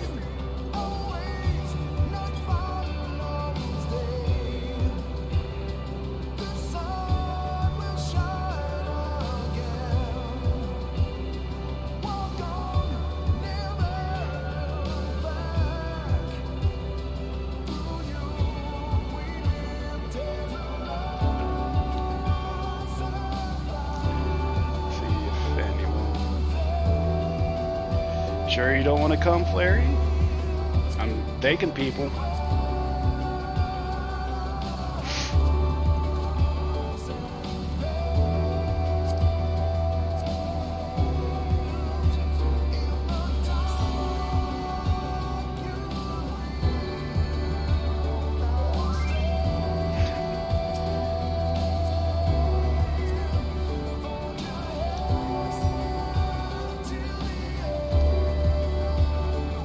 Sent one other person an invite, so maybe they'll be here soon.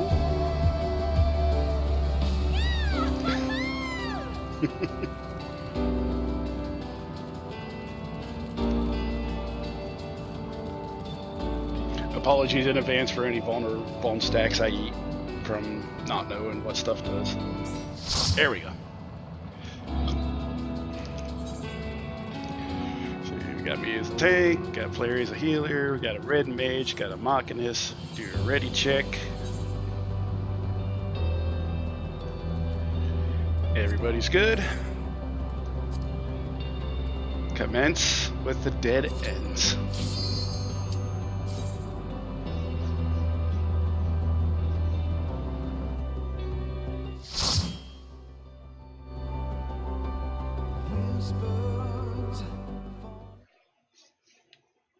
So you are finally here, in this place between death and rebirth, where life knows no dawn. We coming for your ass. Come then. Follow me down into the darkest depths of despair. Maybe not for the one we met in Elpis, but we definitely coming for somebody.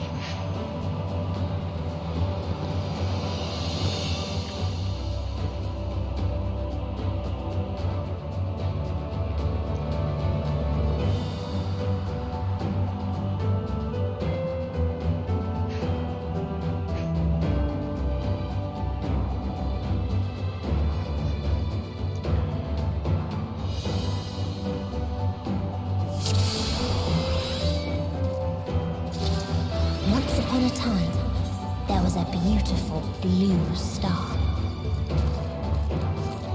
that fell to pestilence and rotted inside and out. The more its people clung to life, the more they suffered.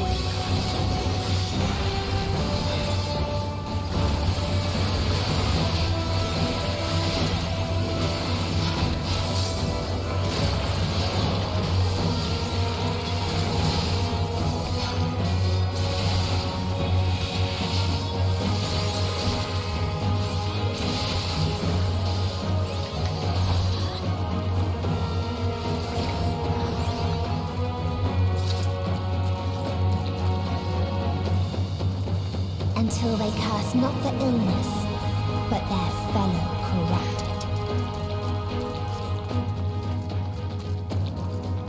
Who are these people?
That's a headless monkey.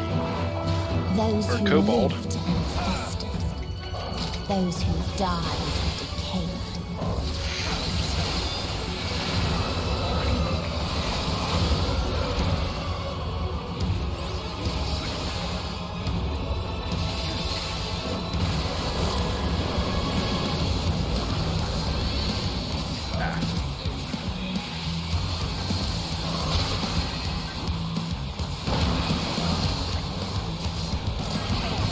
Okay.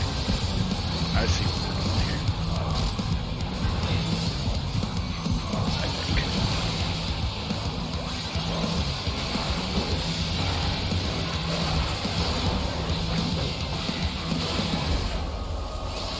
That sounds like an AoE. Nope. Technically an AoE.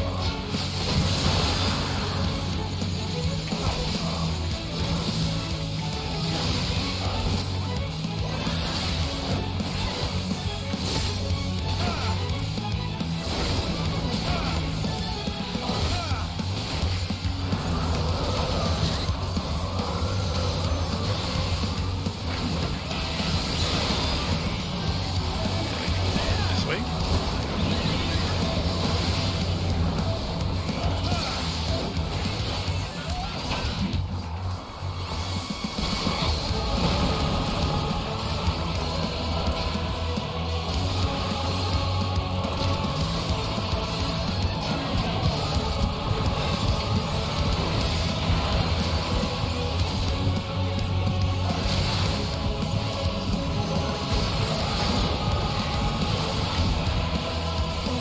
Wait, what? Did I just insta-die from something?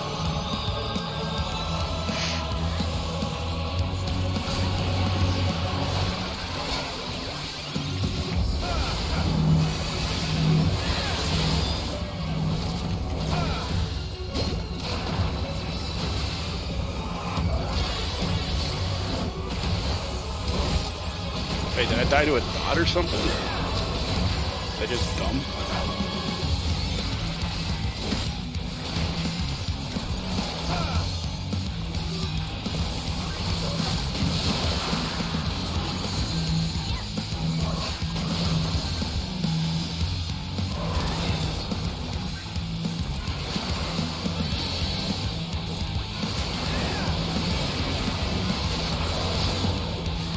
At least I'm glad they used it marker for something so that way it forces people to learn it. And the very last of them wished they had never been born at all. Oh, you forgot to assume to me. Okay. Like, I died to something. I don't know what. I probably still did bad stuff anyway, so In a faraway no biggie. place, a brilliant star eradicated disease. Before destroying the self-same lives it had saved.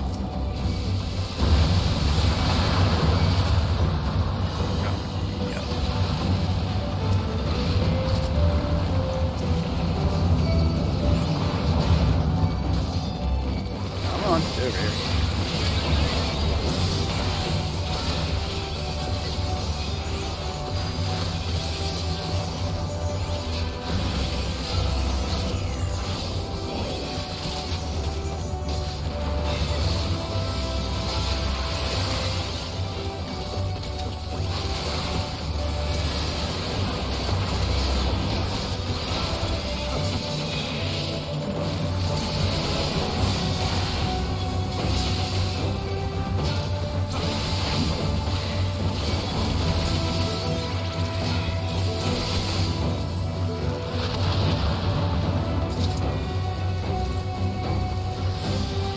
Its people sought ever greater freedoms no matter the cost. Kinda wanna see it, but I'll do it later. They tried to buy peace with fire and steel.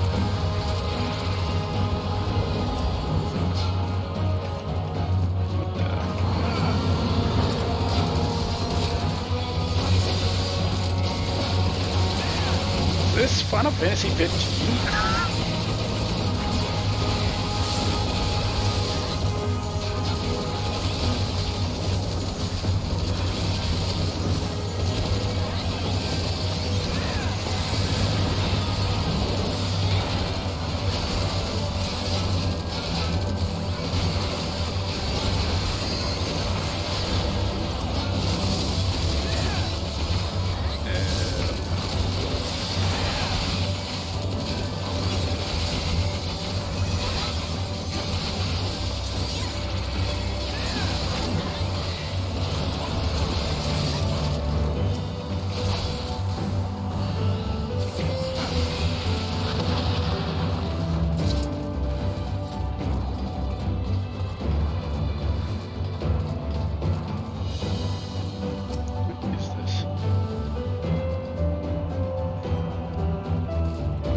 All life forms must be eliminated.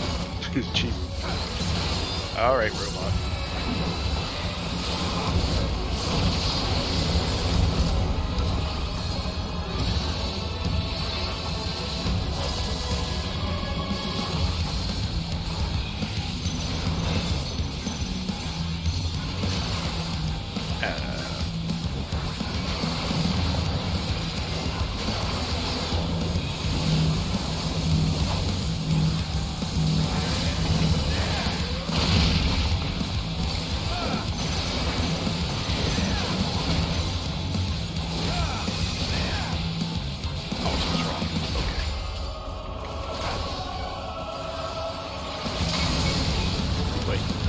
Ooh boy.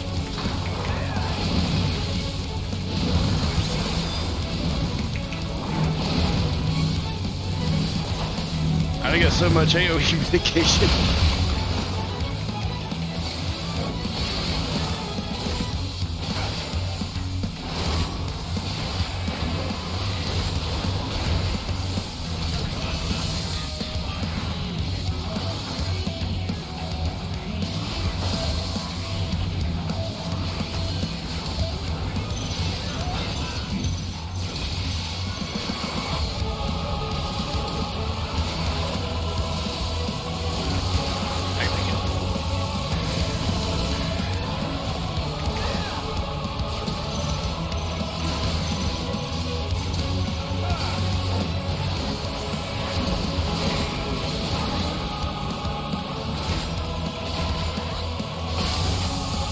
That goes back a little bit further than I thought.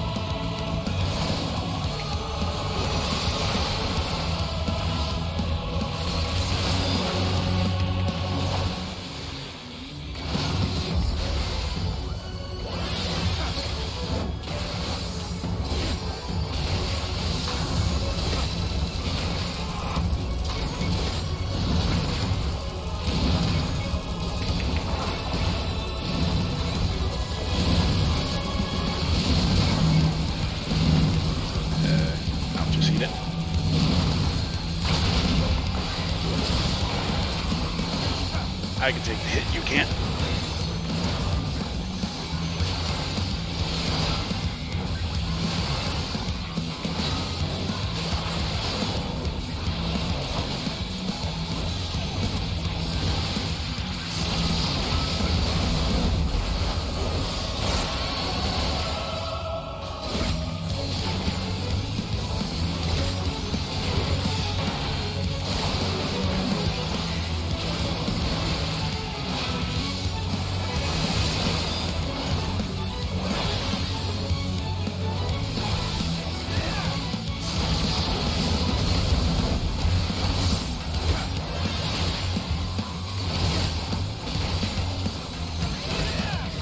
Tanky boy.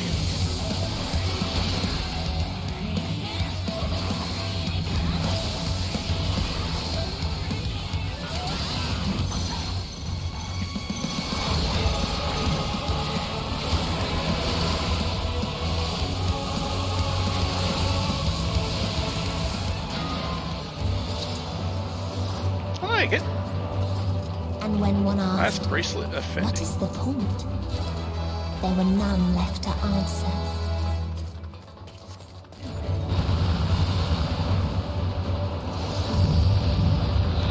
Shit.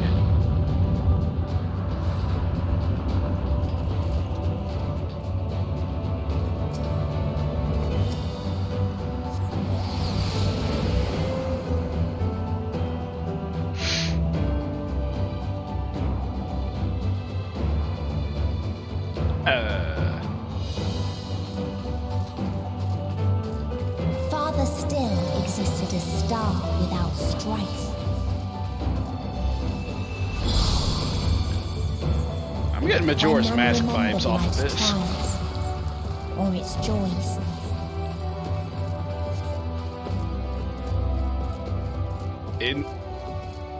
Okay.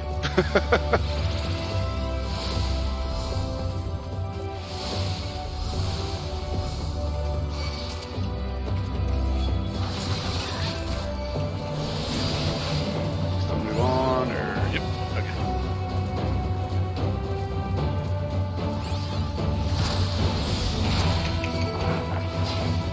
Come on, over here.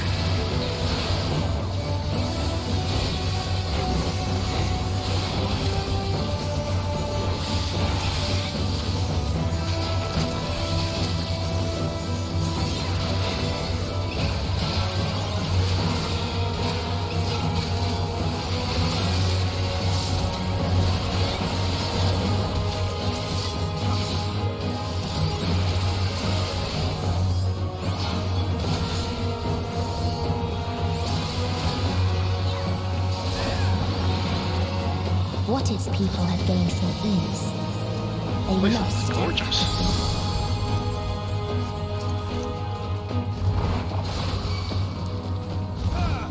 Oh, this boy's coming through. Okay.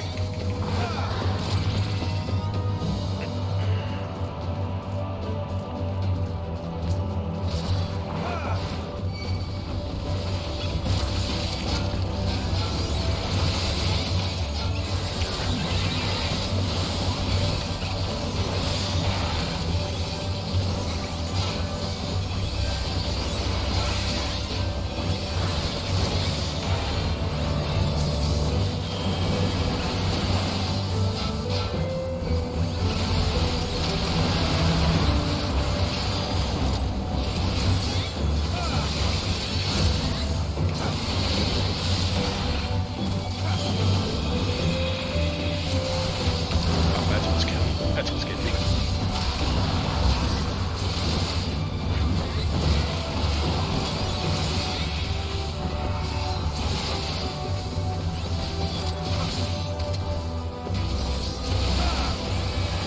Just on? Yeah.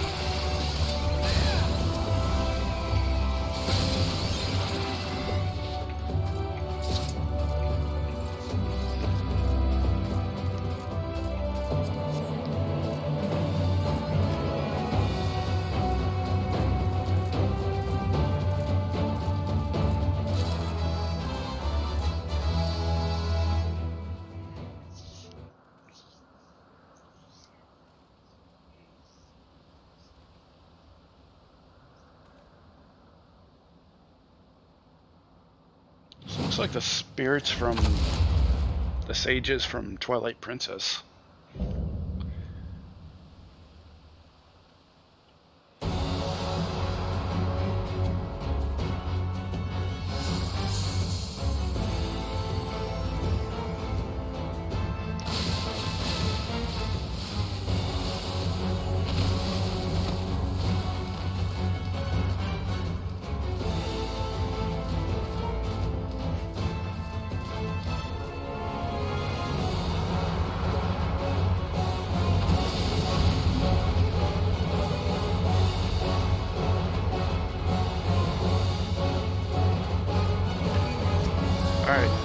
Time to die. So they created the kindest, most gentle of beasts.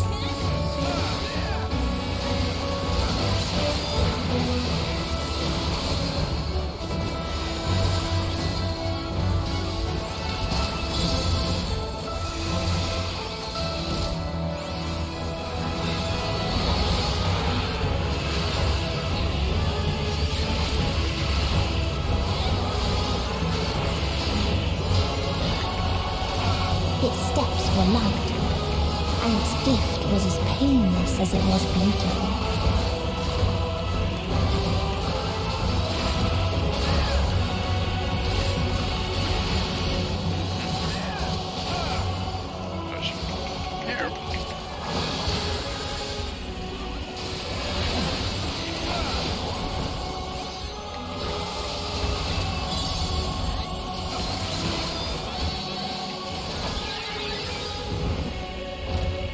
Bathed in its golden glow, they all slept happily ever after.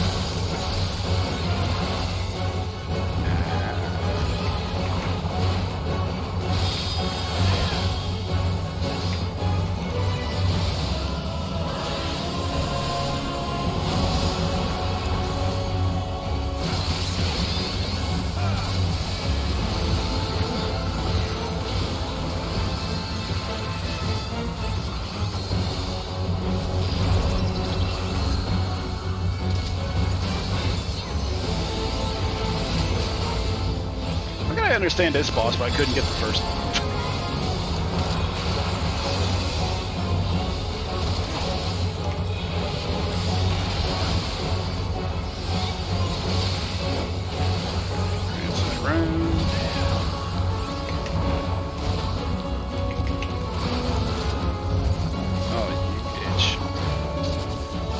Pattern.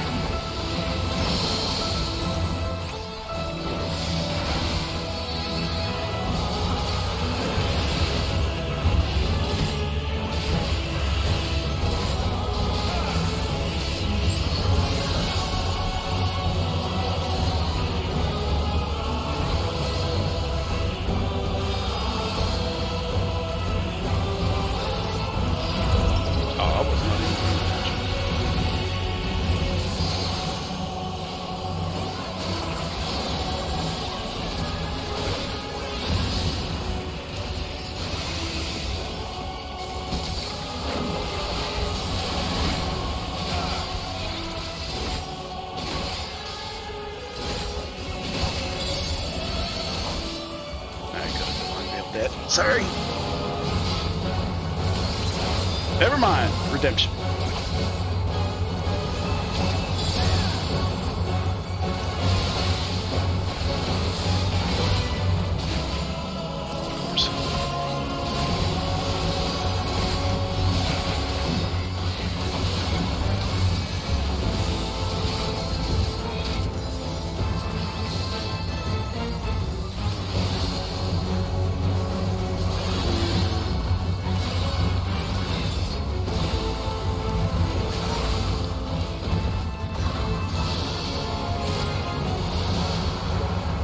Nope, play a tree. There we go.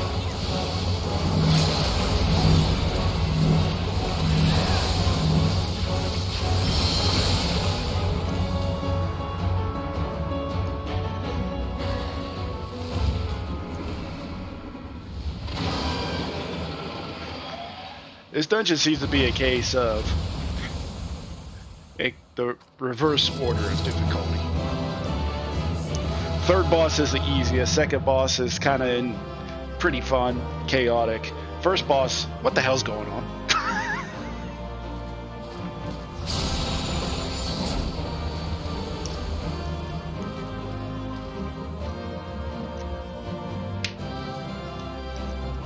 You just suck away all the life, alright.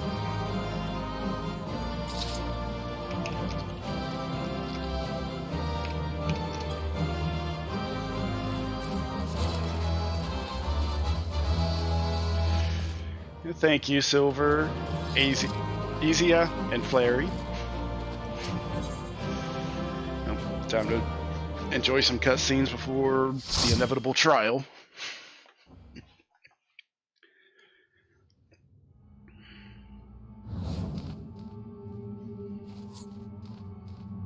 That you still stand. Your determination defies all reason. The souls within me writhe and recoil in your presence. I should just do this. What must I do? What pain must I visit upon you to make you surrender to despair? No one is unbreakable. What pains one may weather may bring another to tears. But therein lies our strength.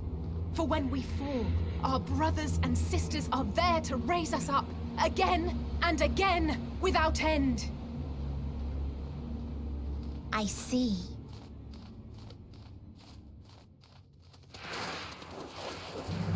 But no matter how much hope exists, ever will there be more despair. How many of these things did you make, Hermes? Ever will the living pass the present and realize the future. So shall sin into light ceases to be.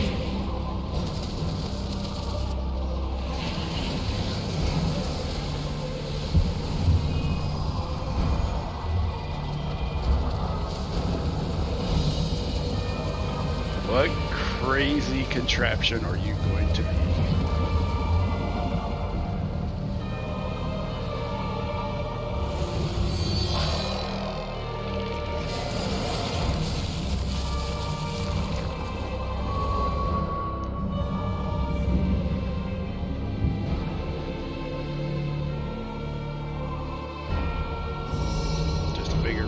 yourself. Seven hells.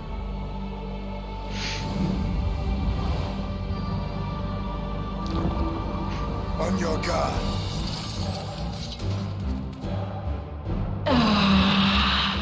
The rage. It rises. Rises. You appear to be missing an entire body, man.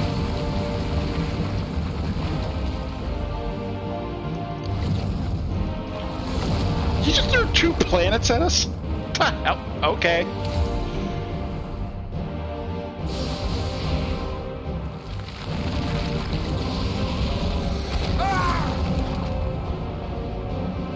Stop! Calm yourself, please. A little too late for that.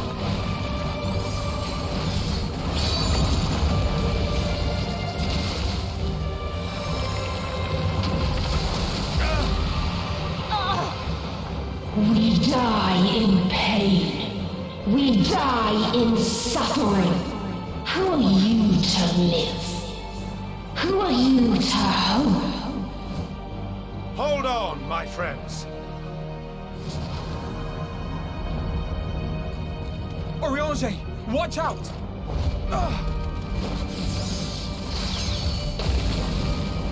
This lady throwing planets at us. How the hell are we gonna kill that? I guess they did kill Thanos, and he was throwing planets. Alphino! We cannot comprehend. We cannot know. We cannot know.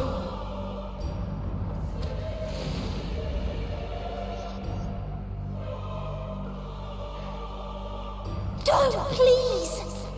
Don't do this to them! To yourself! Just one good strike.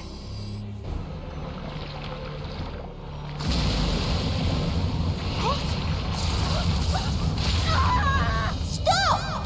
Please stop! We will not suffer alone. All will know our pain. No, you don't!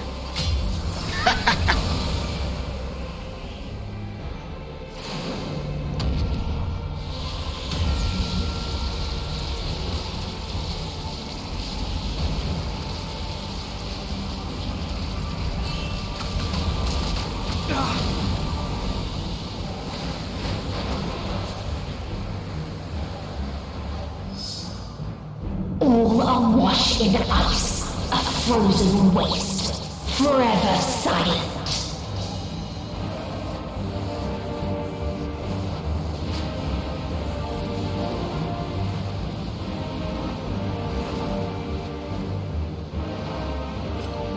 Oh yeah, get us all back to the boat. Wait! Or at least get you all back to the boat. Don't!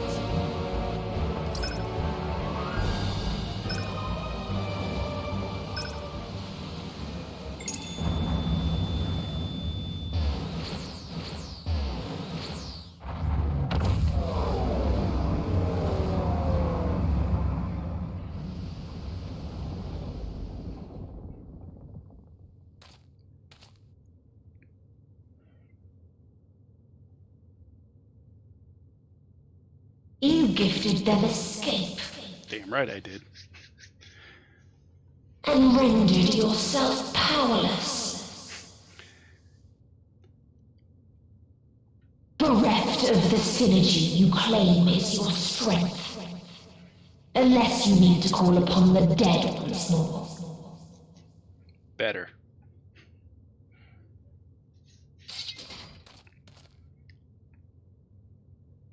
Defiant to the last, but you will be one with us ere long. You will be battered and torn and made to crawl. You will weep and wail and curse your impotence, curse your life as it fades.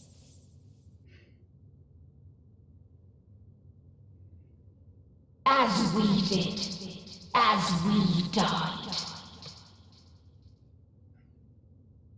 Such pain and sorrow we felt. Such anguish and rage. We tried. We tried. But it was no use. Only when we surrendered did we find release. Only when we embraced death.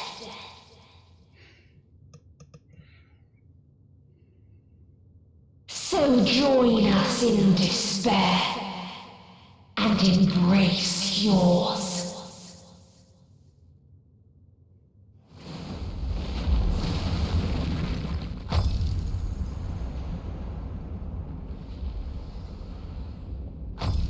My ultimatum. What is happening? Medion we talked with, befriended.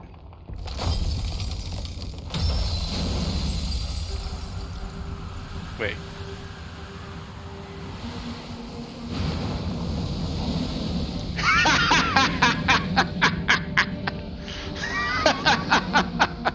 At the end of everything, I find you, my friend. I sought something in you once, as you did in me. When at last I understood what it was, I journeyed to Sharlayan to seek you out. Struck a bargain with the woman who shares your gift. In exchange for lending the Scions my aid, I was given the means to come hither. Plotting upon what remained of the Mother Crystal, I reclaimed the form of the dragon. And, hungry still for our reunion, I rode the light of the stars to you. Hello, my friend. I take it this is your prey.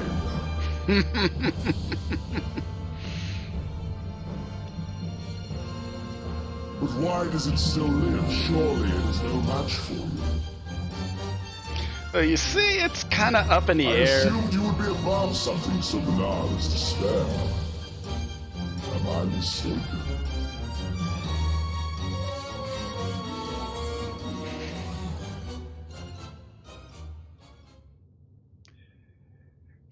Well, if it comes to it, I won't say.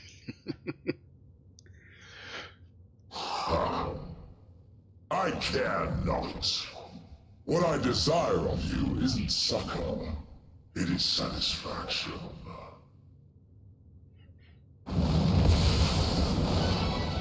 So come! Let us dispense with this distraction, you and I! A remix, huh?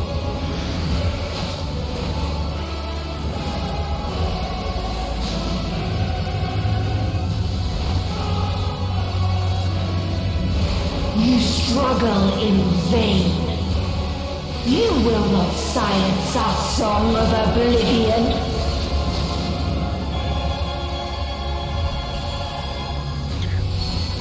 We're actually gonna fight on the back of Xenos.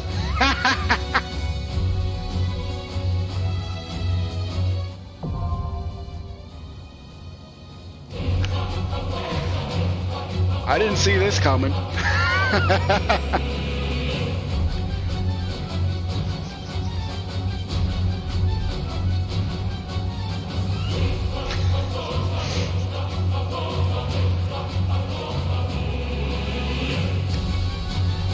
No one saw this coming, indeed.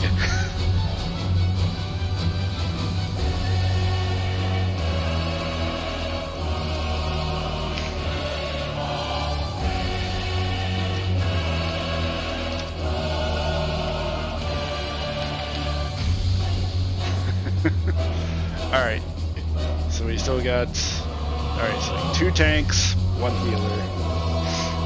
Isn't this nuts? Yes, it is. This is how. This is a setup.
tank, healer, DPS.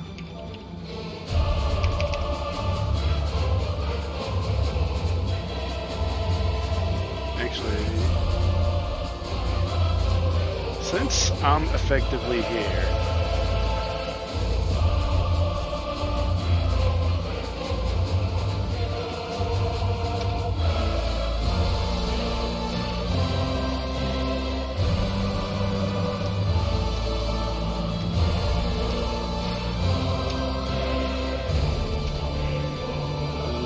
what we got?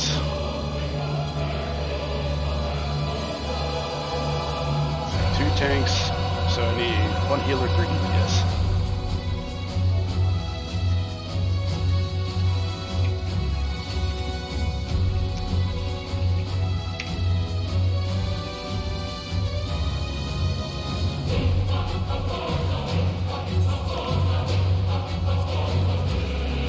Final day, huh?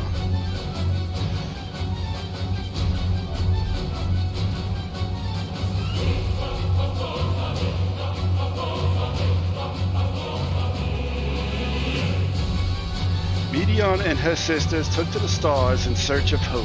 They found naught but despair. Wishing to free mankind from his vain struggle, they began to sing, their chorus borne upon the invisible winds of Dynamis to usher in the final days. Against all odds, you have arrived at their nest at the edge of the universe. In this place where emotions dictate reality, the hopes of your comrades have opened the way forward, and it falls to you to take the last step. Transforming conviction into strength, you sally forth upon Dragonback to confront the Endsinger and silence her song of oblivion.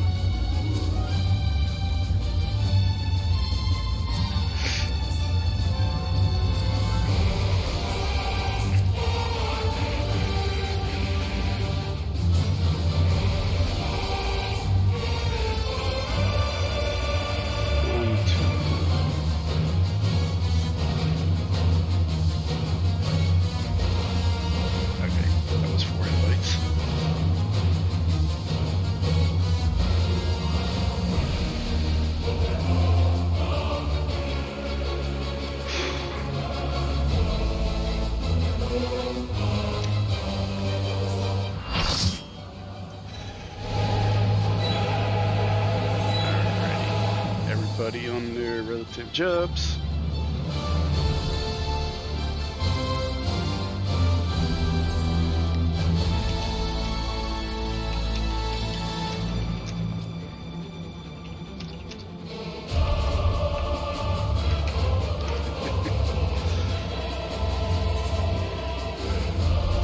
Oh, we got 3 healers.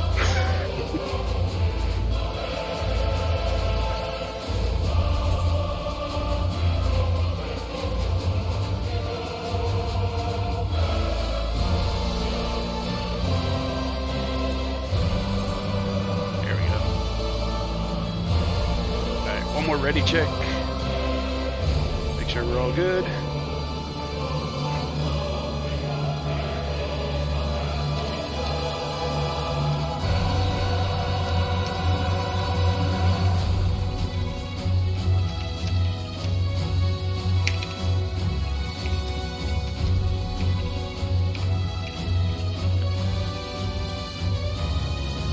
Here we go. As I just said in party chat, I began this crazy ride as a paladin. Time to end it. Probably dead on the floor numerous times, but we ended it.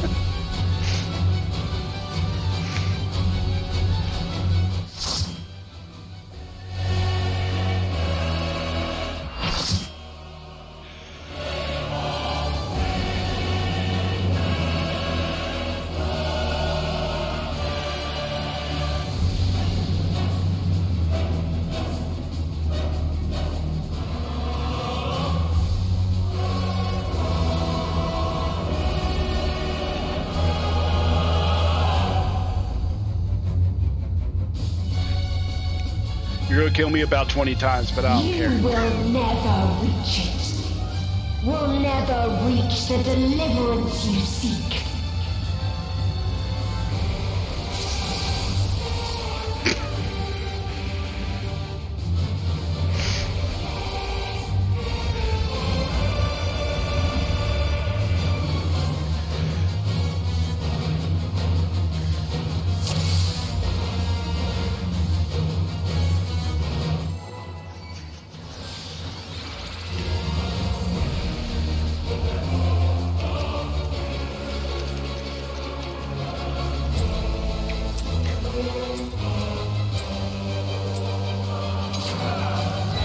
hunt ends this day, there is nowhere you can flee that we cannot follow. Even stars must die.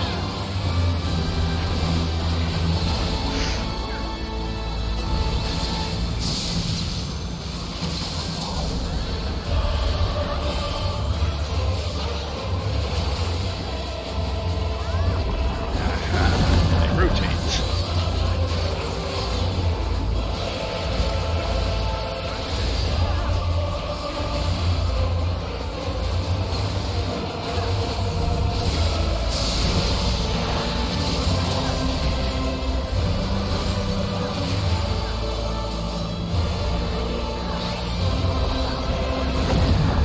Okay, I see how this is.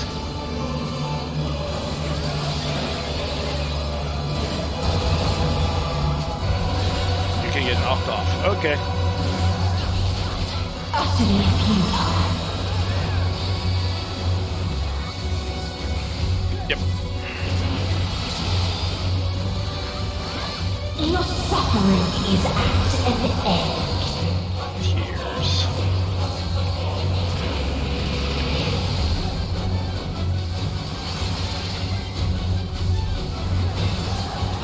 This is a kindness.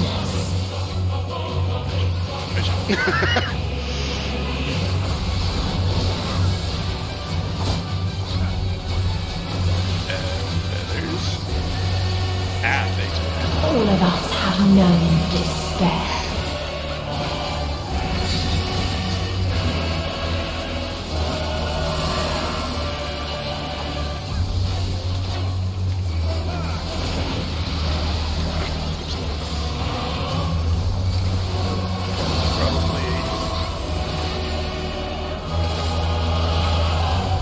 We have seen the end.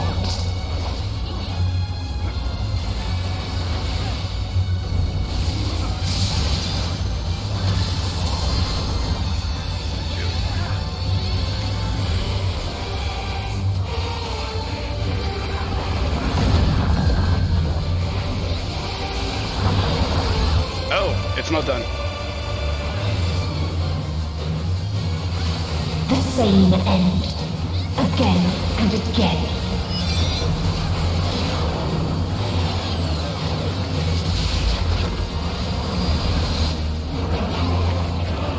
What? Hold on, what?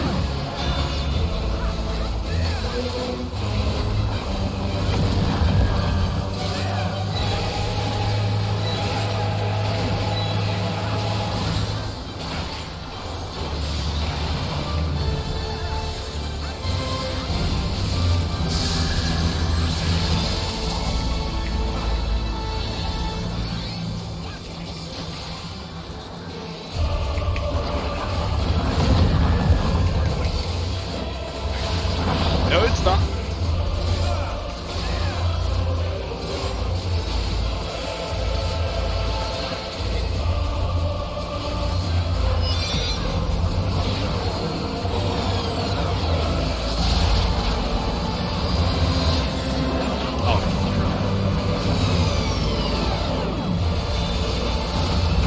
Hopefully that's far enough.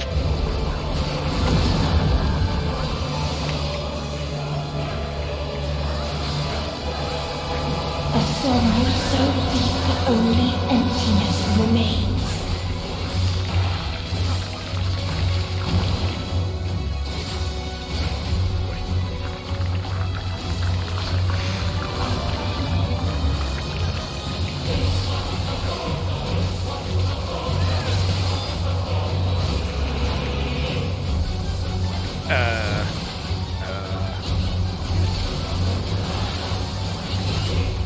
Feel so lonely between the stars. Same thing, but reverse.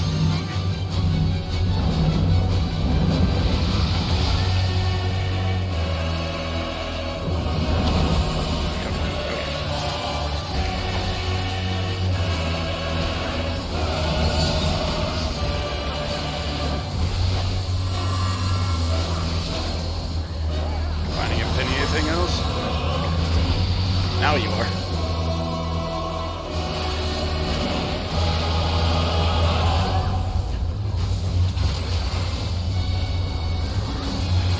We have seen the end.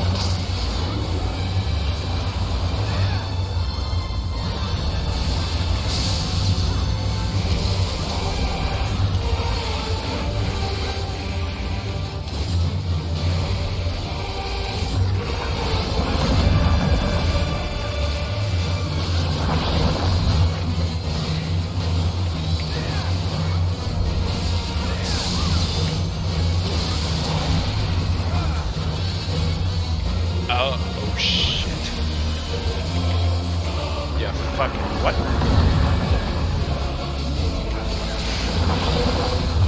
What? The same end.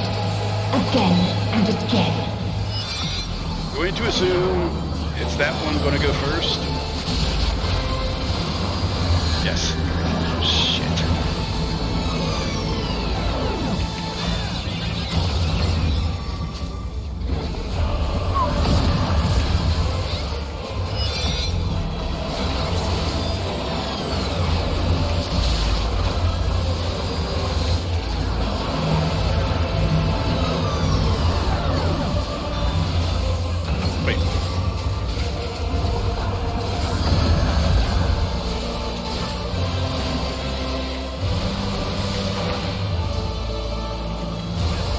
This is a kindness. Way over here.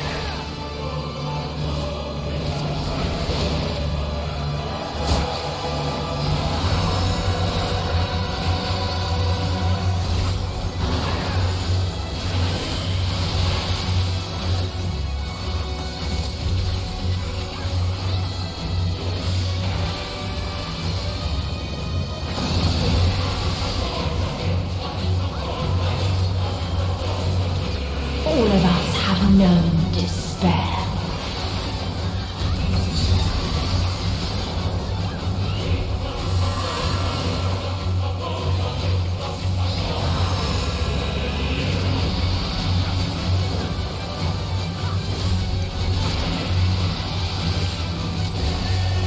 If there is no happiness in life,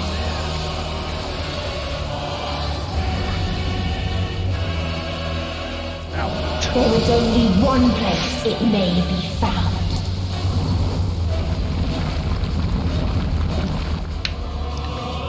Gonna throw a damn plant at us now?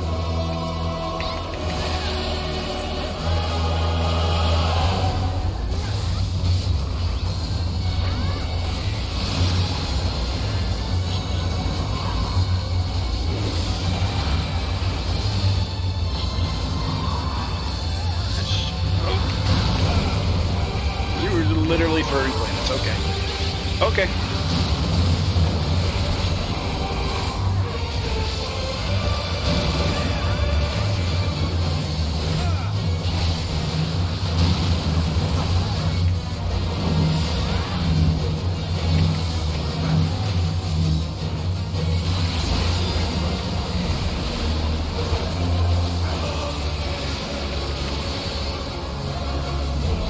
It's going to be a tank LB3 because I feel tank LB3 tingling.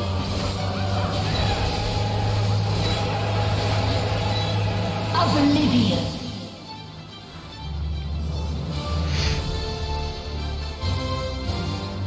It absolutely is.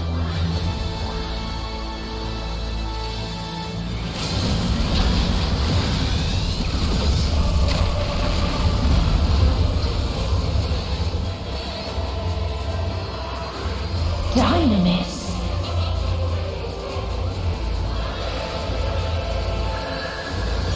No matter. You're targetable again. You Whoops. only delay the inevitable. This is fate.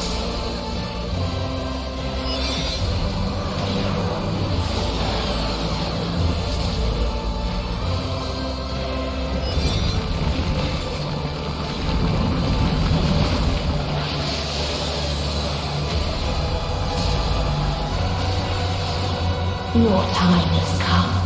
It always does. Not this one. Wait, what?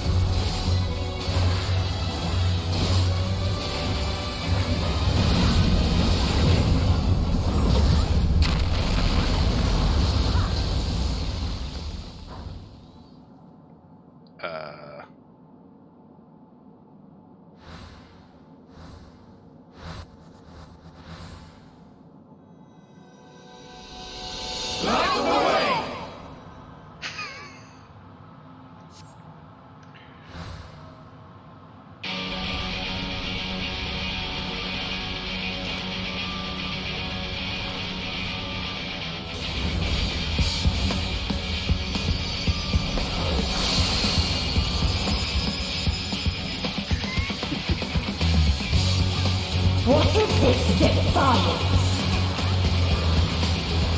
Did we just become really strong? The hatred, the pain, the loss. We cannot suffer it again.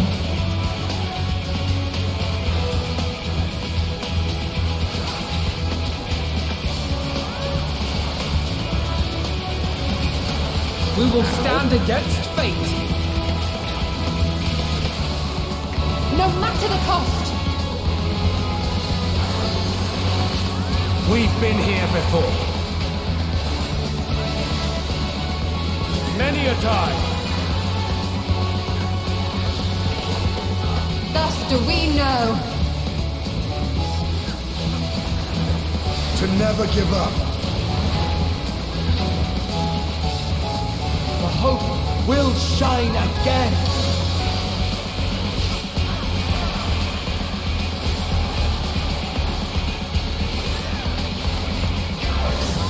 What we saw.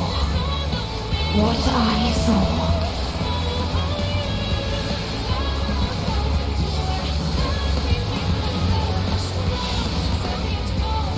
This can only end in misery and desolation.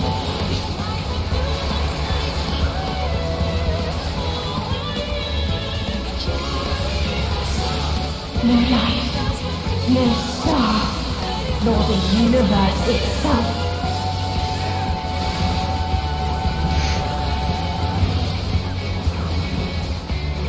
None should hope for better.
Was not the answer.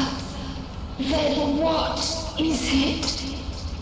Where lies happiness?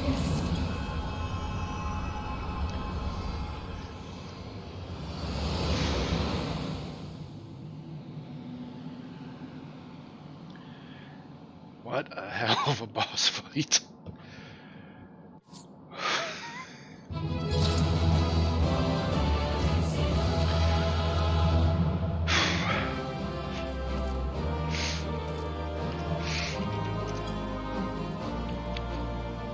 Is there no thank emote?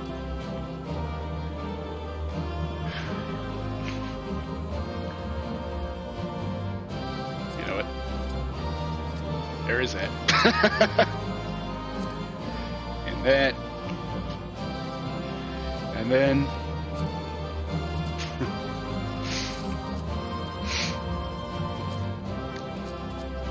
Thank you, everybody.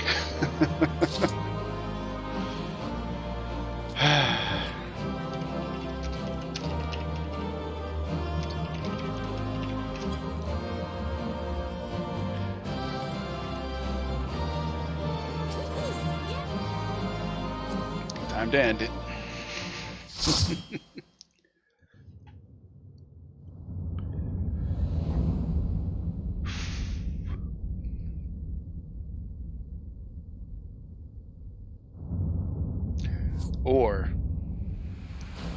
Or, what if?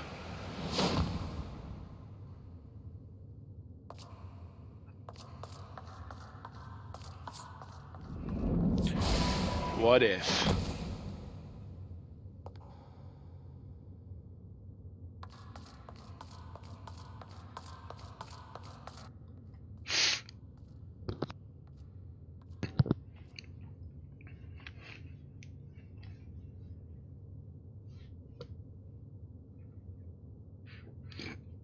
Excuse me.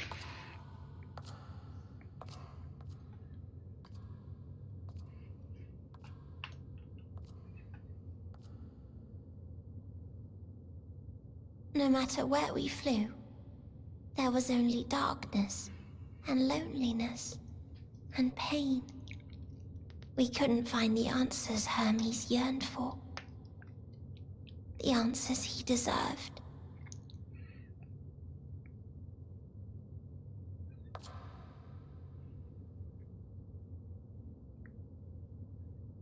Greetings, you who are my final encounter. I wish to hear your words, share your feelings, know your thoughts. May we please be friends?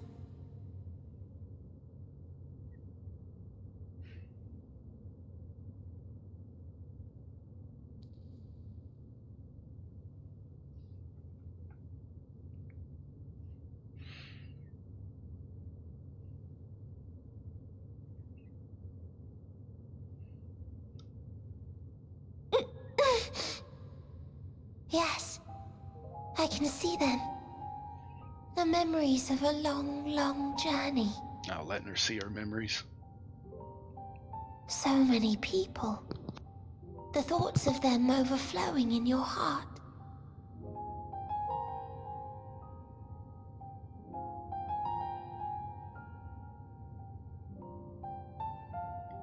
What they live for.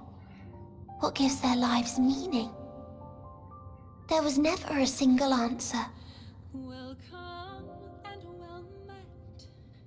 You gather pieces of happiness, precious and fragile, only to lose them.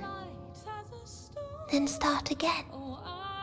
On and on it goes, until death takes you into its gentle embrace.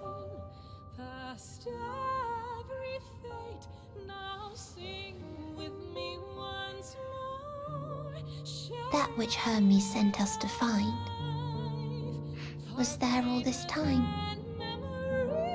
on Atheris.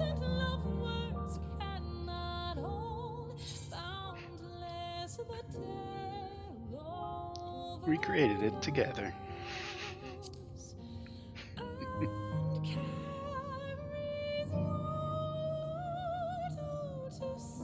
Like a field of flowers, perhaps. At first a single blossom. It spreads and takes on more colors. Thank you for guiding me here. To find these words at journey's end fills me with joy.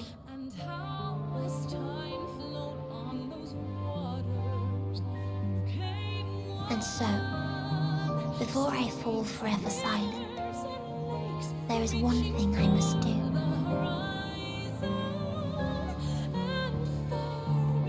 No expression of regret will undo what my sisters and I have done, or restore what we have stolen.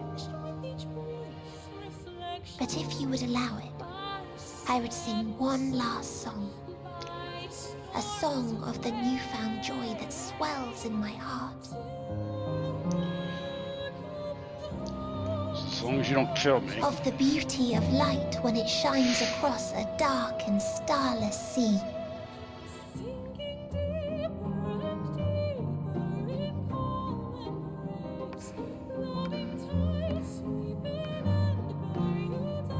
Of a dream that from the soil of worlds now lost to sorrow, life will spring forth once more. Ah, you're gonna bring life back. Nourished by gentle rains and caressed by uplifting winds. A song of hope.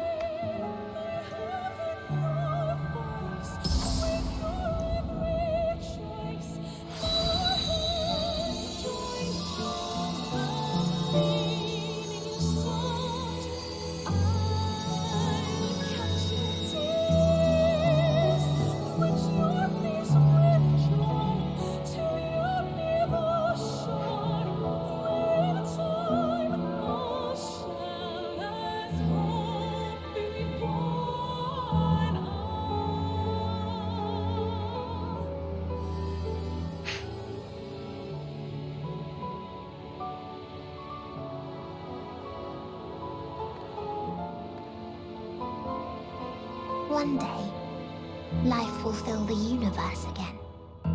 And Hermes will see this and smile. How, I do not know. But I do know that where there is a will, there is a way. After all, miracles happen every day, do they not?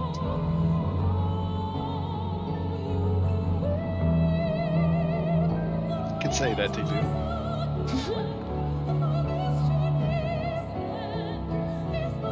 I will create a path back to your ship, where your dear friends await. Hold in your heart your desire to return to them, then follow my lead and walk forth. That hope will surely guide you true.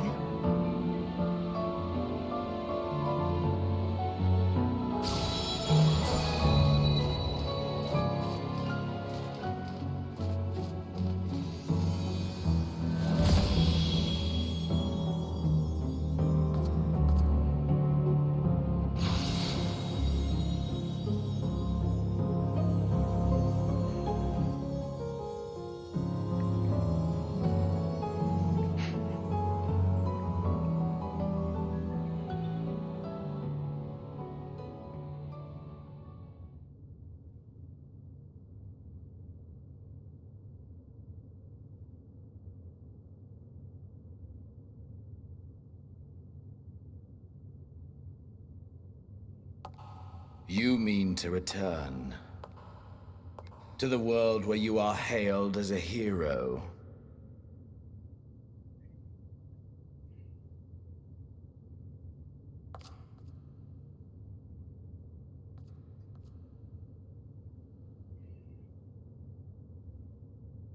Hear me then.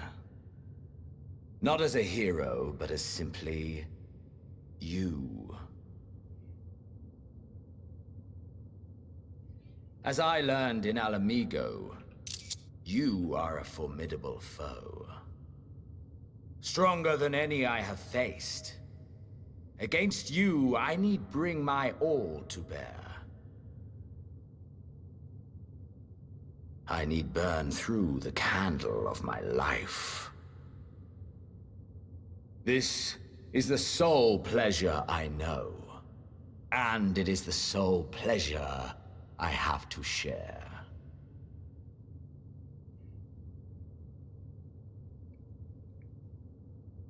And so I come before you, to issue challenge and offer singular bliss. If you wish to walk away, I will not stop you. You value life. You do not burn yours save for reasons you deem worthy. Reasons such as those which brought you here. The salvation of a world and its people. The motives of a hero true.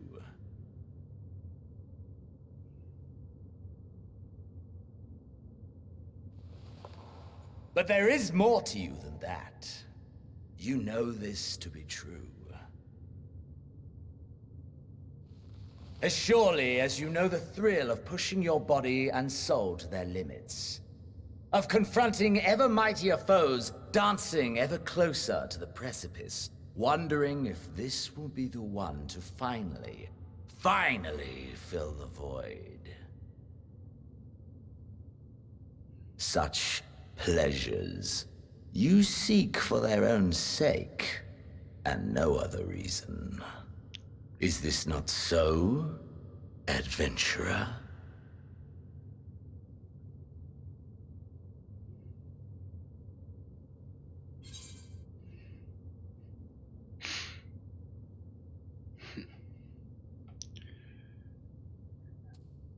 Can't deny that. Actually.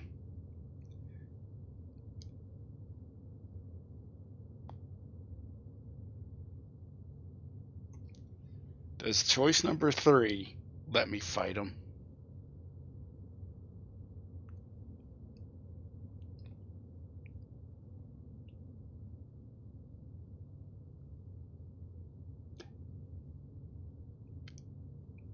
Actually asking if anybody's out there. Does choice number 3 let me fight him? If it does, we're picking that.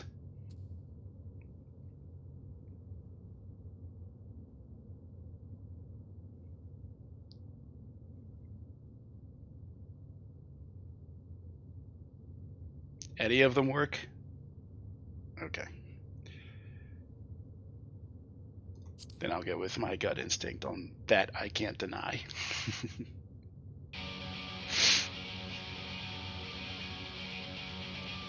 Ha! Although acceptance at long last. I did like that smirk. All right. The conflagration of our clash will scorch even the stars.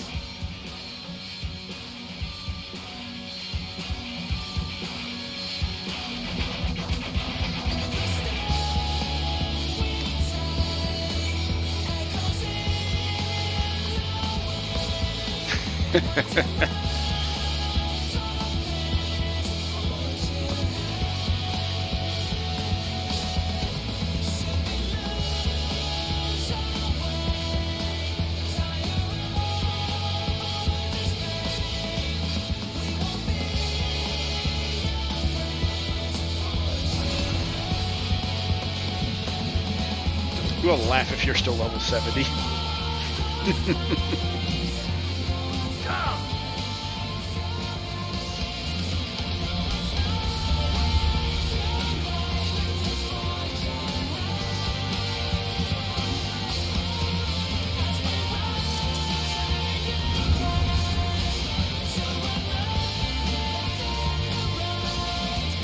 This is what most of us wanted, right?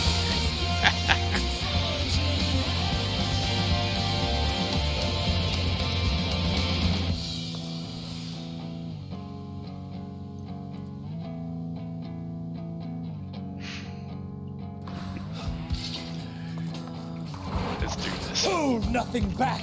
Push yourself to your limit and me to mine.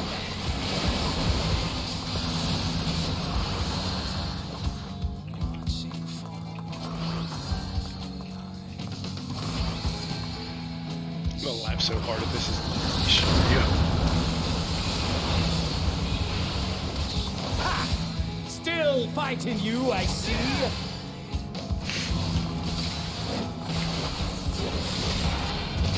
Are you literally doing Shinryu?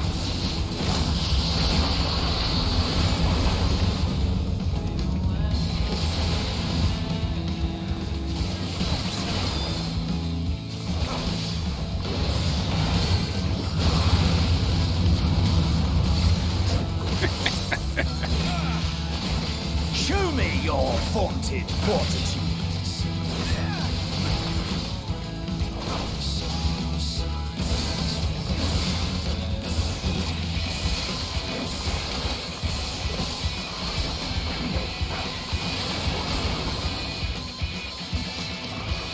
Soon you will know the full extent of my power. Come hither. How about no?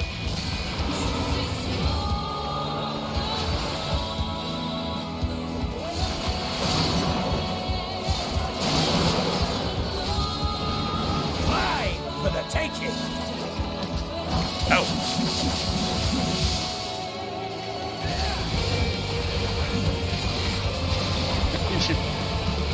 Mine for the taking.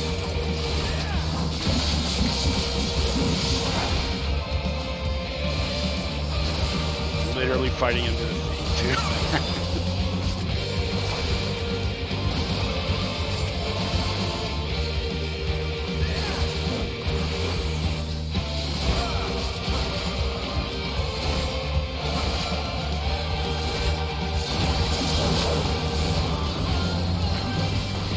A test of your reflexes.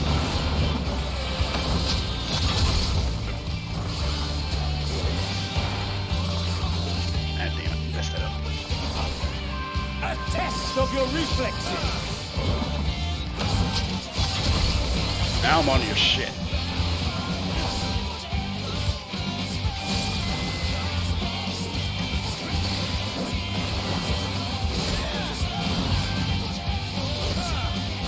literally everywhere.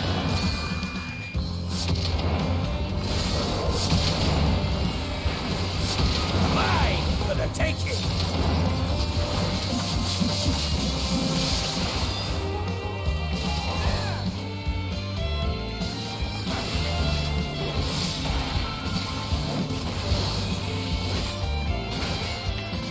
Diamond dust is don't move.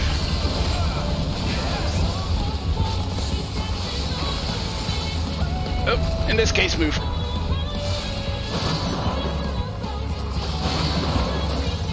A test of your reflexes! Oh, you led me, you son of a bitch.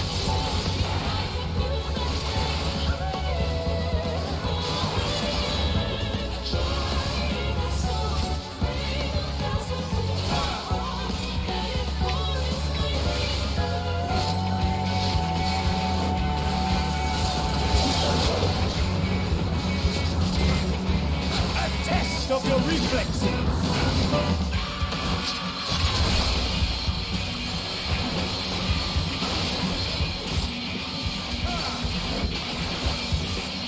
And I win. Oh wait. We ain't done. Ah, my soul! How burns!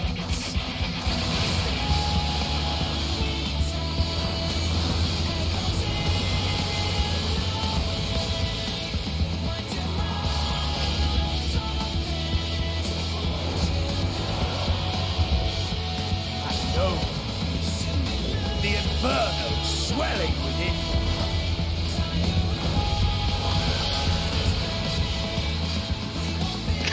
Come! Let all creation be consumed by our ravenous fervor! Alright, you got a phase 2. I have you!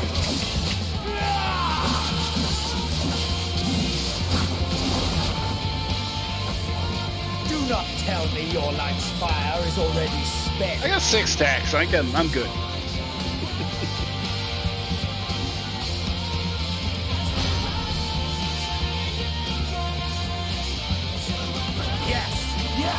Rise once more! It mustn't end yet! Ethereal ray, you shoot that in your front, probably. Oh. What? A test of your reflexes!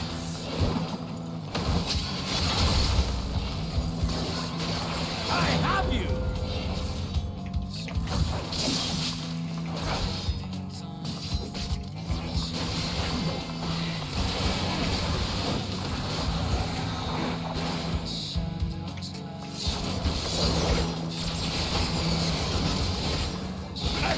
Of your reflexes.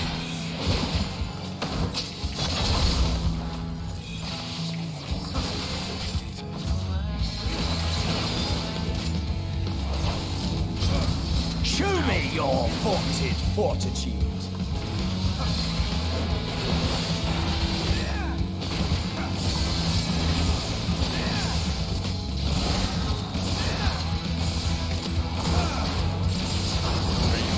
Done? Ock morning me. Mine for the taking.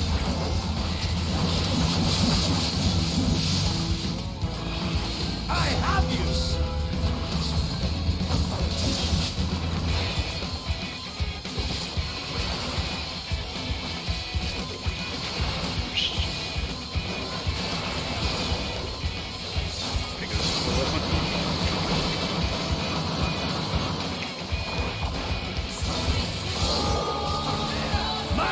For the taking! Where are you putting up a fight?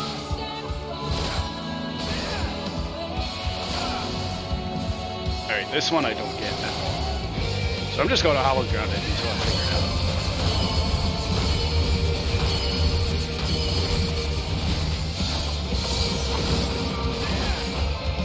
Mine for the taking!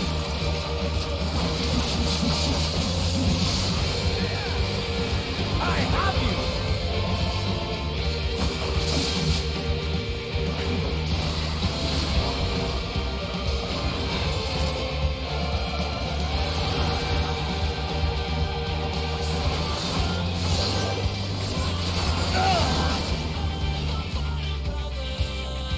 Don't tell me you're done. No, not yet. Not until the last of me is spent. That's why I thought, get your ass back up. Now fall.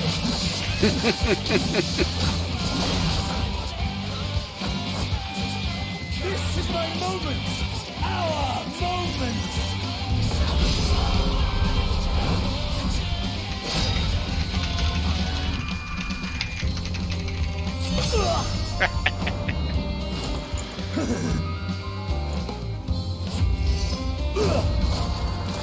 Oh, we're just fist fighting now. All right.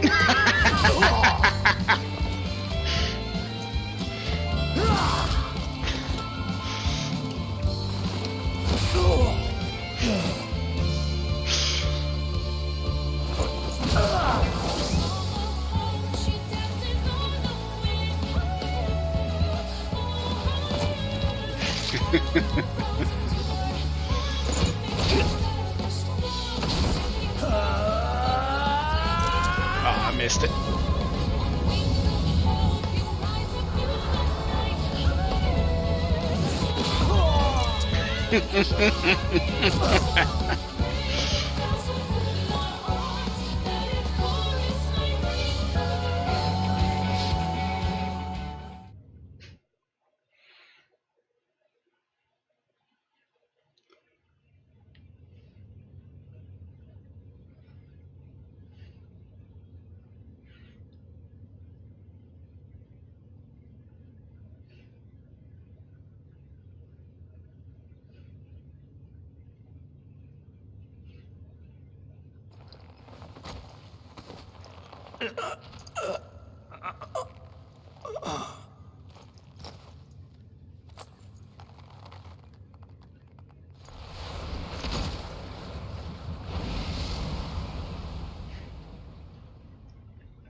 No fight left to fight.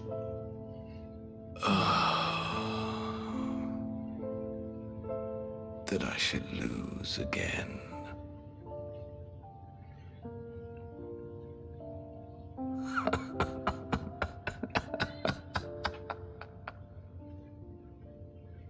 How disappointing.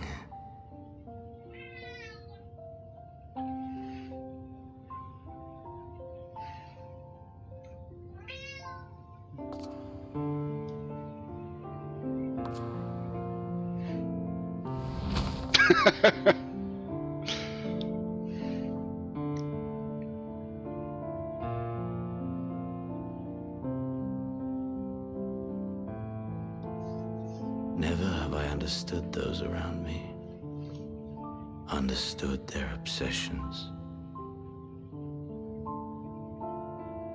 Besieged by their banality, the world is a mire of tedium and trivialities.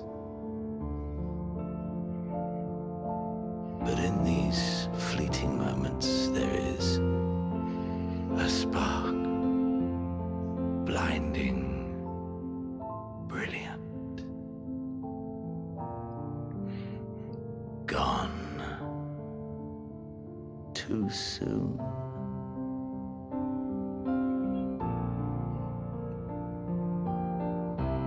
What of you, my mirror? Born into this world, bestowed name, bid to seek out strife and adventure.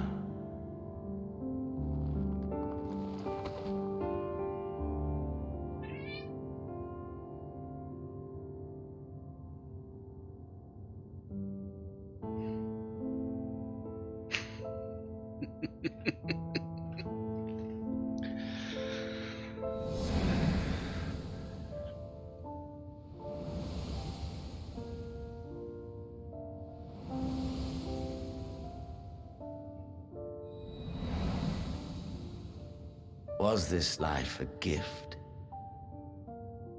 or a burden?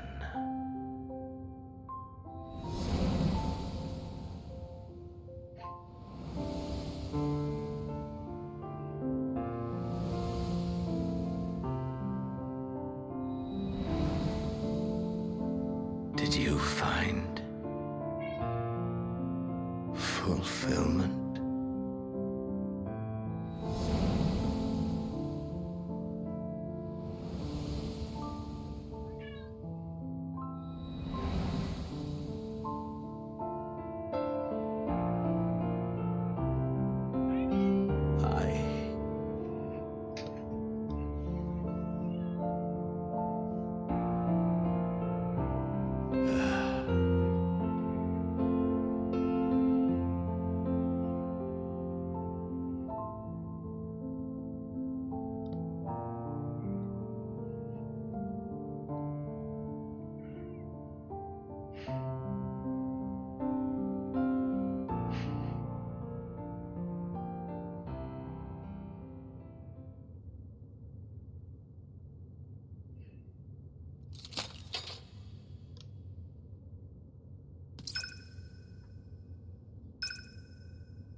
And so he lies.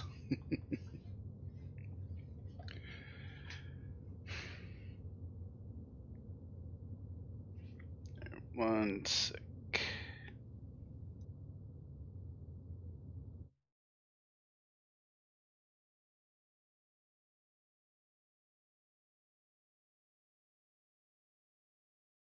Can you hear? Say. Must tend to.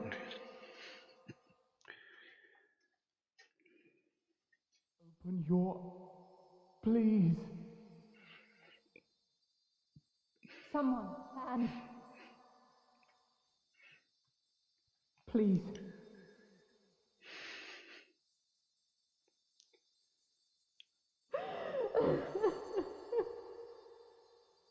They think I'm dead. You can't leave us. Not like this. If you do, I'll never forgive you. So come on. Open your eyes and get up.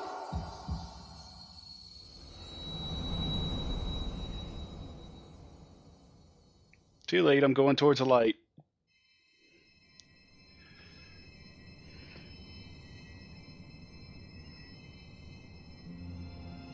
Okay, this wasn't the light I was expecting.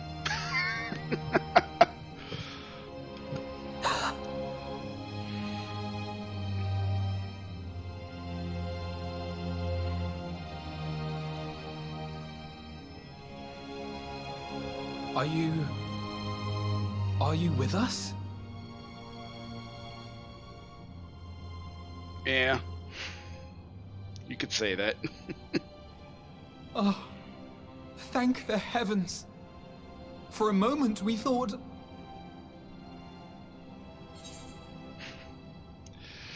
Am I really alive? Yes, you're alive. You're alive.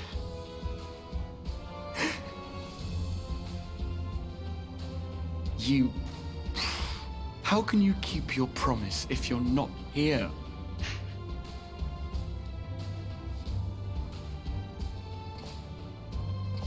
Another fine show you've put on, my friend. A fine show indeed. What were you thinking? Fighting alone? Never do that again. My poor heart couldn't bear it. Put yourself in our place. If you hadn't returned, how do you think we would feel? And if that sounds harsh, it's because we care. We tended to thy wounds as best we could. But how is the pain?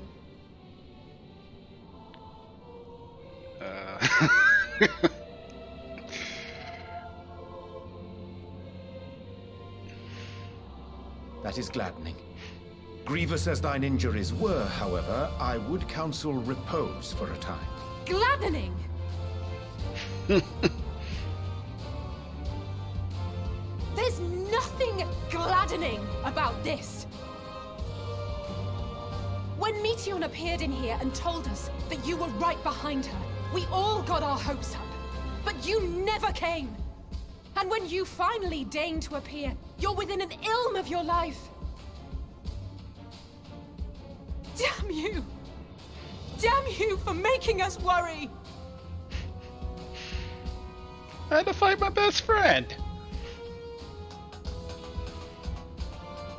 Oh, those were cries of celebration! Anyway, well, the important thing is that you're all alive and in reasonably good health, and we mean to get you back that way. As for your earlier request, I'm quite certain we're in range to make contact now. Ah, excellent. Let us announce our return at once.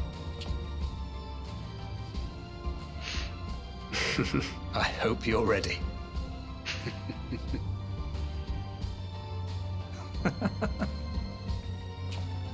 While you were unconscious, we set out from Ultima Thule, you see. Can you stand? If so, you may wish to see what's outside.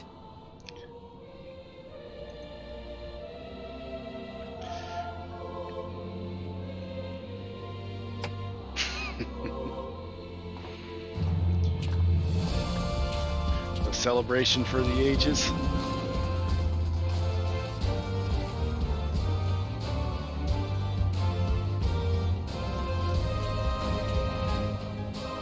We're home, my friend. We're home.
Made it back.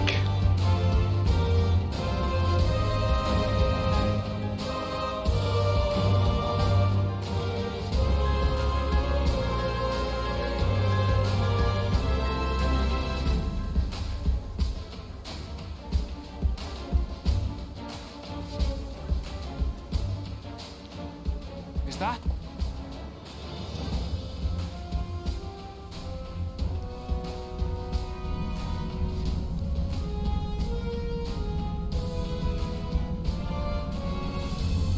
It is! It's the Ragnarok! They're back!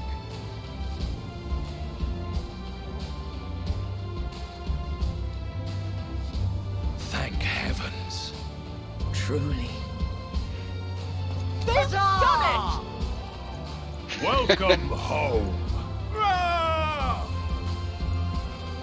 Yes!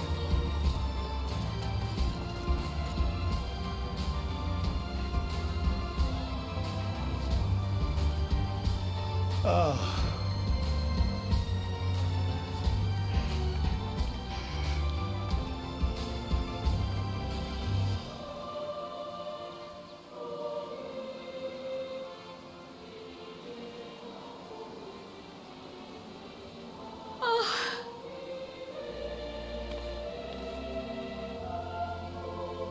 Welcome home, everyone!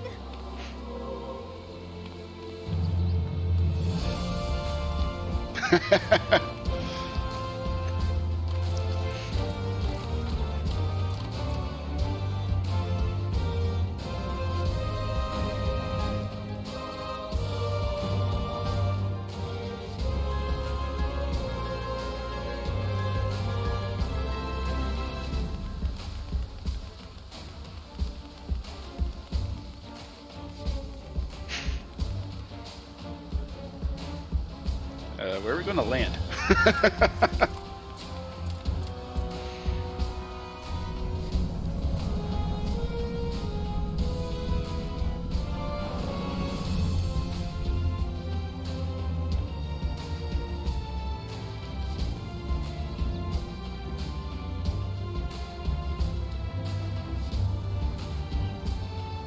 We're going to land in the water? Yep.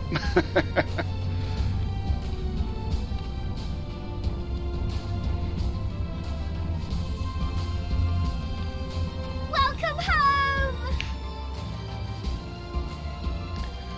I'll be honest, I'm legit surprised we didn't lose a single Scion. I thought for sure they'd perma-kill at least one of them.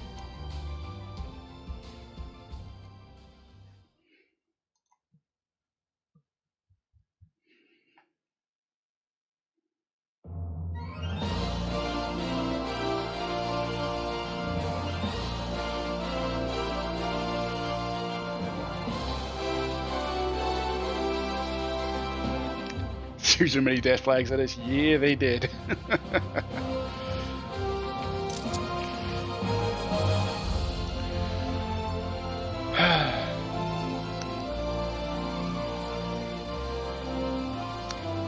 Even old Odyssey being a gladiator back in 2.0, where I started.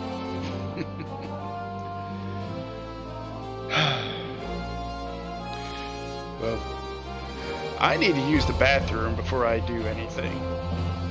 So we're gonna let these credits roll and I'll be right back.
I see now what you mean by how right you can read lips.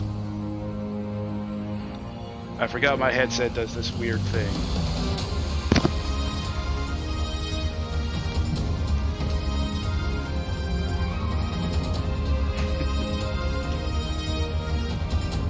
My headset does this weird thing where if I leave my mic up for too long,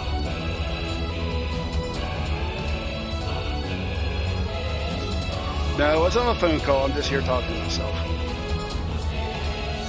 But we can act like it's a phone call. Also, I'm going to replug my headset in.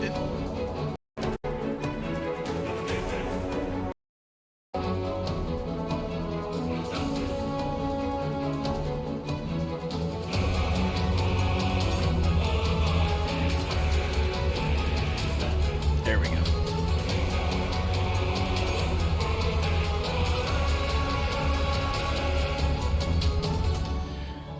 So I was just literally sitting here for like 5 minutes, 10 minutes talking to myself about different stuff.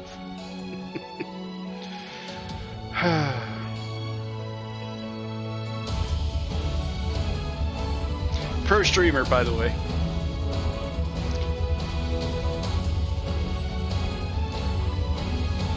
The most pro streamer that ever existed on Twitch. Make sure to follow and subscribe. If I had a subscribe button.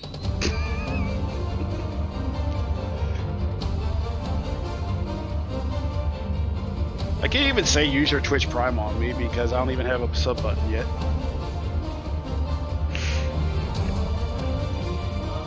I think I'm like 8 followers away from even being considered for that.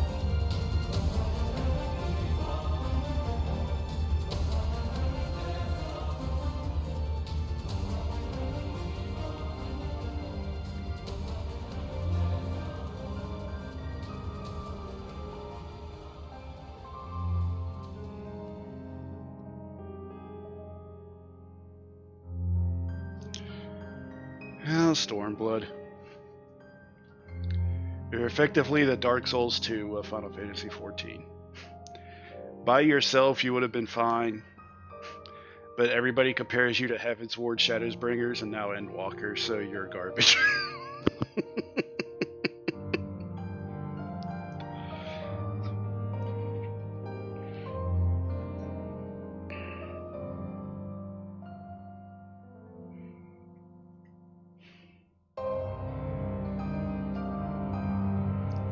This expansion wasn't bad. Everybody just craps on it just because it's sandwiched in between Heaven's Ward and Shadowbringers, which I would probably still say to this day people still argue between those two which one's the best one, but I honestly think Endwalker's the best one. Literally gave us everything we wanted and then some.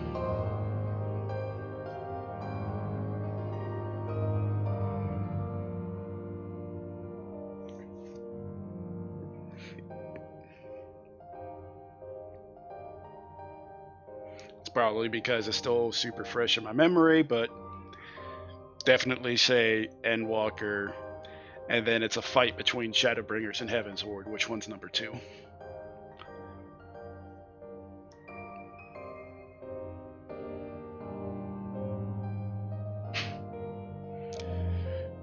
Of course you would put the scene in.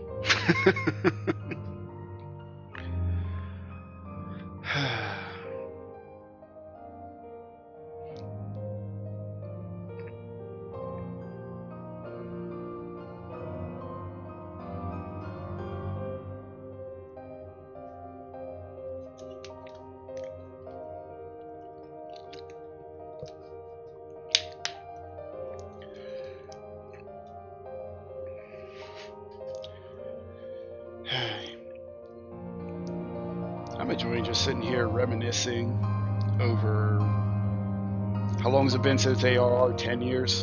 11?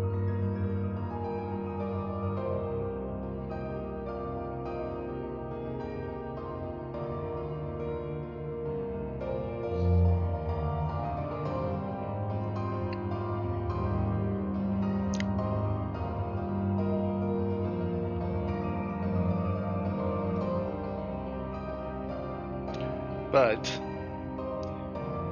Open question. Am I clear to skip the credits? Will I miss anything at all or no?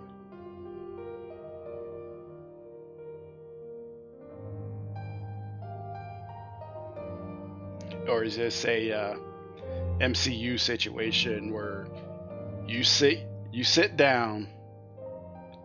Right now there's a bug with the after credit scene. Ew. And that's not good.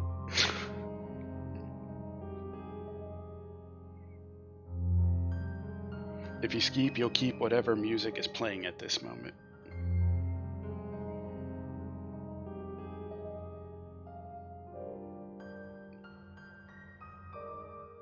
So only really technically a bug.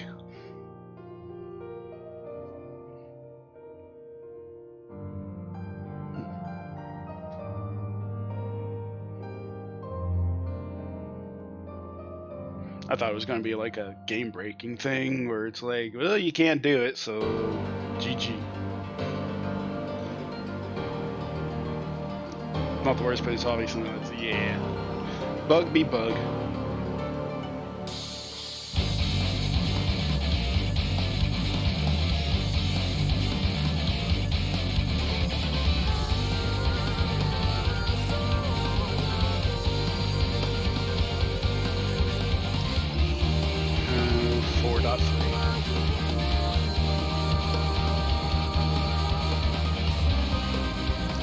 So, I remember so many times getting this when it was current in roulettes,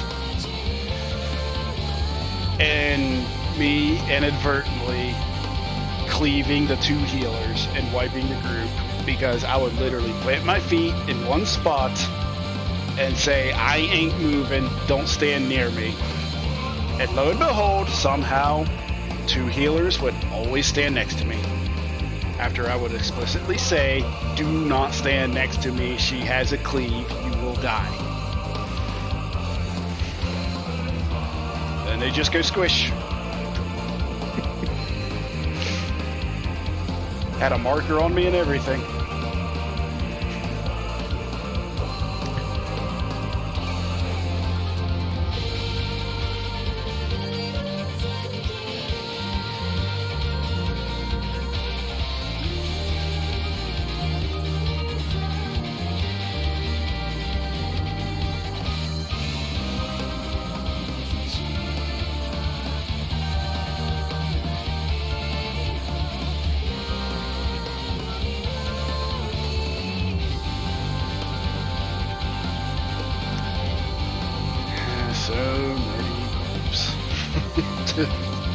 Tsukiyomi, especially when it was current.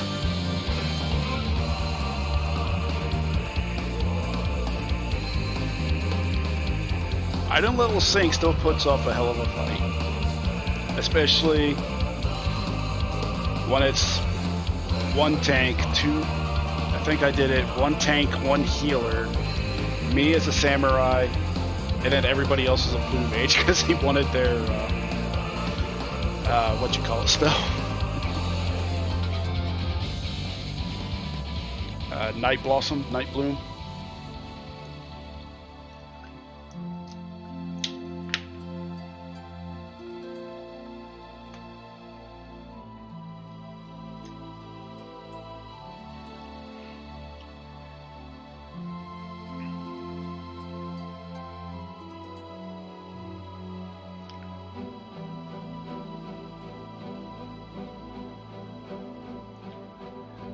I still maintain this is the best night theme in the entire game.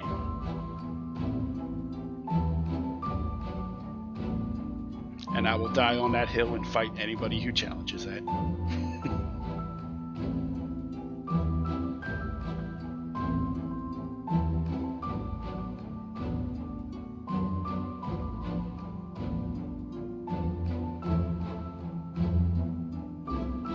Hopefully I don't get kicked for inactivity watching the cutscenes. I think they fixed that in 6.01. Guess we'll find out. Keep clicking randomly just to make certain.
This right here, I don't know how most anybody else would feel, but if Thancred died right there and Reen became the tank, I'd have been fine with it. That was the best. If you were gonna send off Thancred, that was where you do it, in my opinion.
The scene that broke many a people. Oh, Ardbert.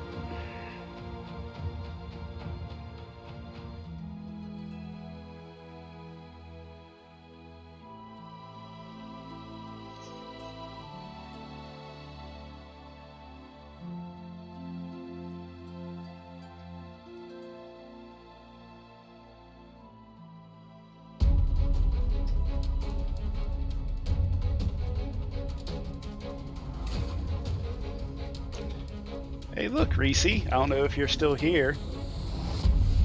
It's your 5th husband?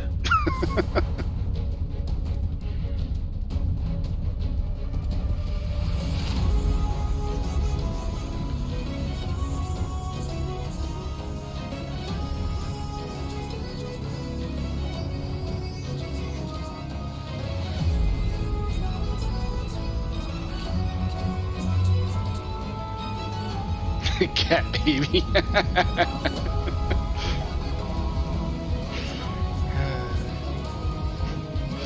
I can't help but chuckle. There's a streamer I like watching, but he did almost all of Endwalker on stream, but he kind of stopped because he actually makes a living on Twitch and his viewership was suffering whenever he would stream it. I don't know why. But he was so disinterested in the Crystal Tower story whenever, you kind of have to go through it now, but he got so disinterested with it and didn't really know how important it would be later. He called Une number 1. See, that broke me whenever I watched it. He called Doga number 2, and he called Grahatia number cat. And to this day, he still refers to Grahatia as number cat. Never once called him by his name in all of Shadowbringers. Every time he had the chance to, did not. And anytime any NPC referred to him as his name, he would just say, excuse me, you mean number cat?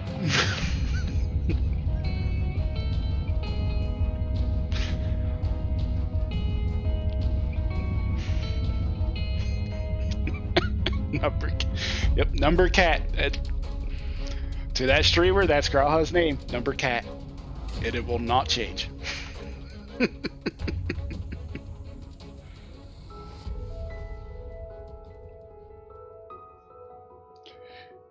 And for his safety, I won't disclose his name because I know you're gonna go after him if you.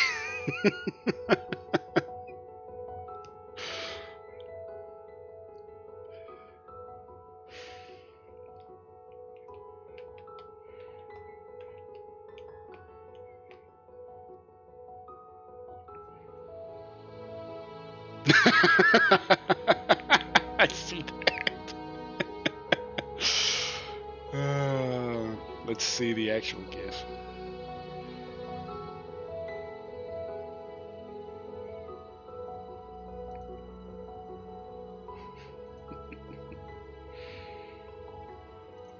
Well, that is not the picture I thought that was going to be yeet. I thought it was going to be you wanting to yeet a streamer because he won't call Graha by his name.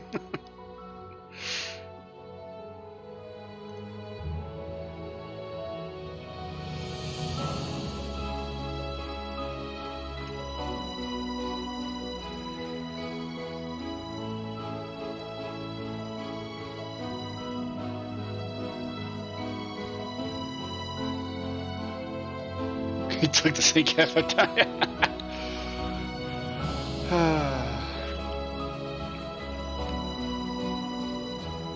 No, but picture of Messinas.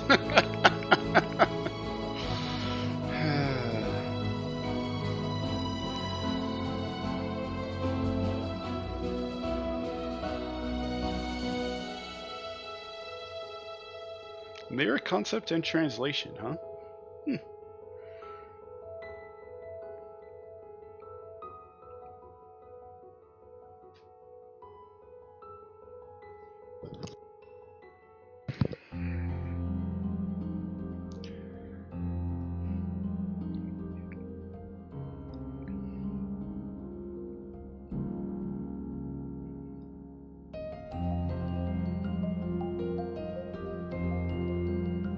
This is a moon theme, right?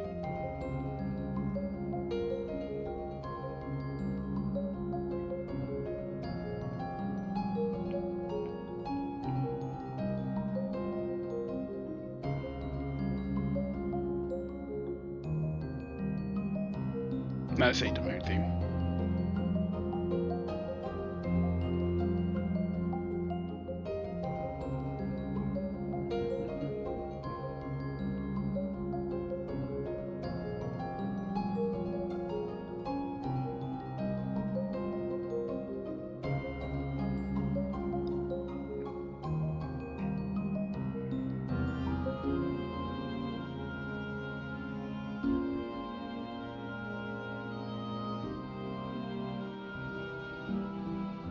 I know this theme, but where is it?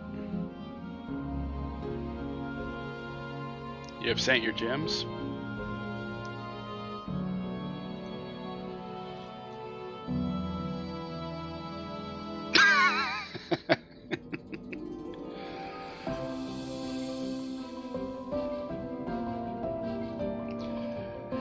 Oh, that's a second pick.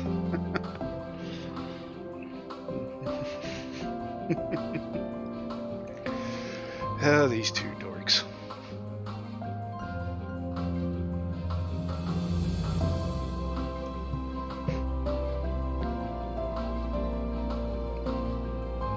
And who would have thought you two, you just wanted an answer to a simple question, and then you almost killed everybody.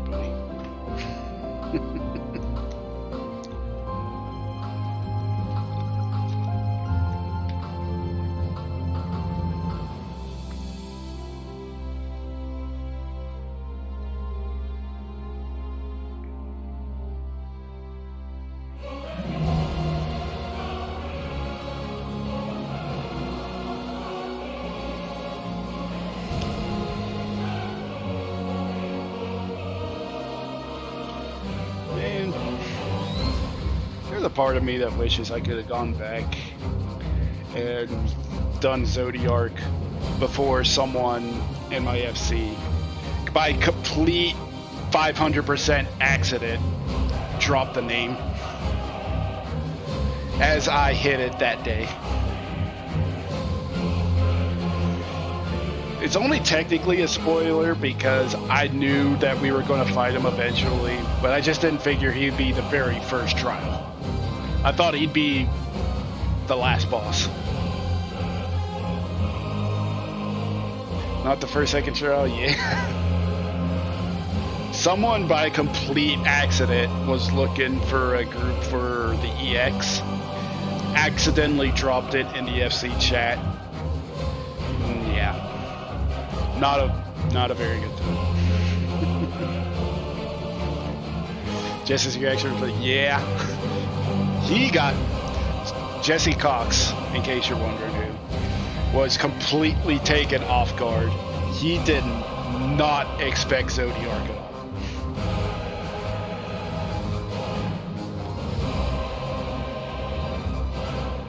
Got my shows on your DC. $18, you can do it.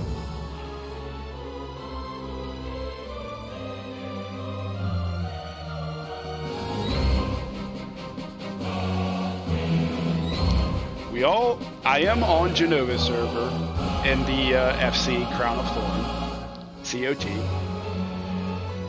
It's but Crystal Tower. Yeah, my FC was basically created by streamers. I don't know if you know them. Strippin, Dodger, Me JP. Pretty sure there's another one in there as well, I think. Those are the big three that I remember. I'm almost certain there were others. But then other whenever they made the FC to basically, you know, play with everybody whenever they're on. But it's grown into much more than that, I think. It's self-sustaining. It's always full, 512 512. It's become much, much, much more than just a simple streamer guild, in my opinion. It's an actual living, breathing, thriving FC full of so many good people.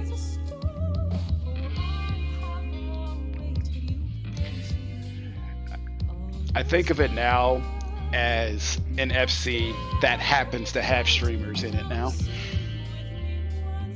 if I had to describe it.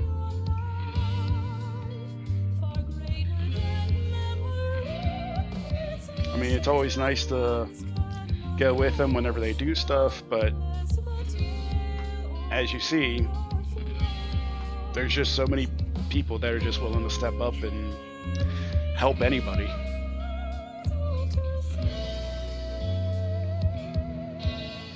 And even heckle each other a little bit too.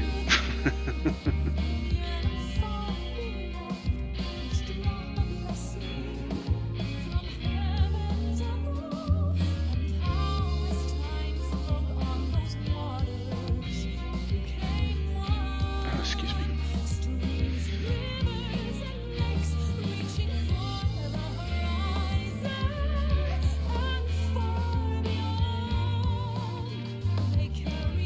Brad's music changed so much. Find out here probably tomorrow. Whenever I do stuff.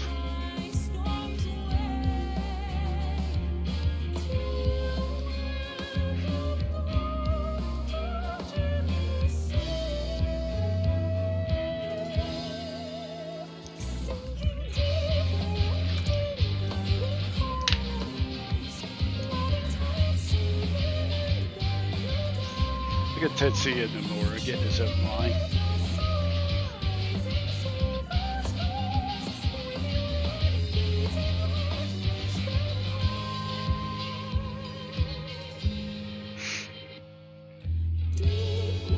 By the way, did any of you follow, I think it was Nomura, whenever he was tweeting out how he basically flew through Final Fantasy XIV?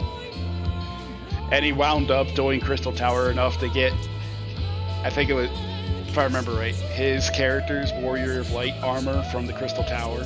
And he made his little Lalafell that throughout the entire game after that.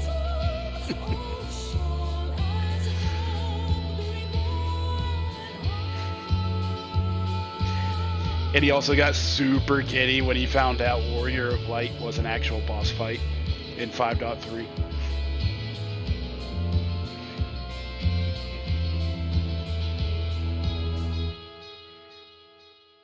What a good fight. Yeah, it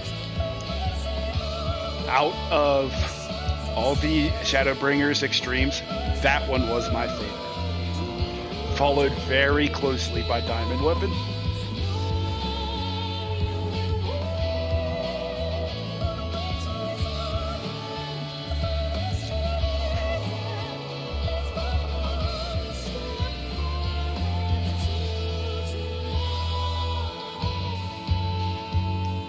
We get in the credits.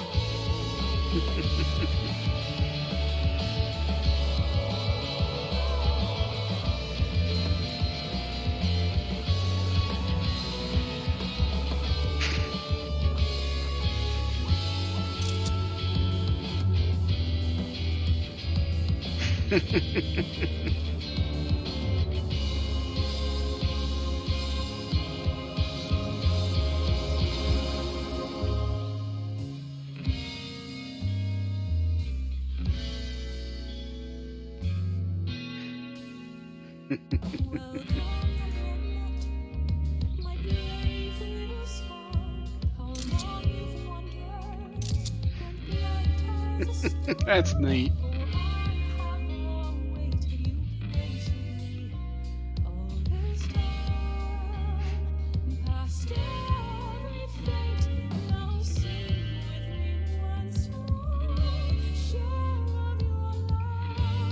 So tiny. He's small. That was neat. Dearest mother, dearest father, this letter will be the very last that I write to you from the Rising Stones.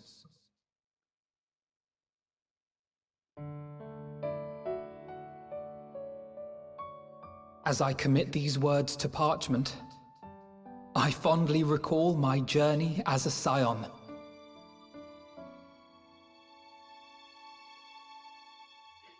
From the time I first walked into the Order's former halls, to the time I set forth to forestall the final days.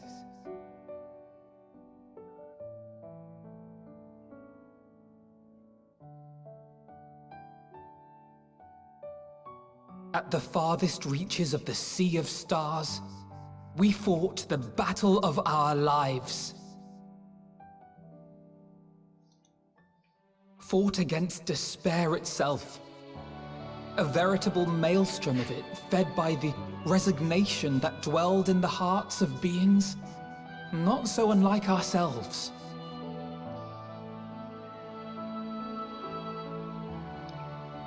Full oft have I harbored the same malaise. Have I been brought to my knees, crushed by the weight of sorrow and defeat, convinced that I will never rise again. Crystal Braves. However, I have also known many moments of unbridled joy and happiness.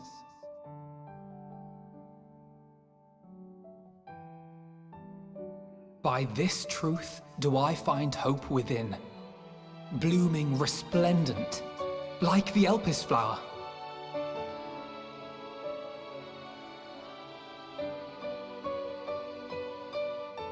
And thus do I endure. Do I look forward to creating more memories with my friends and loved ones.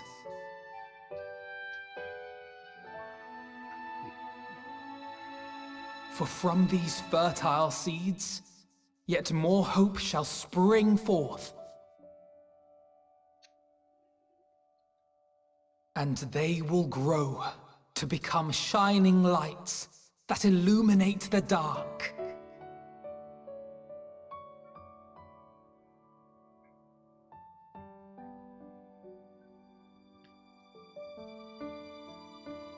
Thus believing, I leave the rising stones behind, as will my comrades. I guess there's no need for us anymore, it's the Scions. For, as we have decided, after careful deliberation, go our separate ways. We are disbanding the Scions of the Seventh Dawn.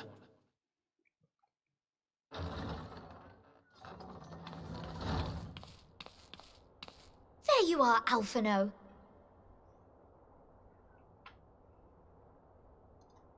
Everyone is already gathered in the foyer.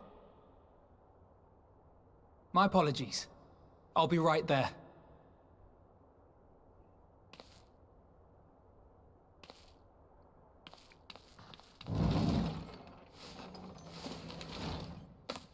At least, that is what the story will be.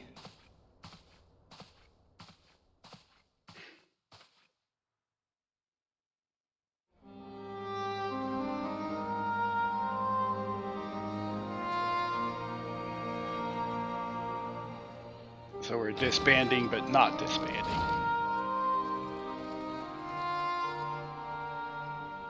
Sorry to keep you all waiting.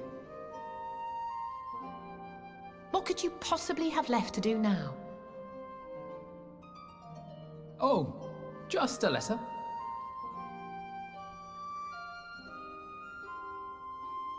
I imagine it will be a while before we can gather like this again. So it must be, if we're to keep up appearances. From now on, it falls to the Grand Company of Eorzea and its allies to deal with the realm's crises. Meanwhile, we shall return to our erstwhile ways. Retreating from plain sight to take our place in the shadows once more. Indeed. For the foreseeable future, I expect that we must work independently, as we seek out problems that want for solving. But a day will come when we face another great challenge, and we will face it together, as we always have.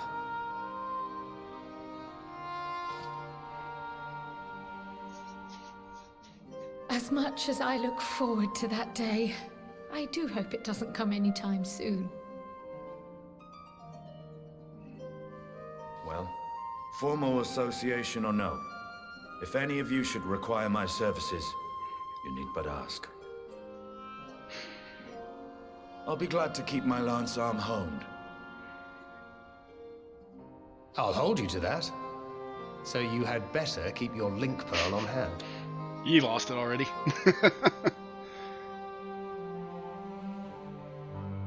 So you really mean to stay, Tataru? Oh, someone has to keep the Rising Stones in proper order. And even a super-secret organization requires a super-secret base of operations.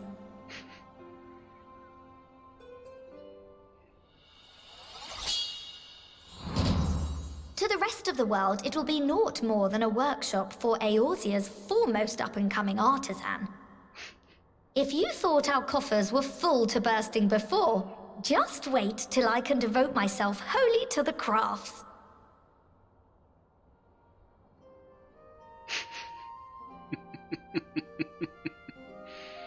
Plotting to build a mercantile empire to rival that of Lord Lodorito, are we?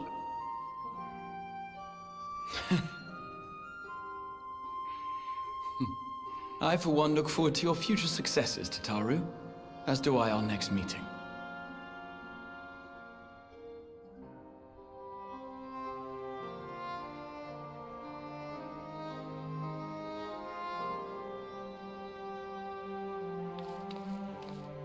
And with that, I believe it is past time you all made ready to depart.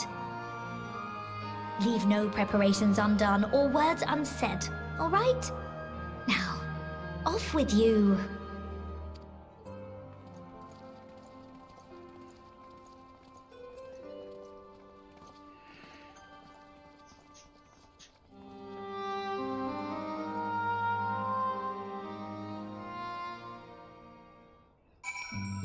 Defeat Xenos.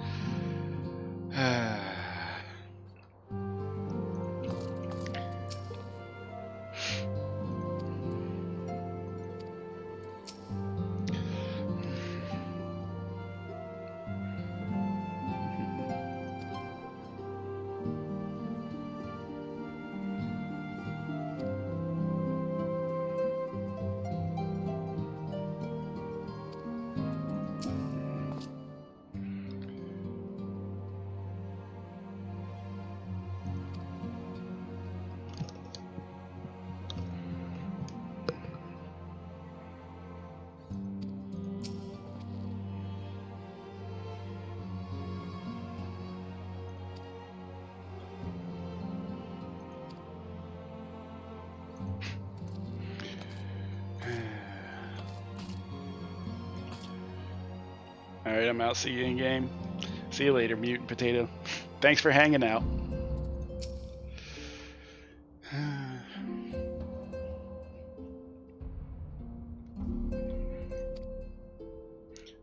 And these two, if you're curious, they've been more or less part of our group since when you did how do you say it? Sashata? The very first dungeon. They're out there just chilling, saying they're about to go in themselves.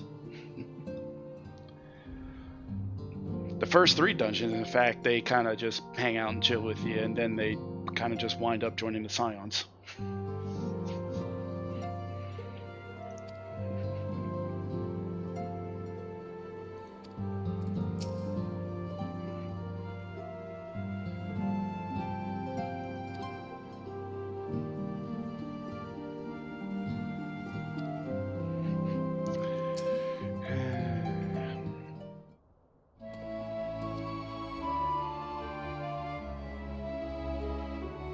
You're going back to the moon, aren't you, Uriashi?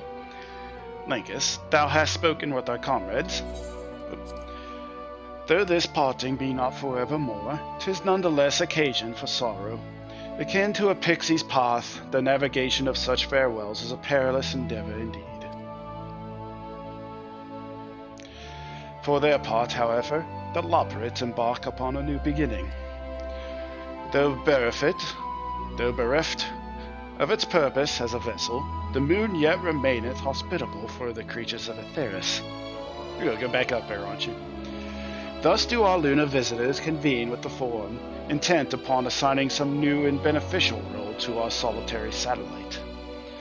Yet ere that may come to pass, there is much and more each party must learn of the other, a process which doth promise to be eventful indeed.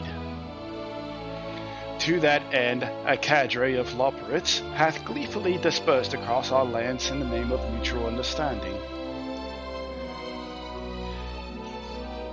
Hydaelyn, 'tis said, did imbue them with her love for all things born of this star. And 'tis Vanar's own nature, I believe, which doth manifest in this irrepressible, inexhaustible curiosity of theirs.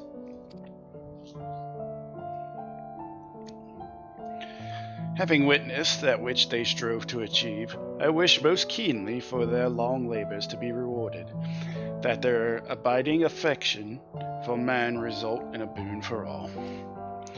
Moreover, I hope to continue our acquaintance and share in such knowledge as they see fit to impart.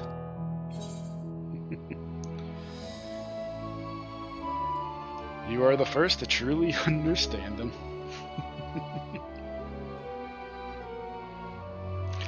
Dost thou think so? The Loporrits are certainly possessed of a unique outlook, and it hath been my pleasure to act as their facilitator upon this star. Mayhap I might yet serve as a bridge betwixt them and our fellow man, as Moonbreeder once did for me.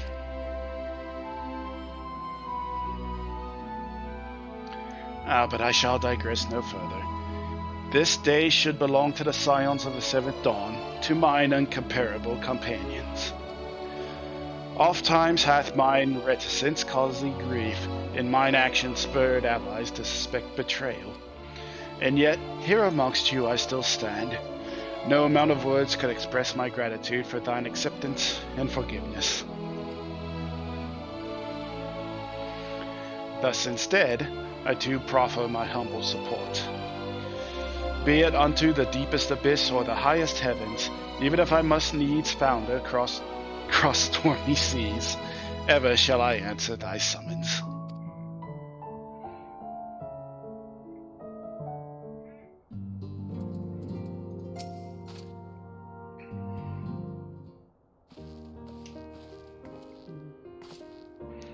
I guess, seen to your preparations, have you? I'm just making another sweep of my belongings. Wouldn't do to find I've forgotten something halfway to my destination. Oh, in case you haven't heard, we've received new reports detailing the devastation caused by the final days. It appears the situation is gravest in the lands surrounding the bounty, where the sky first began to burn. After that, the calamity was observed in the far north, and Garlemald in the frozen lands beyond. We also had reports of the heavens catching fire in isolated locations, one of which was an area in the northern empty. Had our quest taken any longer, Charlian too may have come under threat. Thank goodness it's over now. To be sure, blasphemies and lesser beasts may still be roaming about, but these localized crises should be well within the capabilities of each nation to handle on their own. The Scions are no longer needed. Which isn't to say that we won't help out when we can, of course, as individuals. No more of this order business. For my part, I'll be heading to Garlemald with the Alpha now. They were among the worst affected, and still need all the help they can get.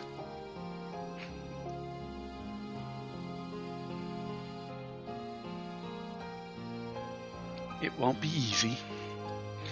An inevitable part of aiding those in need is coming face to face with tragedy. Knowing it doesn't make it any easier, though, that I'll curse my weakness, my inability to fix every problem and save every lost soul. But no matter how much it hurts, I won't give up. I'll do what I can for as many people as I can, begrudging no effort. And should I find myself discouraged, I will remember you. Think back fondly to one of your many moments of triumph and the accompanying determined discretion. Even those that still annoy me in retrospect, like when you activated the teleporter without warning.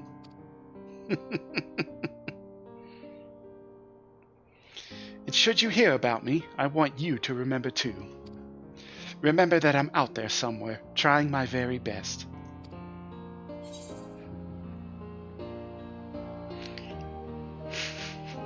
Think you can keep up with me, Alize?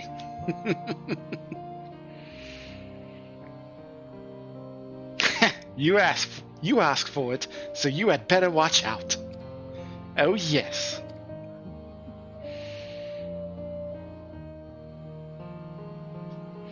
The next time we meet, I'll be vastly improved, so don't be surprised when you find yourself marveling at me.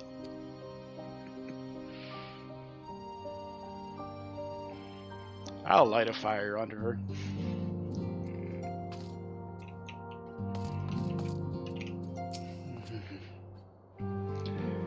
Yeah, this guy has also been with the Scions ever since we first walked in their doors. He's kind of been chilling with Arnold.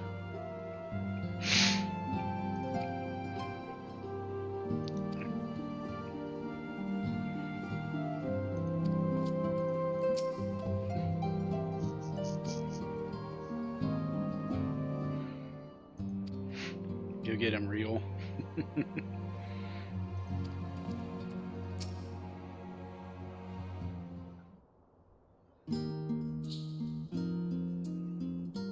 None of these are released. But, eh. Oh, Linkus, pray forgive me for delaying the gathering. I was writing a letter, you see, to my parents. As busy as Father has been, tending the aftermath of the Exodus, he has been good enough to show concern for the Scions.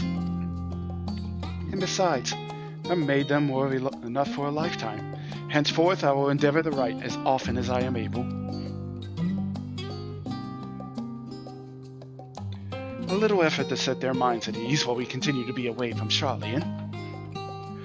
Both Alize and off to assist with Garlemald's recovery, you see.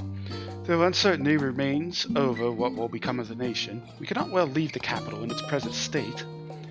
We will rejoin those members of the Ilsabard contingent still stationed there.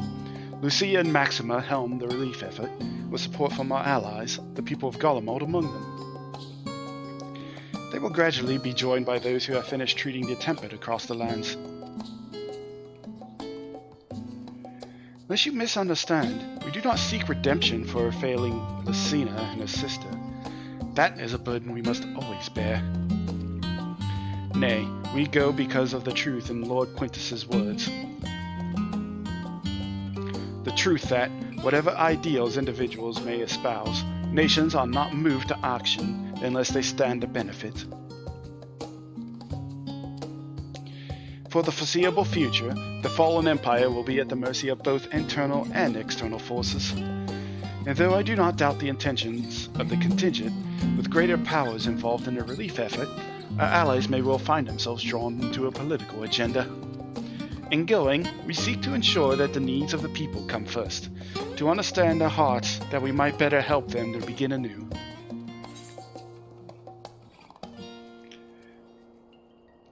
You best write me too, you dork. Write you letters? Of course I would be glad to do so.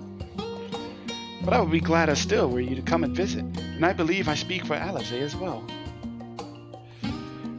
For fairly as long as I've been in Eorzea, you've been at my side, watching over me in good times and in bad. How many times have we gathered to share tidings? None could possibly keep count. The world is changing and will continue to do so, yet no matter what the future brings, I hope that I can ever look to you. In good times and in bad, as a dependable comrade and dear friend both.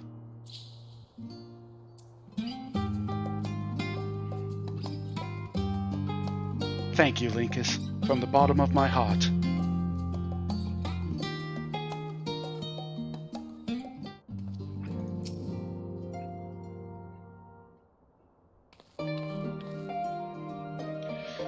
Linkus, how are you feeling? Any lingering aches or pains? Yeah, you could say that. I can't apologize enough for sending Xenos to find you an Ultima Thule. When he came to me in Charlie, and I was truly torn. As ever, there was only one thing on his mind. Forced to make a decision, I reasoned that, if he could not be deterred from seeking you out, he might at least aid us in our cause, and so I struck a bargain. In the end, he was true to his word, and you defeated him despite your earlier exertions. But knowing the state you were found in, could have ended very differently. My decision almost cost you your life, and no words could express the remorse I feel.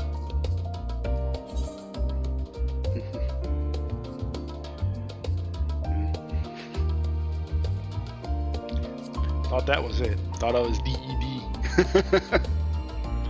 Somehow never died. So did everyone. I'm so sorry, Linkus. Time and time again I've been made to feel woefully inadequate. I wasn't much use in battle, nor could I face the form without my nerves getting the better of me. It always fell to you and the others. I must and will do better.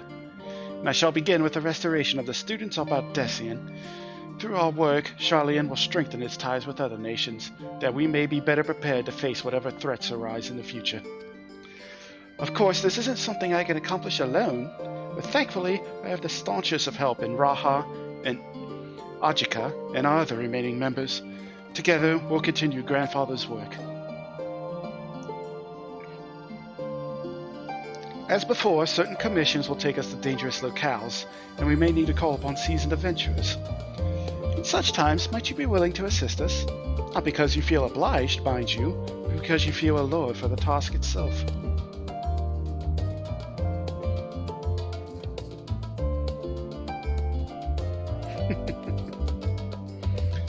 Marvelous. Should something of interest arise, I shan't hesitate to reach out to you. Until that day, I shall endeavor to become a more dependable comrade. I think she says comrade.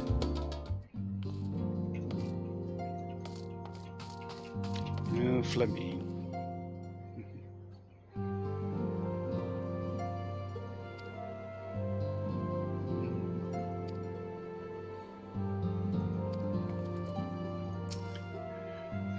Thancred. How the hell you're still alive, actually? Ah, champion and savior. I was beginning to think my chance for an audience would never come. It sounded more amusing in my head. Speaking of heads, I was worried about yours, and the rest of you for that matter. On the mend, I trust. Yeah, my HP bar's full, so... Glad to hear it. You were in a bad way, and healing magics or no, I'm impressed by how swiftly you recovered. Then again, this is hardly the first time you've cheated death. Your strength of will has never failed to astonish me. Look at what you've accomplished. Medion defeated, her Song of Oblivion cut short, the source and all her reflections delivered from the final days. If you had faltered at the last, then all hope would have been lost. But you held fast.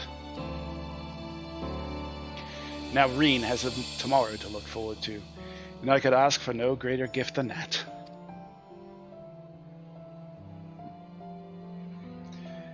As for a lesser gift, however, the next time you see her, I would appreciate you not describing my travel plans with Urianger as aimless wandering. We have a purpose in our roaming, after all, keeping an eye on things in the absence of the Scions on the world stage. There'll never be an end to the little problems that go untended by nations. We will do our best to help out where and when we can. Which I suppose is an approach not far removed from aimless wandering, when you get down to it. Perhaps you could tell her I am faring well and leave it at that, eh?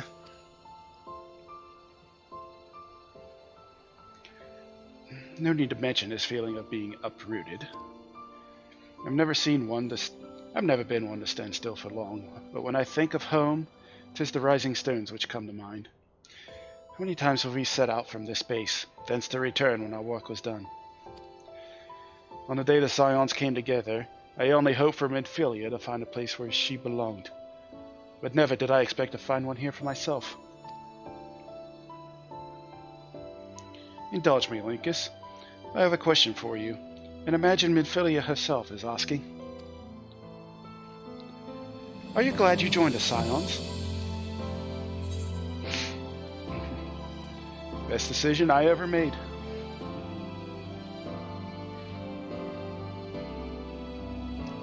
I can honestly say the same. But all good things must come to an end, at least for a time. Should you need a helping hand for infiltrations or reconnaissance, you know who to ask. I'll come running, and you'll likely get a certain funny-talking fortune teller into the bargain.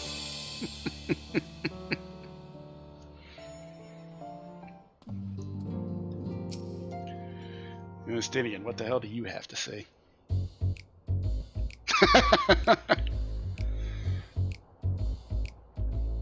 Nothing?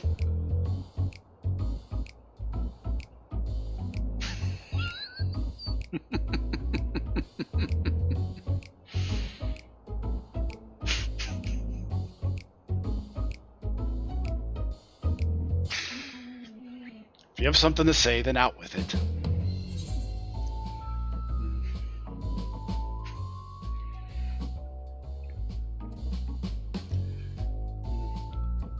Just worried how you're on your keep now.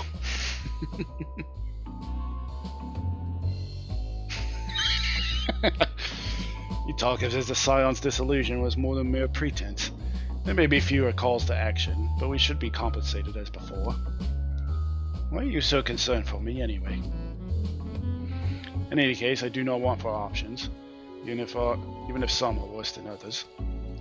No sooner did Emmerich hear about our disbandment than he offered me a position as a guardsman in the Imperium district. As a former Azure Dragoon, I'm guaranteed to be popular, he said. Who does he take me for? Even without his meddling, I'm perfectly capable of finding employment, and have.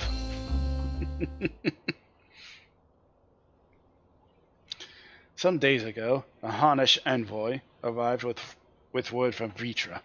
The worm requests my presence as soon as things have settled here. He didn't deign to mention why I'm needed, but it pertains to dragons, like as not.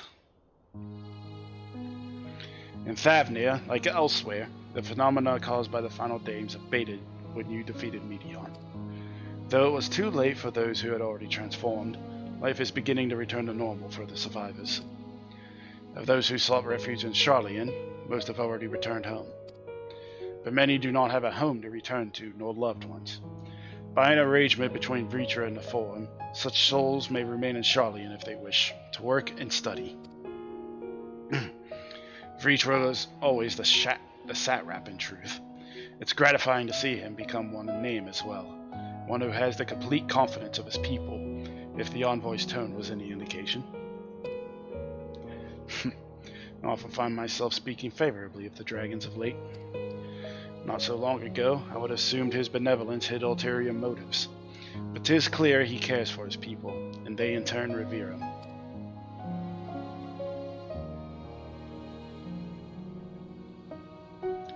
know such a nation may flourish is comforting. Vitra's kin sought release from conflict, so weary were they of the suffering it wrought, they surrendered to oblivion. But Midgard Sormo didn't give up. In hope he made the journey to distant Aetheris with the clutch of eggs. And through his prodigy, went on to be embroiled with conflict with men. There were times when they transcended hatred to abide in harmony. That is their legacy and their triumph. In my lance, I feel the weight of their struggle and the strength of their resolve, and it lends me strength. These things I might never have learned had I not joined you. Should you ever have need of me, I will come. At the very least, it might be an opportunity to earn coin.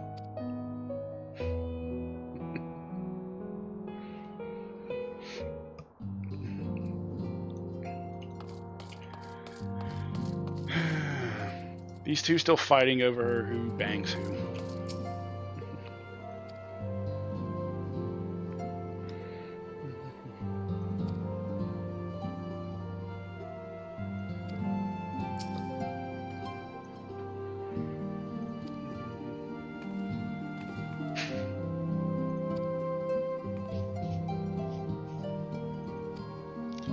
Yeah, they're still trying to bang.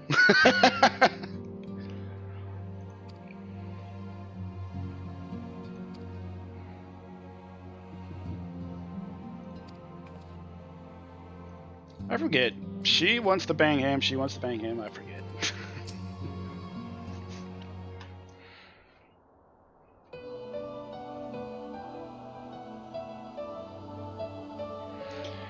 Are we saying our farewells too?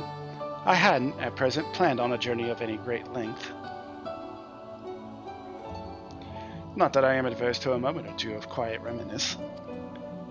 In fact, there was something I'd be meaning to ask you, something that has been in my thoughts since the last flames of the final days subsided.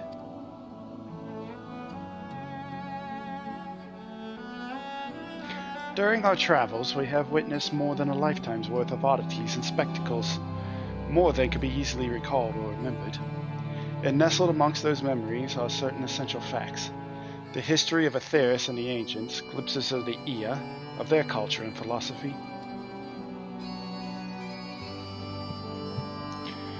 Rather than simply hoard such treasures in my mind, I wonder if I should not be disseminating them in formal records for wider consumption.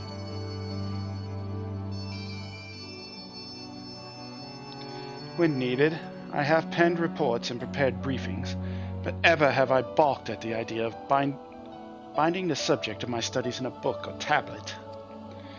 Truth is given shape and interpretation.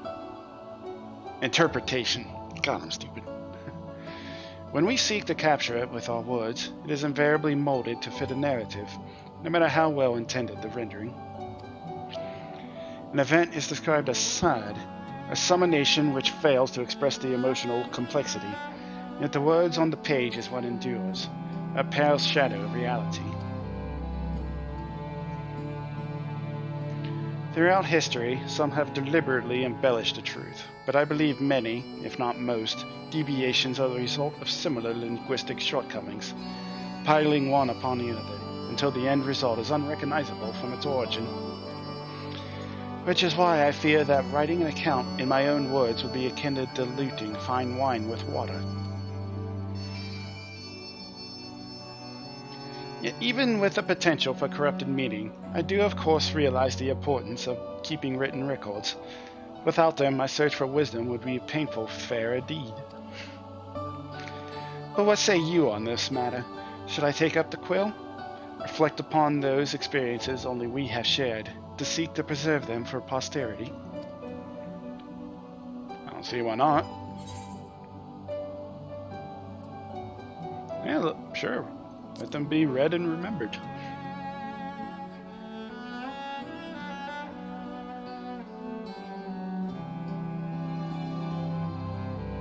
Very well then. I shall endeavor to pen what I can of the Ea and the ancients, and of so many other wonders. But I am no scribe. It will be less the polished work and more of a reordering of scattered notes. In any case, I feel much better for having sought your opinion. Left to our own devices, we tend to overthink such things. I will otherwise return to following where my curiosity leads. After all, a safe method of travel to the first yet eludes me, and our venture into the great expanse has prompted an entirely new set of questions. Should you stumble into the unknown, or struggle with some impenetrable mystery, know that I am at your beck and call. It never hurts to see things from a different perspective, and mine is rather different than most.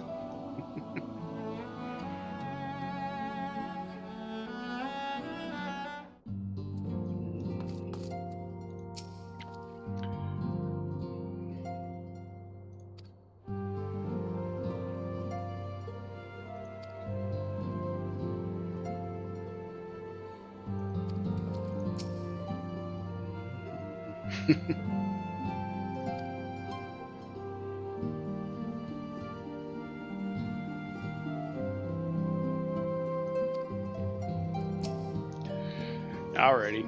Well, I guess Graha, if Reese is still here. If she's not here, if you're not here, number cat. Oh, Linkus, might you have a moment to talk?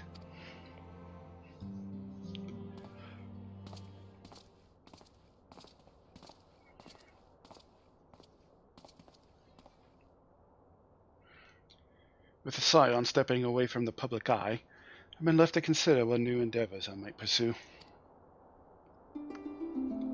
And after speaking with Cryle, I've decided I will be assisting her in rebuilding the students of Baldessian. Not only am I indebted to Master Gala for giving me a new home, but had our order never existed, I would have never set foot within the Crystal Tower. How different my life might have been. I would never have met you, never become caretaker of the tower, never became a scion.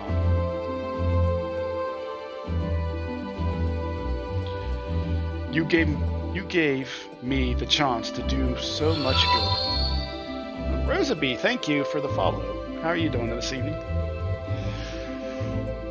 And I hope to continue to do so with the students. For an added benefit, new mysteries often find their way to our doorsteps. Mysteries that could provide ideal for fulfilling our promise, to embark on a new adventure together, unlike any we've experienced before.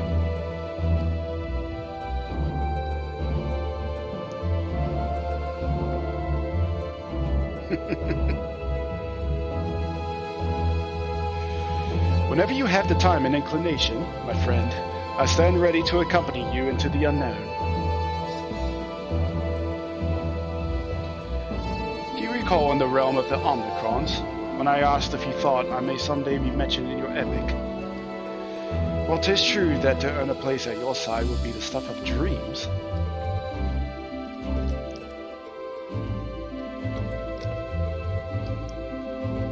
In the end, nothing would give me greater joy than to stand with you in the here and now. It needn't be some grand endeavor. There needn't be a promise. Whenever adventure calls, I won't hesitate to invite you, and I hope you will do the same for me.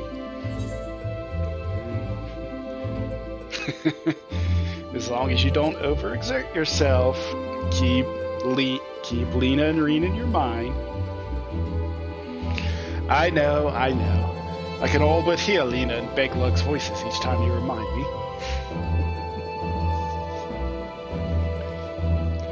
As much as we have already seen, there's still so much we haven't. Who knows? Perhaps we will even encounter a survivor of the Omnicron somewhere out there. After all, given how they took to the stars. It isn't implausible that some found themselves far from home. Should we encounter a wayward traveler awaiting commands that will never come, I would bid them seek adventure with someone, and with that partner find new purpose, a new dream. For if crystals can hold fast to dreams, why not omnicrons?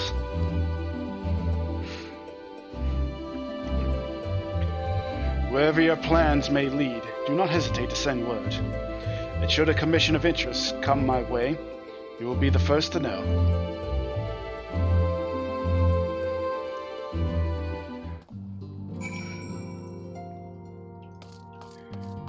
And last but not least, speak with Tataru.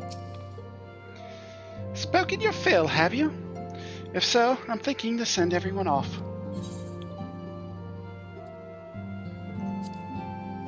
With your permission, then. Your attention, please. At risk of spoiling the mood, time of departure is upon us. In my capacity as your receptionist, I bid you all safe journeys.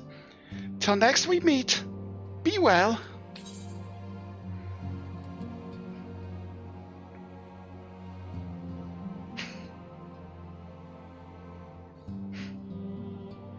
You got the moon dog.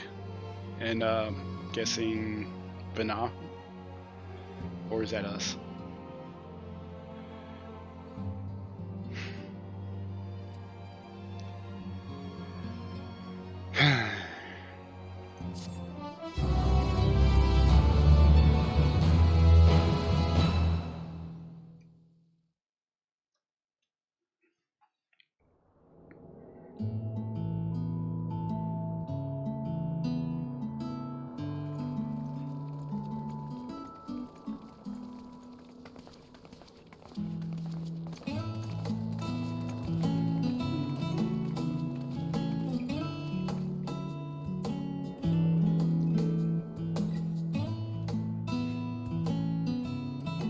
I suppose we're off to Garlemald then.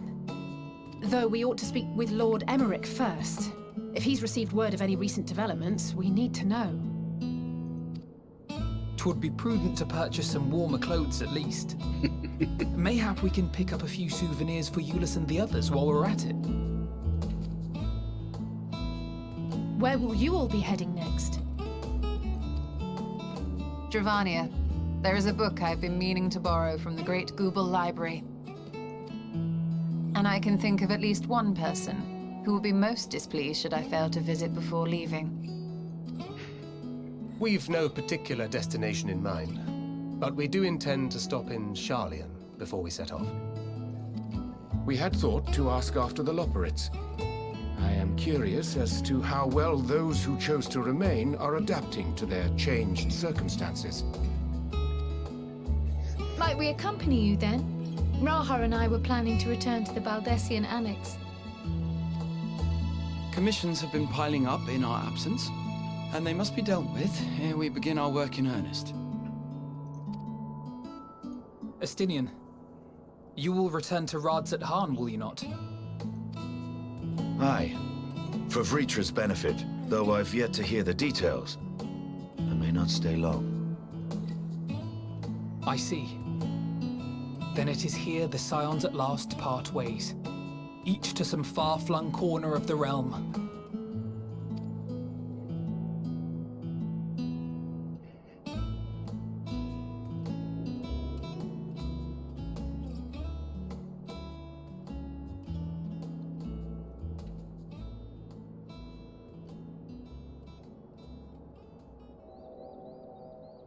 Perhaps.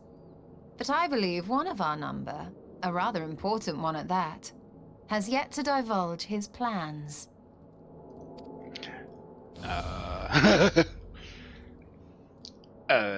Quite right. Indeed. Fair point. So, what's next for our humble adventurer?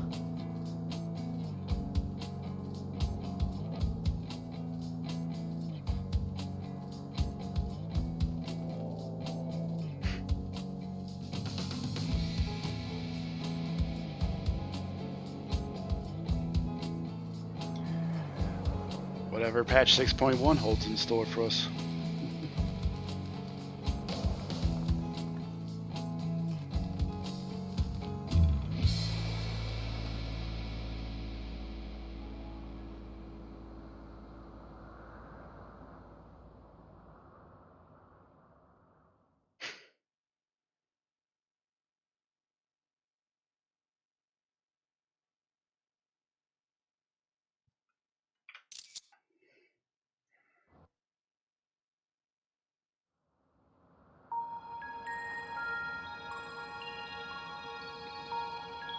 Opus?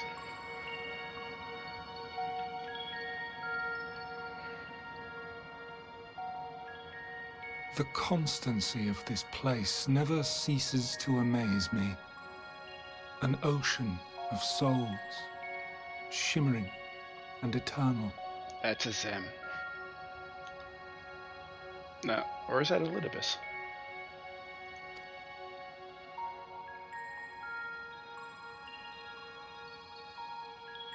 And yet, something stirs. That's a Litibus. Yes.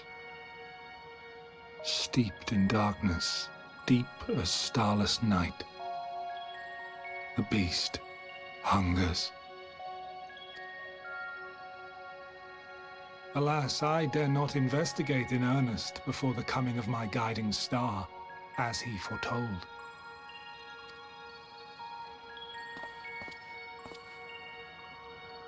We shall descend to the depths, you and I, to confront the dread beast Pandemonium.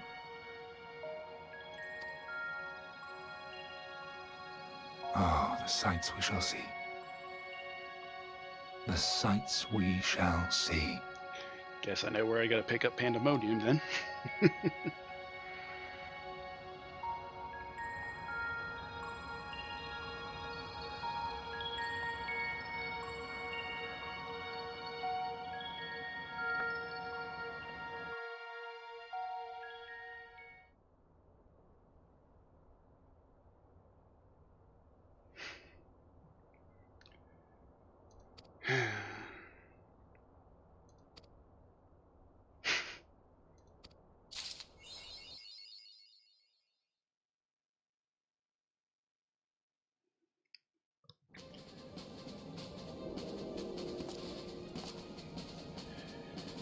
Guys, I mean, thank you. It was a hell of a trip. And I've been going for almost 8 hours. Holy hell.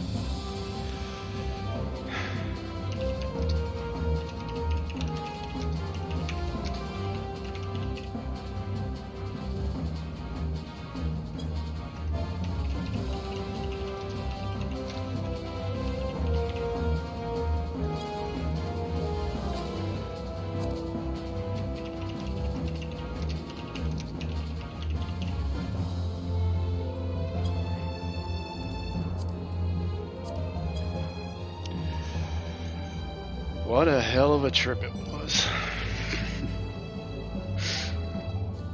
For the first part, yeah, I didn't really do that. I was super delayed in my quest line because I apparently got coronavirus. I don't know if it was just regular, if it was Delta, if it was even Omicron. Back whenever Endwalker hit early access.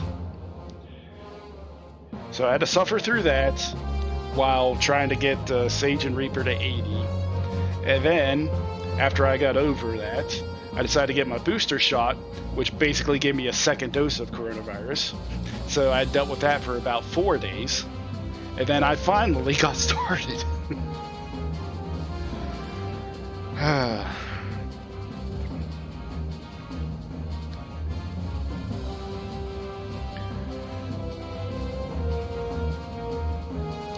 What a hell of a way to send off the game. And I echo what Flary said in game. One hell of a ride.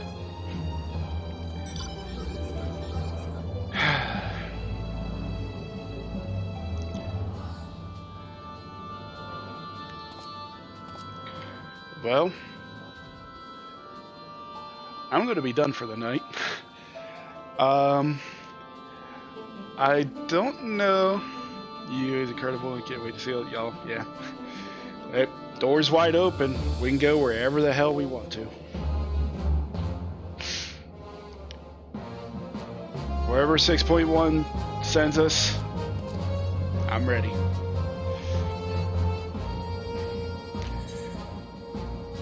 I forget how many things said we could go to. It's pretty much this whole continent. There's definitely more stuff here than just Charlian and Labyrinthos. There's who knows what here. There's this entire continent. You can unmap this. We can go here to Dalmasca. I forget what city this is down here. There's pretty much all this area. There's all this. And then there's Maricidia down here to the south. There's who knows what, excuse me, on the other edge of the world. Apparently like the Americas of this game.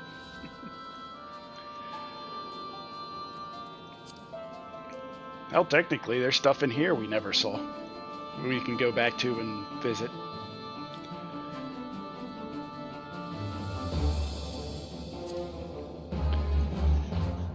But, yeah, I don't know if I want to stream tomorrow. I might just take a day off and digest everything, do the role quest, which I haven't done yet, get and start working on stuff to get to 90. As for Pandemonium, see all the limit. Yeah, I did notice that. It took me a little bit to notice it, but I was like, is this where it absolutely is, huh? But yeah, I think I'll take tomorrow off. And then come back Thursday. Let's start some Pandemonium, maybe, or even do the two other dungeons that got unlocked, which I guess they open up in Charlian. Alrighty. Well, now that we have got our Finn, we have got our quest complete. Oh, one Mr. Octopimp is streaming Final Fantasy, is he? Where are you at? Oh, you just completed the, what dungeon is it called? Vanaspati. I should know that for as many times I ran the damn place trying to get everything to level 87. Alrighty, folks, we'll send you over to Octopimp. Dungeon of Great. Oh yeah, we're going to do that probably on Thursday when I come back. Where is that? Alright, folks, we'll send you off to Octopimp. Alrighty, folks. Thank you so much for being here with me tonight. Really, really do appreciate it. Thank you for the couple donations, the follows. I'd say subs, but unfortunately I don't have a sub button yet. Or hopefully one day I might get one, but not yet. And as for Octopimp, please do not spoil. I know everybody wants to say, oh, check out the thing, but sit back, relax, enjoy the ride. As you did here. Wow, what a trip. Alright, folks. Have a good rest of your day, rest of your night, wherever you are in the world. Please stay safe out there and whatever you do. And I will see you folks on Thursday. Take care. Have a good one.